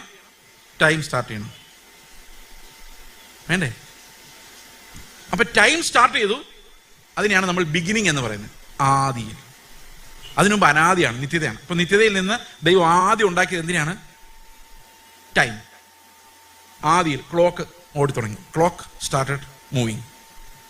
അപ്പൊ അതിനുമുമ്പ് സമയമില്ല. ഇനി നമ്മൾ നിത്യതയിലോട്ട് പോകുമ്പോൾ അവിടെ ടൈമും ക്ലോക്കും ഒന്നുമില്ല. ടൈം ഉള്ളതുകൊണ്ടല്ലേ നമ്മൾ പ്രായമാകുന്നത്? ടൈം ഉള്ളതുകൊണ്ടല്ലേ നമുക്ക് ഇടയ്ക്ക് വാച്ച് നോക്കിയാലോ എന്ന് തോന്നുന്നത്, പിന്നെ ഈ പാസ്റ്റർ എന്ത് വിചാരിക്കുന്നു നോക്കാതിരിക്കുന്നത്? ടൈം എന്ന് പറഞ്ഞൊരു സാധനം ഉള്ളതുകൊണ്ടാണ്. നിങ്ങൾ വിചാരിക്കുക, എൻ്റെ ദൈവം ടൈം ഇല്ലായിരുന്നു ഈ മനുഷ്യൻ ഇങ്ങനെ പ്രസംഗിച്ചുകൊണ്ട് നിൽക്കുമായിരുന്നല്ലോ എന്ന്. അങ്ങനെയില്ല. അതൊരു മിസ്റ്ററിയാണ്. ഈ ടൈം ഇല്ലായ്മയെ കുറിച്ച് നമുക്ക് ചിന്തിക്കാൻ പറ്റത്തില്ല. അതെങ്ങനെ വർക്ക് ചെയ്യുന്ന നമുക്കറിയില്ല. കാരണം ടൈം ഇല്ലാത്തൊരു സ്ഥലം നമ്മൾ ഒരിക്കലും ജീവിച്ചിട്ടില്ല. അവിടെ അതിന്റെ രസകരമായ കാര്യം എന്ന് വെച്ച് കഴിഞ്ഞാൽ, സ്വർഗത്തിൽ ഒരു സംഭവം ഉണ്ട്, അതിനുശേഷം വേറൊരു സംഭവം ഉണ്ട്, അതിനുശേഷം വേറൊരു സംഭവം ഉണ്ട്, സീക്വൻസ് ഉണ്ട്, ടൈമില്ല. ഇതെങ്ങനെ നടക്കും നമുക്ക് ആലോചിക്കാൻ പോലും പറ്റത്തില്ലാത്ത കാര്യമാണ്. സമ്മതിച്ചോ? നമ്മളതുകൊണ്ട് ചിന്തിക്കണ്ട. ഈ ശാസ്ത്രജ്ഞന്മാർ ഏറ്റവും കൂടുതൽ ചിന്തിച്ച് വിഷമിച്ച് ഇരിക്കുന്ന ഈ ടൈമിനെ കുറിച്ച് ആലോചിച്ചിട്ടാണ്. ഒരു പിടിയിൽ ഇതെന്താ സാധനമാണ്. ഈ വീൽ ചെയറിൽ ഇരുന്ന ഒരു സയന്റിസ്റ്റ് ഉണ്ടായിരുന്നു, സ്റ്റീഫൻ ഹോക്കിൻസ് എന്ന് പറഞ്ഞു. പുള്ളിയുടെ ഒരു പുസ്തകമുണ്ട്, ഭയങ്കര ബലൂണാണേ, ഓക്കെ, ഭയങ്കര ഹിറ്റ് പുസ്തകമാണ്. A brief history of time എന്നാണ്, സമയത്തിന്റെ സംക്ഷിപ്ത ചരിത്രം. അപ്പൊ സമയത്തെക്കുറിച്ച് ഇവരെല്ലാം പഠിച്ചുകൊണ്ടിരിക്കുന്നത്. അപ്പൊ ഈ ടൈം എന്ന് പറയുന്നതിന് ഒരു ബിഗിനിങ് ഒരു എൻഡും ഉണ്ട്. അതൊരു ആപേക്ഷികമായ സാധനമാണ് കണ്ടുപിടിച്ചത് ഐൻസ്റ്റീനാണ്. അതിനു മുമ്പ് ടൈം എന്ന് പറഞ്ഞ് ഇങ്ങനെ അങ്ങ് പോവാന്നാണ് വിചാരിച്ചുകൊണ്ടിരുന്നത്. പക്ഷെ അത് അങ്ങനെ ഒരു സാധനം ഇല്ലെന്നും ഇതൊരു ആപേക്ഷികമായ സാധനമാണെന്നും കണ്ടുപിടിച്ചത് ഐൻസ്റ്റീനാണ്. ഇപ്പോഴും ഈ ശാസ്ത്രജ്ഞന്മാർക്ക് ഇതിനെക്കുറിച്ച് ശരിക്കൊന്നും മനസ്സിലായിട്ടില്ല. അപ്പോൾ ടൈം ഉണ്ടായി ഒരു മോമെന്റിൽ. ബൈബിൾ പറയുന്ന അനുസരിച്ച് ഒരു ദിവസം എന്ന് പറയാൻ പറ്റില്ല ടൈം ഇല്ലെങ്കിൽ, അല്ലേ? ദൈവം ആദിയിൽ, അതുകൊണ്ട് അങ്ങനെ പറഞ്ഞേക്കുന്നത്, in the beginning God created heavens and the earth. അപ്പോൾ ടൈം, സ്പേസ്, മാറ്റർ ഇത്രയും ദൈവം സൃഷ്ടിച്ചു. അപ്പൊ നിങ്ങൾ എല്ലാവരും ഈ സ്റ്റേജിലോട്ട് നോക്കിയാൽ ഇവിടെ ടൈം തുടങ്ങി, ഇവിടെ ടൈം തീർന്നു എന്ന് വിചാരിച്ചോ. ഇത്രയാണ് ടൈം. അപ്പൊ ടൈം തുടങ്ങി, ആകാശം ഭൂമി സൃഷ്ടിച്ചു, പഴയ നിയമ പ്രവാചകന്മാര്, വിശുദ്ധന്മാര് ഇവിടെ വന്ന് യേശുക്രിസ്തു നമുക്കായിട്ട് മരിച്ചു, ഞാനിപ്പോൾ നിങ്ങളോട് സംസാരിച്ചുകൊണ്ടിരിക്കുന്നു, ലോകം അവസാനിക്കാം. എന്നാണ് ടൈം ലൈൻ. സമയം അവസാനം കർത്താവ് ക്ലോസ് ചെയ്യുന്ന കാര്യം എബ്രാഹിം പറഞ്ഞിട്ടുണ്ടാകും. സമയത്തെ ചുരുളുപോലെ ചുരുട്ടിയെടുക്കും. വെളിപ്പാട് പുസ്തകത്തിലുണ്ട്. ടൈമിനെ ക്ലോസ് ചെയ്യാൻ പുത്രന് അധികാരമുണ്ട്. ആ ടൈം എത്രയും പെട്ടെന്ന് അവസാനിക്കും. അത് അവസാനിച്ച് കഴിഞ്ഞാൽ ഇവിടെ ഭൂമി ഒന്നും ഉണ്ടാവില്ല. അപ്പൊ പ്രപഞ്ചം എല്ലാം ടൈമിനകത്താണ്. മനസ്സിലാകുന്നുണ്ടോ? ടൈം തീരുമ്പം ഈ സൃഷ്ടി മുഴുവൻ ഇല്ലാതായി പോകും. പുതിയൊരു സൃഷ്ടി വേണം. നിത്യതയിൽ അങ്ങനെയാണ്. അപ്പൊ ടൈമിനകത്ത് സൃഷ്ടിക്കപ്പെട്ടതാണ് ആദം. ആദമിൽ നമ്മളുണ്ടായിരുന്നു, നമ്മളെല്ലാം പാപികളായിട്ട് ജനിച്ചു. ഇനി ഇങ്ങനെ ആലോചിച്ച് നോക്കിയേ, ടൈമിന് മുമ്പ് 2 തിമോത്തിയോസ് 1:9 പറയുന്നത് സമയം കാലത്തിന് മുമ്പേ എന്നാണ്. അവൻ നമ്മെ രക്ഷിക്കുകയും വിശുദ്ധ വിളി കൊണ്ട് നമ്മെ വിളിക്കുകയും ചെയ്തത് നാം ചെയ്ത പ്രവൃത്തികൾ നിമിത്തമല്ല, സകല കാലത്തിനും മുൻപ് ക്രിസ്തു യേശുവിൽ നമുക്ക് നൽകപ്പെട്ടിരുന്നതെന്നാണ്. അപ്പൊ അതിനർത്ഥം എന്താ? ടൈം ഉണ്ടാകുന്നതിന് മുമ്പ് ദൈവം ഈ ടൈം ലൈനിലോട്ട് നോക്കിയിട്ട്, ഞാനൊരു കാര്യം നിങ്ങളോട് ചോദിക്കട്ടെ, ഈ ലൈനിലോട്ട് നിങ്ങൾ നോക്കുമ്പോൾ ഇതിന്റെ തുടക്കവും ഒടുക്കവും ഒരുപോലെ കാണാൻ പറ്റുന്നുണ്ടോ നിങ്ങൾക്ക്? ഉണ്ടോ? നോക്കി, ബിഗിനിങ് ആൻഡ് എൻഡ് ഒന്നിച്ച് കാണാൻ പറ്റുന്നുണ്ടോ? ഈ പുൾപിറ്റ് കാണാൻ പറ്റുന്നുണ്ടോ നിങ്ങൾക്ക്? ഉണ്ട്. അപ്പോൾ ഞാനാണ് ഇതാണ് ടൈം എന്നൊക്കെ പറഞ്ഞത്, അതുകൊണ്ടാണ് നിങ്ങൾക്ക് കാണാൻ പറ്റുന്നത്. അപ്പൊ ദൈവമാണ് സമയം എന്ന വര വരച്ചതെങ്കിൽ, ഉണ്ടാക്കിയതെങ്കിൽ, ഈ തുടങ്ങുന്ന സമയവും അവസാനിക്കുന്ന സമയമെല്ലാം ദൈവത്തിന് ഒരുപോലെ കാണാൻ പറ്റുമല്ലേ? നമ്മൾ നാളെ എവിടെ ആയിരിക്കുന്നു ദൈവത്തിന് ഓൾറെഡി അറിയാമല്ലോ. അറിയാമോ? നമ്മുടെ പ്രവാചകന്മാർക്ക് വരെ അറിയാമെന്നല്ലോ. അപ്പൊ ദൈവത്തിന് അറിയാമല്ലേ? നിത്യതയിൽ നമ്മൾ എവിടെ ആയിരിക്കും ദൈവത്തിന് അറിയാമോ? അറിയോ? അപ്പൊ നമ്മൾ ആരൊക്കെ നിത്യതയിലുണ്ടെന്ന് ദൈവത്തിന് അറിയാമോ? അറിയാം. എന്ന് തൊട്ടറിയാം? ടൈം തുടങ്ങുന്നതിന് മുമ്പ് തന്നെ അറിയാം. അതെങ്ങനെ അറിയാം? അവനാണ് തെരഞ്ഞെടുത്ത് വെച്ചത്, അതുകൊണ്ട് അവൻ അറിയാം.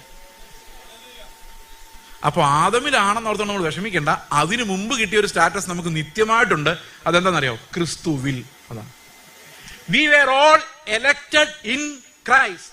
അതായത് ഈ എഫേസ്യർ 1:4 പറയുന്നതും തിമോത്തിയോസിൽ പറയുന്നതും എല്ലാം എന്താന്ന് വെച്ച് കഴിഞ്ഞാൽ, ക്രിസ്തുവിൽ നമ്മെ സകല ലോകത്തിനു മുമ്പേ തെരഞ്ഞെടുത്തിരിക്കുന്നു. ആരെ തെരഞ്ഞെടുത്തത്? കർത്താവ് ആരെ തെരഞ്ഞെടുത്തത്? വിശ്വസിക്കുന്നവരെ. ആരെല്ലാം വിശ്വസിക്കുമോ അവരെല്ലാവരെയും. കർത്താവ് കാൽവരി ക്രൂശിൽ പ്രാർത്ഥിച്ചിട്ട്, മഹാപുരോഹിത പ്രാർത്ഥന പ്രാർത്ഥിച്ചിട്ട് കാൽവരി ക്രൂശിലോട്ട് പോകുന്നതിന് മുമ്പ് കർത്താവ് പ്രാർത്ഥിച്ച ഒരു പ്രാർത്ഥന ഇങ്ങനെ പറയുന്നത്, ഞാൻ ഇവർക്ക് വേണ്ടി അപേക്ഷിക്കുന്നു, ലോകത്തിന് വേണ്ടി അല്ല. യോഹന്നാന്റെ സുവിശേഷം 17:9.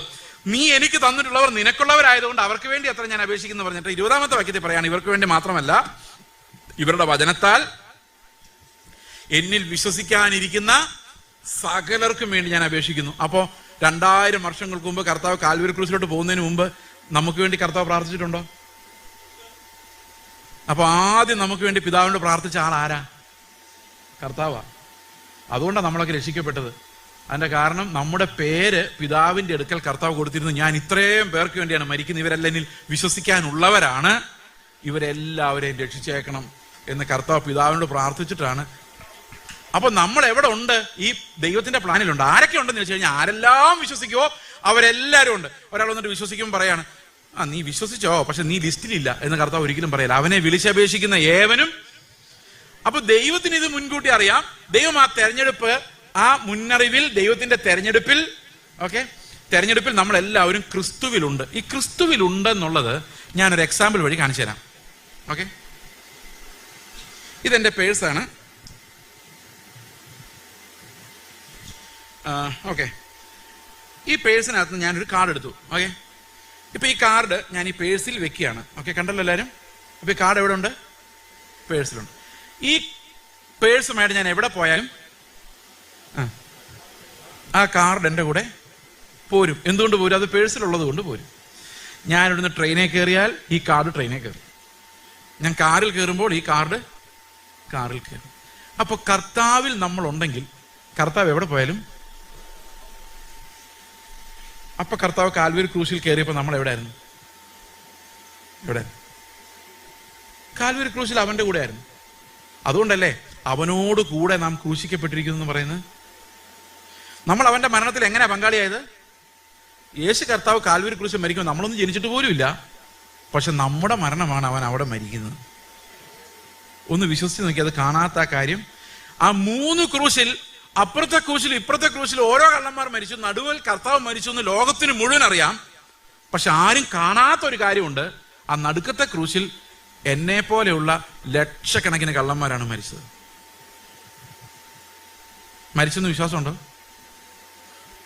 അതാണ് നമ്മുടെ ഈ പാപജഡത്തെ തോൽപ്പിക്കുന്നത്. അങ്ങനെയാണ് റോമാലേഖനം 6:6 പറയുന്നത്, ഇനി നാം പാപത്തിന് അടിമപ്പെടാതെ വണ്ണം പാപ ശരീരത്തിന് നീക്കം വരേണ്ടതിന് നമ്മുടെ പഴയ മനുഷ്യൻ അവനോടുകൂടെ ക്രൂശിക്കപ്പെട്ടു എന്ന് നാം അറിയുന്നു. അടുത്ത വാക്യം, അങ്ങനെ മരിച്ചവൻ പാപത്തിൽ നിന്ന് മോചനം പ്രാപിച്ചിരിക്കുന്നു. അപ്പൊ നമുക്ക് ഈ പാപത്തിന്റെ ശക്തിയിൽ നിന്ന് മോചനം പ്രാപിക്കണമെങ്കിൽ നമുക്കൊരു വിശ്വാസം വേണം. എന്താ വിശ്വാസം? ഞാൻ അവന്റെ കൂടെ മരിച്ചു, ഇനി ജീവിക്കുന്നത് ഞാനല്ല. ഈ യേശു കർത്താവ് മരിച്ചു എന്ന് പട്ടാളക്കാർക്ക് എങ്ങനെ മനസ്സിലായത്? അവർ കുന്തം കൊണ്ട് കുത്തി നോക്കി. അപ്പൊ നമ്മൾ അവന്റെ കൂടെ മരിച്ചാണോ? മരിച്ചവരെല്ലാം ഒന്ന് കൈപൊക്കി കർത്താവിന്റെ കൂടെ. നിങ്ങൾ എങ്ങനെ പറയേണ്ട സ്ഥാനപ്പെട്ടെ? അവന്റെ മരണത്തിൽ പങ്കാളിത്തം ചോദിച്ചുകൊണ്ട് സ്ഥാനപ്പെട്ടെ. ഈ പങ്കാളിത്തം ചോദിച്ചുകൊണ്ട് സ്ഥാനപ്പെടുക എന്ന് പറഞ്ഞു കഴിഞ്ഞാൽ കർത്താവിൻ്റെ ചോദിക്കുക, കർത്താവ് നീ മരിച്ചപ്പോൾ ഞാനും ഉണ്ടായിരുന്നല്ലോ, അതിന്റെ ഷെയറിങ് തന്നേക്കും. ഇതാണ് ഈ സ്ഥാനപ്പെടുമ്പോൾ ഞാൻ പറഞ്ഞത്, പങ്കാളിത്തമേ. അപ്പൊ കർത്താവിന്റെ മരണത്തിൽ പങ്കാളി. ഇതൊന്നും അറിഞ്ഞുകൊണ്ടല്ല നമ്മളാരും സ്ഥാനപ്പെട്ടത്, പക്ഷെ അതൊക്കെയാണ് അതിന്റെ സത്യം. നമ്മൾ സ്ഥാനപ്പെട്ട കർത്താവിന് പറഞ്ഞത്, നീ മരിച്ചപ്പോൾ ഞാനും മരിച്ചതല്ലേ, അപ്പൊ അതിന്റെ ഷെയറിങ് തന്നേക്കാൻ. കർത്താവ് പറഞ്ഞൊരു കാര്യം ചെയ്യപ്പാ, എന്റെ സ്ഥാനം നിങ്ങളും ഏറ്റവും. അപ്പൊ കർത്താവ് മരിച്ചപ്പോൾ ഞാനും മരിച്ചു. കർത്താവ് മരിച്ചത് എങ്ങനെ ആൾക്കാർക്ക് മനസ്സിലായത്? കുന്തം കൊണ്ട്. അപ്പൊ നമ്മൾ ശരിക്കും മരിച്ചു എന്ന് പറയുമ്പോൾ മരിച്ചോന്ന് എങ്ങനെ മനസ്സിലാക്കാം? ആരെങ്കിലും കുത്തി നോക്കിയാൽ പോരെ? ആരുടെ എന്നെ കുത്തുന്നതെന്ന് ചോദിച്ചാൽ ഞാൻ മരിച്ചിട്ടില്ല. അയ്യോ എന്നെ കുത്തല്ലേ, ഞാൻ പാവാണേ എന്ന് പറഞ്ഞാൽ മരിച്ചിട്ടുണ്ടോ? ഇവൻ എന്നെ എപ്പോഴും കുത്തിക്കൊണ്ടിരിക്കുക, ഞാൻ മടുത്തു. മരിച്ചിട്ടുണ്ടോ? മരിച്ചിട്ടില്ല. മരിച്ചാ പിന്നെ കുത്തിയാലും കുഴപ്പമില്ല, തല്ലിയാലും കുഴപ്പമില്ല, കാരണം മരിച്ചു. എന്നാൽ അവരെന്നെ എൻ്റെ പേര് നോട്ടീസിൽ വെച്ചപ്പോൾ റവാന്ന് വെച്ചില്ല. എന്തും മരിച്ചു പോയവൻ ഇതുവല്ലോ ഉണ്ടോ? അവിടെ ചെന്നിട്ട് അവരെന്നെ ഒട്ടും ബഹുമാനിച്ചില്ല. ഫസ്റ്റ് മരിച്ചു കിടക്കുന്നതിന് എന്നാ ബഹുമാനിക്കാൻ? എൻ്റെ പിള്ളേർക്കൊന്നും എന്നോട് ഒരു സ്നേഹമില്ല. ചത്ത് കിടക്കുന്നതിന് എന്നാ സ്നേഹിക്കാനാ? എന്ത് പവറാന്നറിയോ മരണത്തിന്? ആ മരണം കൺഫ്യൂസ് ചെയ്താൽ നമ്മൾ രക്ഷപ്പെട്ടു. ഈ ലോകത്തോട് മരിച്ചു. ഈ ലോകത്തോട് നമ്മൾ മരിക്കുമ്പോൾ എന്താ സംഭവിക്കുന്നറിയോ? ഈ നമ്മുടെ ഈ പാപപ്രകൃതം അല്ല അതിൻ്റെ കൂടെ മരിക്കും. ഇത് ചുമ്മാ പറയുന്നതല്ല. ഞാൻ മരിച്ചു എന്ന എൻ്റെ ഉള്ളിലേക്ക് ഒരു വെളിപ്പാടായിട്ട് വന്നു കഴിഞ്ഞാൽ ഈ ദേഷ്യം, എരച്ചു വരുന്ന ദേഷ്യം അവിടെ തീരും. പക്ഷെ അത് വെളിപ്പാടായിട്ട് വരണം. എനിക്ക് വളരെ പ്രിയപ്പെട്ടൊരു സഹോദരൻ, അദ്ദേഹം കോവിഡ് വന്ന് മരിച്ചുപോയി. അദ്ദേഹത്തിന് വളരെ തീവ്രമായൊരു മാനസിക രോഗം ഉണ്ടായിരുന്നു. ആദ്യം മാനസിക രോഗമായിട്ട് അദ്ദേഹം ആശുപത്രിയിൽ സെല്ലിൽ അടയ്ക്കപ്പെട്ട അവസ്ഥയിലായിരുന്നു. പക്ഷെ ഇടയ്ക്കിടയ്ക്ക് പുള്ളിക്ക് ഇത്തിരി ബോധം വരും. ആ സമയത്ത് പുള്ളി ഒരു ട്രാക്ട് കണ്ടു കർത്താവിൻ്റെ ജീവനെ കുറിച്ച്. പുള്ളി അതങ്ങ് വിശ്വസിച്ചത്, ഒരു വെളിപ്പാടായിട്ട് വിശ്വസിച്ചു. ഞാൻ മരിച്ചു, പിന്നെ ജീവിക്കുന്ന ഞാനല്ല, ക്രിസ്തുവാണ്. ആ മാനസിക രോഗം അതുപോലെ മാറി. ഈ കെമിക്കലുകളെ തലയ്ക്കകത്തോടെ പോകുന്നേ, അതാണ് ഈ നമ്മുടെ എല്ലാ സ്വഭാവത്തെ നിയന്ത്രിക്കുന്നത്. അതാ പൗലോസ് പറയുന്നത്, ഞാൻ പറയുന്നതല്ല. അവയവങ്ങളിൽ വ്യാപരിക്കുന്ന പാപം, ഈ അവയവങ്ങളിലൂടെ ഒഴുകുന്ന ഡോപ്പമിൻ, അവയവങ്ങളിലൂടെ ഒഴുകുന്ന എന്താ പറയുന്നത്, പല സാധനങ്ങളുണ്ട്. അതിൻ്റെയൊക്കെ പേര് ഈ പ്രായമായി വരുവാണ്ട് ഓർമ്മയൊന്നുമില്ല. അഡ്രിനാലിൻ, ഇതങ്ങ് കത്തിക്കഴിഞ്ഞുണ്ടല്ലോ നമുക്ക് എന്തെങ്കിലും അടിച്ച് പൊട്ടിച്ചേ പറ്റൂ. അതാ ഈ ഫോണൊക്കെ പൊട്ടിച്ചെതറുന്നതിന്റെ കാരണം ഈ അഡ്രിനാലിന്. അപ്പൊ ഏതെങ്കിലും മനഃശാസ്ത്രജ്ഞ എടുത്തു കഴിഞ്ഞാൽ അവർ പറയും, നിങ്ങളൊരു ചാക്കിനകത്ത് മുഴുവൻ മണൽ വെച്ച് കെട്ടിയിട്ട് അമ്മായി അമ്മ എന്ന് എഴുതി വെച്ചിട്ട് ഇടിച്ച് അഡ്രിനാലിൻ കളയാൻ പറയും. അല്ല, ആരോടാണോ വൈരാഗ്യം? സാമാന്യ വൈരാഗ്യമുള്ള പേരുകളൊക്കെ ഞാൻ പറഞ്ഞതേ ഉള്ളൂ. അപ്പോൾ ഇത് അഡ്രിനാലിൻ വരുമ്പം അടങ്ങടാന്ന് പറഞ്ഞ് എനിക്ക് അടങ്ങാൻ പറ്റണ്ട, എനിക്ക് അടങ്ങണമെന്ന് ആഗ്രഹമുണ്ട്, പക്ഷേ ഈ കെമിക്കൽ സമ്മതിക്കുന്നില്ല. അതുപോലൊരു സാധനമാണ് ഡോപ്പമിൻ. ഡോപ്പമിനും അങ്ങനെ തന്നെ. ഡോപ്പമിൻ, ഞാൻ ഇതിനെക്കുറിച്ച് വലിയ ശാസ്ത്രീയമായ അറിവുള്ള ആളല്ല, പക്ഷെ എന്നോട് ശാസ്ത്രീയമായ അറിവുള്ളവർ പറഞ്ഞ കാര്യമാണ്. എൻ്റെ ഓർമ്മയൊന്നും ശരിയാണെന്ന് അറിയത്തില്ല. നമുക്കൊരു പുതിയൊരു സാധനം കാണുമ്പോൾ അതിനോട് ഭയങ്കര ഇഷ്ടം തോന്നും. അതൊരു കുറച്ചു നേരം കഴിയുമ്പോൾ അത് പതുക്കെ കുറഞ്ഞു വരും. ഒരു വണ്ടി വാങ്ങിച്ചാൽ കുറേ നേരത്തേക്ക് ആ വണ്ടിയുടെ ചുറ്റിപ്പറ്റി നോക്കും, ഫോട്ടോ എടുത്ത് നോക്കും, കഴുകി നല്ല ക്ലീൻ ആക്കി ഇടും. ബൈക്കാണെങ്കിലും നല്ലപോലെ കഴുകി തുടച്ചിടും. 5-8 മാസം കഴിയുമ്പോൾ അത് മണ്ണും പൊടിയും പിടിച്ച് എവിടെയും കാണും. ഡോപ്പമീൻ പോയി. ഇനി അടുത്ത മോഡൽ തപ്പിക്കൊണ്ടിരിക്കും യൂട്യൂബിൽ, ഇതിന്റെ റിവ്യൂ എന്താണെന്ന് നോക്കാം. മനുഷ്യൻ അങ്ങനെ, അവന്റെ ഡോപ്പമീൻ അവനെ ഒന്നിൽ നിന്നൊന്നിൽ. കല്യാണം കഴിച്ചാൽ അങ്ങനെ ആദ്യം കുറേ നാൾ കെട്ടിപ്പിടിച്ചു നമ്മൾ വിചാരിക്കും ഇവർ ഇങ്ങനെ തന്നെ അത്ര നാൾ കാണുമായിരിക്കും. പക്ഷെ 5-6 മാസം കഴിയുമ്പോൾ ഭർത്താവ് ഒരു വഴി, ഭാര്യ ഒരു വഴി പുറകെ ഓടുന്ന കാണാം. കാരണം ഡോപ്പമീൻ തീർന്നു. പക്ഷെ ഇത് വിട്ട് കളയാനും പറ്റില്ല. കാരണം നമ്മളൊക്കെ കല്യാണം കഴിച്ചു കഴിഞ്ഞാൽ ജീവിതകാലം മുഴുവൻ ഒരു കല്യാണം പറ്റുള്ളൂ. ഡൈവോഴ്സ് ആയാൽ പോലും രണ്ടാമത് കല്യാണം കഴിക്കാൻ പറ്റില്ല. കാരണം ഈ ഒരു കല്യാണം സ്വർഗത്തിൽ വാലിഡായിട്ടുള്ളൂ. ആ കല്യാണം എന്ന് പറഞ്ഞാൽ നിങ്ങൾ മരിക്കുന്നവരെന്ന്, മരണം നമ്മെ വേർപിരിക്കുന്നവരെ ഉടമ്പടിയാണ്. അപ്പൊ അതിനിടയിൽ ഡൈവോഴ്സ് ആയെന്ന് പറഞ്ഞാൽ കർത്താവ് സമ്മതിക്കില്ല. ആ സ്വർഗത്തിൽ ലിസ്റ്റിനകത്ത് ഇത് ഇന്നാര് ഭാര്യ എന്ന് എഴുതി വെച്ചിട്ടുണ്ട്. അപ്പൊ ഇവിടെ ഡൈവോഴ്സ് ആയെന്ന് പറഞ്ഞ് വേറെ കെട്ടിക്കഴിഞ്ഞാൽ സ്വർഗത്തിൽ ലിസ്റ്റ് കർത്താവ് വെച്ച് നോക്കുമ്പോൾ അയാളുടെ കൂടെ അല്ലല്ലോ ഇവൻ. ജീവിതകാലം മുഴുവൻ വ്യഭിചാരമാണ്. ഭയങ്കര പ്രശ്നമായി ക്രിസ്ത്യൻ മാരേജ് എന്ന് പറഞ്ഞു. പക്ഷെ എന്ത് ചെയ്യാനാ, ഡോപ്പമീൻ തീർന്നു, സ്നേഹമില്ല. എനിക്ക് സ്നേഹമില്ലാത്ത വീട്ടിൽ ഞാനിനി നിൽക്കൂല. നിന്നേ പറ്റൂ. കാരണം ഡോപ്പമീൻ കൊണ്ടുണ്ടാകുന്ന സ്നേഹമല്ല കർത്താവിന്റെ സ്നേഹം, അത് ആത്മാവിനുണ്ടാകുന്നതാണ്. ഈ ആത്മാവിനുണ്ടാകുന്ന സ്നേഹമാണ്. അപ്പൊ നമ്മുടെ ഈ dopamine chemical controlled biologically wired ലൈഫിനോടാണ് നമ്മൾ മരിക്കുന്നത്. ഈ മനുഷ്യൻ ആ മാനസിക രോഗത്തിൽ നിന്ന് രക്ഷ പ്രാപിച്ചെന്ന് മാത്രമല്ല, അദ്ദേഹം ഒരു ഒന്നാന്തരം കൗൺസിലറാണ്. ഏതെങ്കിലും മാനസിക വിഭ്രാന്തിയോ പ്രയാസമുള്ള ഒരാൾ എന്നെ ഫോൺ ചെയ്ത് ഞാൻ അദ്ദേഹത്തിന്റെ പേര് പറയുമായിരുന്നു, അദ്ദേഹത്തെ വിളിക്കാൻ പറയുമായിരുന്നു. അപ്പോൾ അങ്ങനെ ഈ ഒരു ഫെയ്ത്ത്, ഞാനല്ല, എനിക്കൊരു പകരക്കാരനുണ്ട്, there is a substitute for me എന്നുള്ളൊരു വിശ്വാസം എൻ്റെ ഉള്ളിലേക്ക് അതൊരു വെളിപ്പാടായിട്ട് വരുമ്പോൾ ഞാൻ മരിച്ചു. ആ ക്രിസ്തുവിന്റെ മരണത്തിൽ ഞാൻ പങ്കാളിയായി തീർന്നു. അപ്പൊ എനിക്ക് പരാതികളില്ല. കാരണം എന്താ, മരിച്ചു പോയവന് പരാതിയില്ല. ഇന്ന് വരെ മരിച്ചു കിടക്കുന്ന ആരെങ്കിലും എനിക്ക് ഈ ശവപ്പെട്ടി പോരായിരുന്നു, ഇത് നിങ്ങളും വില കുറഞ്ഞതാ മേടിച്ചതെന്ന് ഇന്നവരെ ഏതെങ്കിലും ആൾ കംപ്ലൈന്റ് പറഞ്ഞിട്ടുണ്ടോ? അവർക്ക് ഒരു കംപ്ലൈന്റും ഇല്ല സഹോദരങ്ങളെ. എവിടെ അടയ്ക്കാനും കുഴപ്പമില്ല, അടക്കിയില്ലേലും കുഴപ്പമില്ല, അത് അവിടെ ഇരുന്ന് ദ്രവിച്ചങ്ങ് പൊക്കോളും. അവനൊരു പ്രശ്നമില്ല. ഈ പ്രശ്നം മുഴുവൻ ചുറ്റിയിരിക്കുന്നവർക്കാണ്. നമ്മൾ ശരിക്കും മരിച്ചാൽ പിന്നെ നമുക്ക് ഒരു വിഷയവും ഇല്ല, പ്രശ്നവുമില്ല. പക്ഷെ വേറൊരു പ്രശ്നമുണ്ട് കേട്ടോ. ഇതൊക്കെ ബുദ്ധമതക്കാർ പറയുന്നവരായി പോരും. ഇതിനോടും സർവ്വസംഘ പരിത്യാഗമായിട്ട് എവിടെ പോലും ഇരിക്കുന്ന മരണമല്ല ഇത്. ഇവിടെ നമ്മൾ ക്രിസ്തുവിന്റെ കൂടെയാണ് മരിക്കുന്നത്. അപ്പോൾ ഒരു കുഴപ്പമുണ്ട്, ക്രിസ്തു പുനരുത്ഥാനം ചെയ്ത ദൈവമാണ്. അപ്പം അവൻ പുനരുത്ഥാനം ചെയ്യുമ്പോൾ നമ്മൾ ആരുടെ കൂടെ ഉണ്ടായിരുന്നു? അപ്പം നമ്മൾ ചുമ്മാ ചത്ത് കിടന്നാൽ പോരാ, നമ്മൾ അവന്റെ ജീവന്റെ പങ്കാളിത്തം കൂടെ വേണം. അവന്റെ മരണത്തിന്റെ സദൃശ്യത്തോട് നമ്മൾ അനുരൂപരായാൽ അവന്റെ പുനരുത്ഥാനത്തിന്റെ സദൃശ്യത്തോടും അനുരൂപരാകും. അങ്ങനെയാണ് കർത്താവ് എനിക്കൊരു പകരക്കാരനായിട്ട് വരുന്നത്. ഞാനിനി നേരത്തെ പറഞ്ഞ കഥ ഒന്ന് പറഞ്ഞ് അവസാനിപ്പിക്കാം. എന്റെ കഥ എന്ന് പറഞ്ഞാൽ ഞാൻ പറഞ്ഞില്ലേ, സാത്താൻ വലിയൊരു ലിസ്റ്റ് ഓഫ് പാപങ്ങളുമായിട്ട് വന്ന കഥ. അതുകൊണ്ടാണ് കർത്താവ് അവിടെ ആടിനെ കൊന്ന് കർത്താവ് തന്നെ അവരുടെ നഗ്നത മറച്ചത്. കാരണം അത് മറഞ്ഞിരിക്കേണ്ടത് കർത്താവിനോടായിരുന്നു, മനുഷ്യരോടായിരുന്നില്ല. മനുഷ്യരുടെ അടുത്ത് പാപങ്ങളെ മറയ്ക്കാൻ നമുക്ക് വളരെ എളുപ്പമാണ്, അല്ലേ? എൻ്റെ എത്ര കോപം വേണമെങ്കിലും ഒരു ചിരിക്കകത്ത് എനിക്ക് മറയ്ക്കാൻ പറ്റും. പക്ഷെ ദൈവത്തിന് മുമ്പിൽ ഒന്നും മറഞ്ഞിരിക്കുന്നില്ല. അപ്പോൾ ഓരോ പാപങ്ങൾ ഇങ്ങനെ വായിക്കുമ്പോൾ എനിക്കൊരു കാര്യം മനസ്സിലായി, നരകത്തിലേക്കല്ലാതെ ഞാൻ എങ്ങോട്ടും പോകാൻ പോകുന്നില്ല. കാരണം ഒരിടത്തും ഒരു നീതിയുടെ ഒരു സ്റ്റെപ്പ് പോലും എനിക്ക് വെക്കാനില്ല. എല്ലാം പൊളിഞ്ഞു പോയിക്കൊണ്ടിരിക്കുക. അവസാനം സാത്താൻ പറയാണ്, ഇവനൊരു വിഗ്രഹാരാധിയാണ്. ഞാൻ പറഞ്ഞു, എൻ്റെ കർത്താവെ, ഞാൻ പ്രീ ഡിഗ്രിക്ക് പഠിക്കുന്ന സമയത്ത് ഓർത്തഡോക്സ് ചർച്ച് വിട്ടതാണ്, വിഗ്രഹം ഉണ്ടല്ലോ എന്ന് വിചാരിച്ച്. അന്ന് ഞാൻ രക്ഷിക്കപ്പെട്ടില്ല. അതിനുശേഷം 3 വർഷം കഴിഞ്ഞാണ് ഞാൻ രക്ഷിക്കപ്പെടുന്നത്. കർത്താവ് ഉണ്ടെന്ന് തന്നെ വിശ്വസിക്കുന്നത്. പക്ഷെ അതിനു മുമ്പ് തന്നെ ഇത് വിട്ടതാ. ഞാൻ പറഞ്ഞു, ഞാൻ ഒരു വിഗ്രഹത്തെ വണങ്ങുന്നില്ല, പിന്നെ എന്നെ എങ്ങനെയാണ് വിഗ്രഹാരാധന എന്ന് വിളിച്ചപ്പോൾ കർത്താവ് എന്നോട് പറഞ്ഞു, നീ തന്നെയാണ് നിന്റെ വിഗ്രഹം. ആൾക്കാർ നിന്നെ പുകഴ്ത്തി പറയുമ്പോൾ എന്താ രസം നിനക്ക്. ഈ പാസ്റ്റർമാരൊക്കെ പറയല്ലേ പ്രസംഗിക്കാൻ വരുന്നതിന് മുമ്പ്, മഹാനായ അതെന്തൊക്കെ പറയുന്നത്, കർത്താവിന്റെ ശ്രേഷ്ഠദാസനും അത്ഭുത ഇങ്ങനെയൊക്കെ പറയുമ്പോൾ നമ്മൾ ഈ പുറകെ നടന്നു വരുമ്പോൾ ഒരു സ്ലോ മോഷൻ നടക്കാനൊക്കെ തോന്നും. കാരണം ഇത് ഒരാരാധന. ഇത് ഇയാളെ ഇങ്ങനെ പൊക്കി വിട്ടോണ്ടിരിക്കുക. എന്തു അത്ഭുതമാനായ മനുഷ്യൻ എന്നൊക്കെ പറഞ്ഞ് നമ്മളതങ്ങ് എൻജോയ് ചെയ്ത് ഇങ്ങനെ വരിക. ഇത് ചെറുപ്പം തൊട്ടേ നമുക്കുണ്ട്. ആൾക്കാരിങ്ങനെ പൊക്കി പറയണം. ഞാൻ നീതിമാനായിട്ട് അഭിനയിച്ച മുഴുവൻ ടീച്ചർമാർ പൊക്കി പറയാൻ വേണ്ടിയാണ്. അല്ല, അകത്ത് നീതി ഉണ്ടായിട്ടില്ല, മുഴുവൻ അഭിനയമായിരുന്നു. ആ ടീച്ചർമാർക്ക് അത് മനസ്സിലായില്ല. അത് മനസ്സിലായിരുന്നെങ്കിൽ അവർ 8ാം ക്ലാസ് തന്നെ കംപ്ലീറ്റ് ചെയ്യിപ്പിക്കില്ലായിരുന്നു. നമ്മുടെ ആ അവസ്ഥ നമുക്ക് മനസ്സിലായി കഴിഞ്ഞാൽ നമുക്കൊരിക്കലും പരീക്ഷനാവാൻ പറ്റത്തില്ല. ഞാൻ കാരണം പഠിത്തം നിർത്തിപ്പോയ പിള്ളേരുണ്ട്. ഞാൻ കുറ്റം റിപ്പോർട്ട് ചെയ്യും ടീച്ചർമാരോട്. ടീച്ചർമാരെ സാരമില്ല, വിട്ടേക്ക്, ഞാൻ സമ്മതിക്കില്ല. ഞാൻ പറയും നാളെ ഞാനിത് ചെയ്തോട്ടെ എന്ന് ചോദിക്കും. അവർക്കങ്ങനെ അരാജകത്വം അനുവദിക്കാൻ പറ്റില്ലല്ലോ. അവരതിന് ശിക്ഷണ നടപടി എടുക്കേണ്ടി വരും. അവസാനം ഞാൻ ഓർത്തിട്ടുണ്ട്, എൻ്റെ കർത്താവ് എൻ്റെ പാപമല്ല എവിടെ കൊണ്ടേ കളയും. കർത്താവ് ഏതായാലും അത് കളഞ്ഞു. അപ്പോൾ കർത്താവ് പറഞ്ഞു, നീ തന്നെയാണ് നിന്റെ ഏറ്റവും വലിയ വിഗ്രഹം. മറ്റുള്ളവരുടെ പുകഴ്ച, നല്ല വർത്തമാനം, ഒരു നല്ല ഒപ്പീനിയൻ, അത് കേൾക്കാൻ വേണ്ടിയാണ് ഞാൻ ജീവിക്കുന്നത്.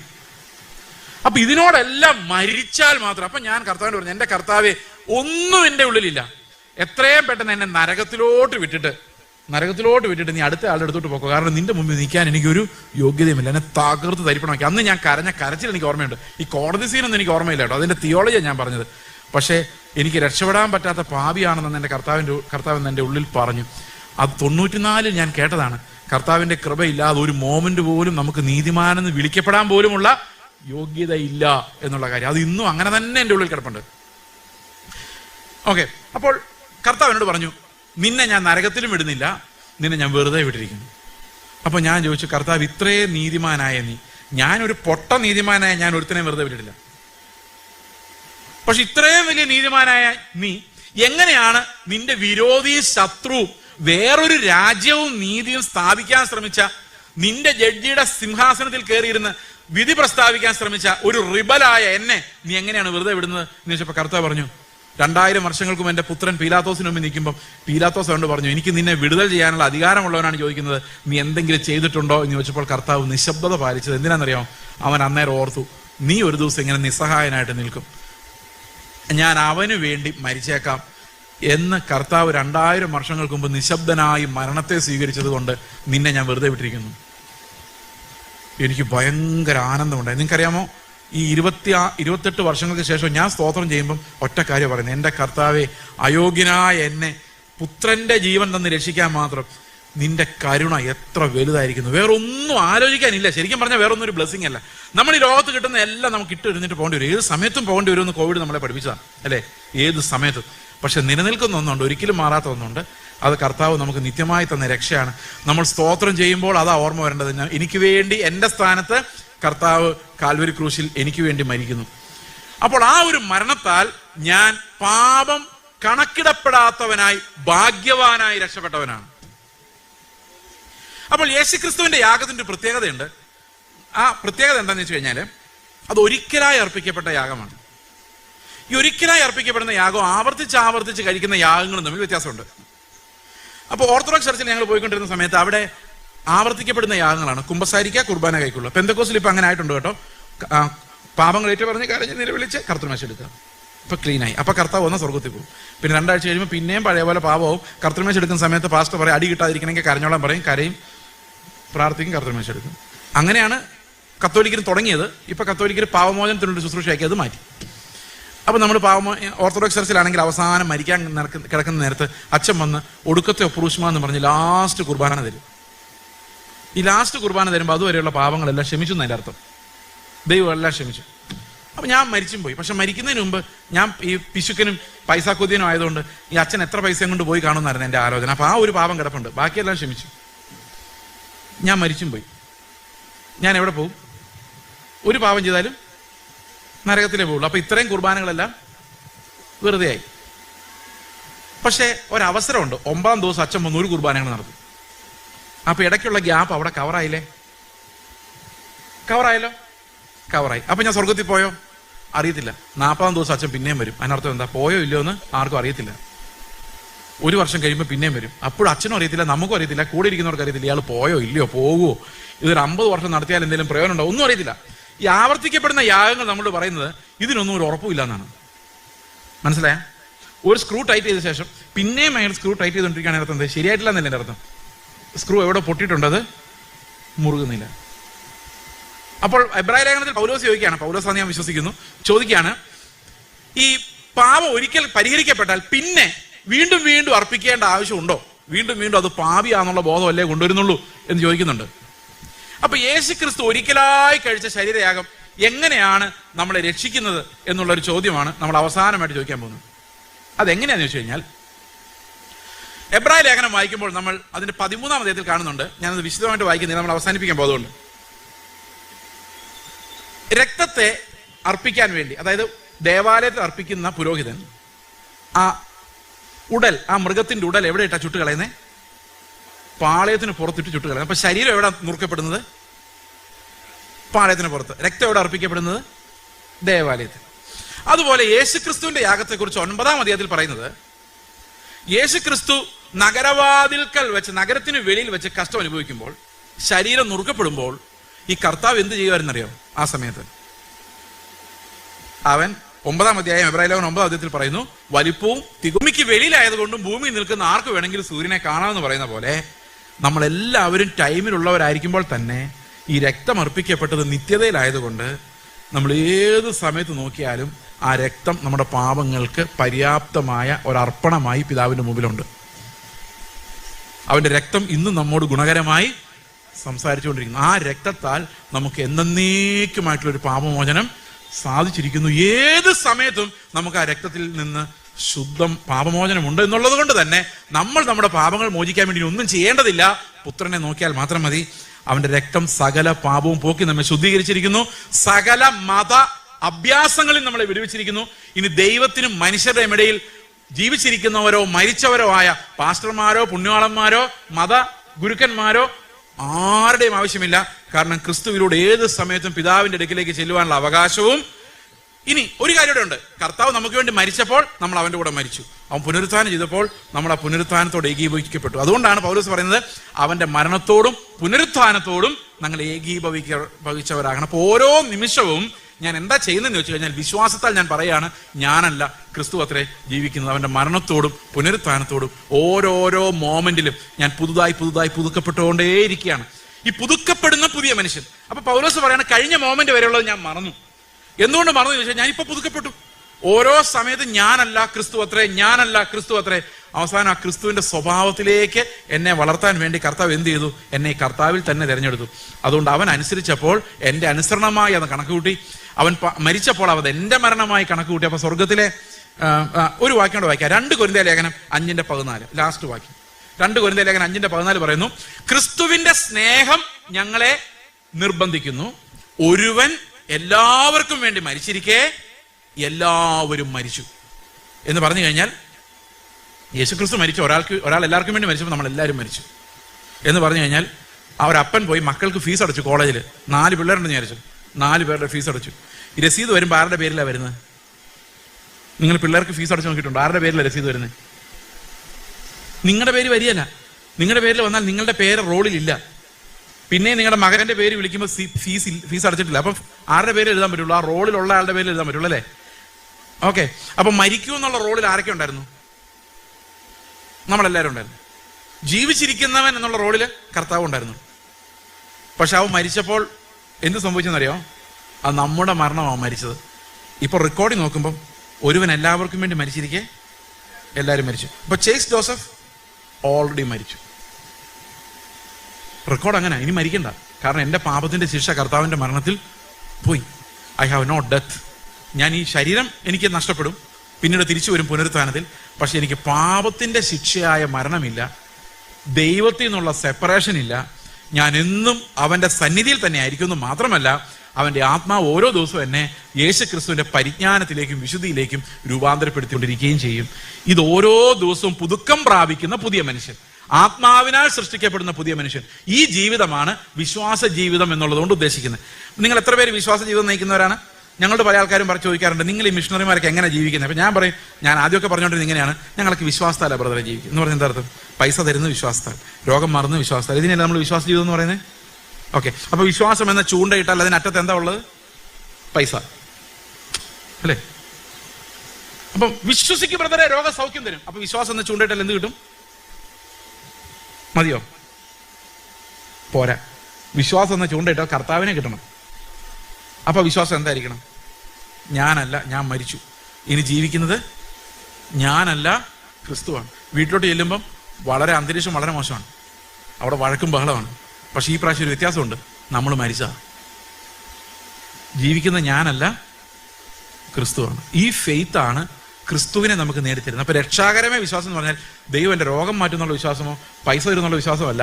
ഞാൻ മരിച്ചു എന്നും ക്രിസ്തുവാണ് എന്നിൽ വസിക്കുന്നതെന്നും നിത്യമായി ഞാൻ അവനിലാണെന്നും ഒരു ദിവസം അവനോടുകൂടെ തേജസ്സിൽ കാണപ്പെടും എന്നുള്ള ഫെയ്ത്താണ്. ഈ ഫെയ്ത്ത് ഉള്ളവരാണ് വിശുദ്ധീകരിക്കപ്പെടുകയും കർത്താവിന്റെ ആടുകളായി ആ അന്ത്യനാളിൽ തേജസ്സോടെ അവന്റെ സന്നിധിയിൽ പോവുകയും ചെയ്യുന്നത്. കർത്താവിന്റെ ഈ വിശ്വാസം നമ്മുടെ ഉള്ളിൽ സ്ഥിരമാകാൻ വേണ്ടിയും നമ്മൾ ഓരോരുത്തരും ആ വിശ്വാസത്തിൽ വളർന്ന് അവന്റെ സന്നിധിയിൽ വിശുദ്ധരും നിഷ്കളങ്കരും ക്രിസ്തുവിന്റെ സ്വഭാവമുള്ളവരുമായി മാറുവാൻ വേണ്ടി നമുക്ക് പ്രാർത്ഥിക്കാം. അത് വിശ്വാസത്താൽ മാത്രമേ സാധിക്കുള്ളൂ, നമ്മുടെ ഒരു എഫേർട്ടിനാലും സാധിക്കില്ല. Faith takes us to Christ. അതുകൊണ്ട് പൗലോസ് പറയാണ്, ഞാൻ ക്രിസ്തുവിനെ നേടേണ്ടതിനും, ന്യായപ്രമാണത്തിൽ നിന്നുള്ള നീതിയല്ല, മാങ്ങ തൊലി കഴിച്ചിട്ടുള്ള നീതിയല്ല, ക്രിസ്തുവിന്റെ നീതി നേടേണ്ടതിനും അവനിൽ കാണപ്പെടേണ്ടതിനും, ഇംഗ്ലീഷിൽ അങ്ങനെ, to be found in him. ഞാൻ ക്രിസ്തുവിനെ നേടേണ്ടതിനും, ന്യായപ്രമാണത്തിലുള്ള എന്റെ സ്വന്തം നീതിയല്ല, ക്രിസ്തുവിൽ വിശ്വസിക്കുന്നവർക്ക് ദൈവം നൽകുന്ന നീതി ലഭിച്ച് അവനിൽ ഇരിക്കേണ്ടതിന്. ഇതുകൊണ്ടാണ് ഇതിനൊരു വിശ്വാസ മാർഗമെന്ന് പറയുന്നത്. Believe I died. നിങ്ങളുടെ ഉള്ളിലേക്ക് വെളിപ്പാടായിട്ട് വരേണ്ട ഒരു ഫെയ്ത്ത് എന്ന് പറഞ്ഞാൽ ഞാൻ മരിച്ചു എന്നുള്ള ഫെയ്ത്താണ്. വിശ്വസിക്കുന്നുണ്ടോ? മരിച്ചു എന്നൊന്ന് വിശ്വസിച്ച് നോക്കി. ഒരു പരാതികളാണ്, ആ പരാതികളെല്ലാം അതോടുകൂടി മരിക്കും. പരാതികളേ ഇല്ല. ജീവിക്കുന്നു, ക്രിസ്തു ജീവിക്കുന്നു, എന്നിൽ വസിക്കുന്നു. സന്തോഷമാണ്, ഭയങ്കര സന്തോഷമാണ്. ചുമ്മാ ചത്ത് കിടക്കുകയല്ല, തുള്ളിച്ചാടുവാണ്. We have joy, abundance of joy. Abundant joy to worship the Lord. Abundant joy to stand before Him. Abundant joy to live this life. അതേസമയത്ത് തന്നെ ഞാൻ മരിച്ചാണ്. കർത്താവിൻ്റെ കൂടെയുള്ള മരണത്തിൽ ഞാൻ പങ്കാളിയായി മാറിയിരിക്കുന്നു.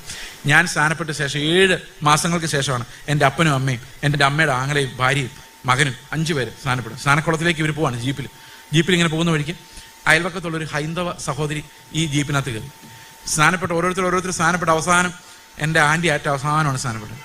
ആൻറ്റി സ്നാനപ്പെട്ട് കുളത്തിൽ നിന്ന് കയറുന്ന സമയത്ത് ഈ സഹോദരി ഉണ്ടല്ലോ, ഈ വണ്ടി വന്ന സഹോദരി നെഞ്ചത്തടിച്ചൊരു 4 അടി ഒരു കരച്ചിലും ഭയങ്കര ഉറക്കെ കരഞ്ഞു. അപ്പോൾ ഈ ആൻറ്റി ചോദിച്ചു, ഞാൻ സ്നാനപ്പെടുന്നതിന് നീ എന്തിനാ കരയുന്നതെന്ന് ചോദിച്ചാൽ പറയാം, നിങ്ങൾ ഇനി ആരും ഞങ്ങളുടെ കൂടെ ഇല്ലല്ലോ എന്നോർത്ത് കരഞ്ഞാണ്. നമ്മൾ മരിച്ചു പോയെന്നുള്ള കാര്യം അവർക്ക് മനസ്സിലായി, ഇവർക്ക് മനസ്സിലാവുന്നില്ല. നമ്മൾ പിന്നെ അവരുടെ കൂടെ റോഡിലുണ്ട്, അവരുടെ പോലെ പൈസ ഉണ്ടാക്കാനും ബിസിനസ് ഉണ്ടാക്കാനും ലോകത്ത് എൻജോയ് ചെയ്യാനുണ്ട്. അപ്പോൾ നിങ്ങൾ മരിച്ചു പോയിട്ട് പിന്നെ ഇതേ പണിക്ക് ഇറങ്ങിയോ? അപ്പോൾ ഈ ശരിക്കും ഈ സ്നാനപ്പെടുക എന്ന് പറഞ്ഞാൽ നമ്മളിതൊന്നും മനസ്സിലാക്കിയിട്ടൊന്നും അല്ലെങ്കിലും കർത്താവ് അതവിടെ എൻ്റർ ചെയ്തിട്ടുണ്ട്. ഇവൻ എൻ്റെ കൂടെ, എൻ്റെ പുത്രൻ്റെ കൂടെ മരിച്ചവനാണ്. അപ്പോൾ വലിയ അവകാശമൊന്നും നമ്മൾ പറയണ്ട. നമ്മുടെ അവകാശം പുത്രൻ്റെ അവകാശമാണ്, അത് നമുക്ക് കിട്ടാതെ പോവുകയില്ല. പുത്രനുള്ള സകലവും നമ്മുടെയാണ്. പുത്രൻ്റെ രാജ്യം, പുത്രൻ്റെ പിതാവ്, പുത്രൻ്റെ ആത്മാവ്, പുത്രൻ്റെ എല്ലാ നീതിയും വിശുദ്ധിയും, ഓരോ ദിവസവും ജീവിക്കാൻ ആവശ്യമായ ദൈവത്തിൻ്റെ പരിജ്ഞാനവും അവൻ്റെ വിശുദ്ധിയും എല്ലാം നമുക്ക് അവൻ ഫ്രീ ആയിട്ട് ആത്മാവിലൂടെ നമുക്ക് ദാനം തന്നിരിക്കുന്നതാണ്. വിശ്വസിക്കുന്ന സകലർക്കും അത് ലഭിക്കുവാൻ ദൈവം അതിമഹത്തായ വാഗ്ദത്തങ്ങൾ നമ്മളെ ഏൽപ്പിച്ചിരിക്കുന്നു. നമുക്ക് പ്രാർത്ഥിക്കാം. ഞങ്ങളുടെ സ്വർഗസ്ഥ പിതാവേ, രക്ഷയുടെ ആനന്ദത്തിലേക്ക് ഞങ്ങളെ അവിടെ നിന്ന് കൂട്ടിക്കൊണ്ട് ചെല്ലണമെന്ന് പ്രാർത്ഥിക്കുന്നു. കർത്താവെ, അങ്ങയുടെ മഹത്വം ഞങ്ങളിലൂടെ വെളിപ്പെടുത്തക്ക രീതിയിൽ അങ്ങ് ആരെന്ന് കർത്താവെ ഞങ്ങൾ തിരിച്ചറിയേണ്ടതിന്, ഞങ്ങളുടെ ചുറ്റുമുള്ളവർ തിരിച്ചറിയേണ്ടതിന് യേശുക്രിസ്തുവിന്റെ ആത്മാവിനാൽ ഞങ്ങളെ വിശുദ്ധീകരിക്കണമേ. അവിടെ നടന്ന ഇടുക്ക് വഴിയിലൂടെ കർത്താവ് പുതിയ ജീവനോടെ ഞങ്ങൾ നടക്കുവാൻ, ഞങ്ങളുടെ ജഡത്തോട് മരിച്ച് ക്രിസ്തുവിനോട് ജീവിക്കുവാൻ കർത്താവെ ഞങ്ങളെ അവിടെ നിന്ന് വിളിച്ചതിനായി, തെരഞ്ഞെടുത്തതിനായി, ക്രിസ്തുവിൽ ഞങ്ങളെ ആക്കിയതിനായി, അതിമനോഹരമായ വാഗ്ദത്തങ്ങൾക്കായി ഞങ്ങൾ അങ്ങേ സ്തോത്രം ചെയ്യുന്നു. കർത്താവായ യേശുക്രിസ്തുവിന്റെ നാമത്തിൽ തന്നെ.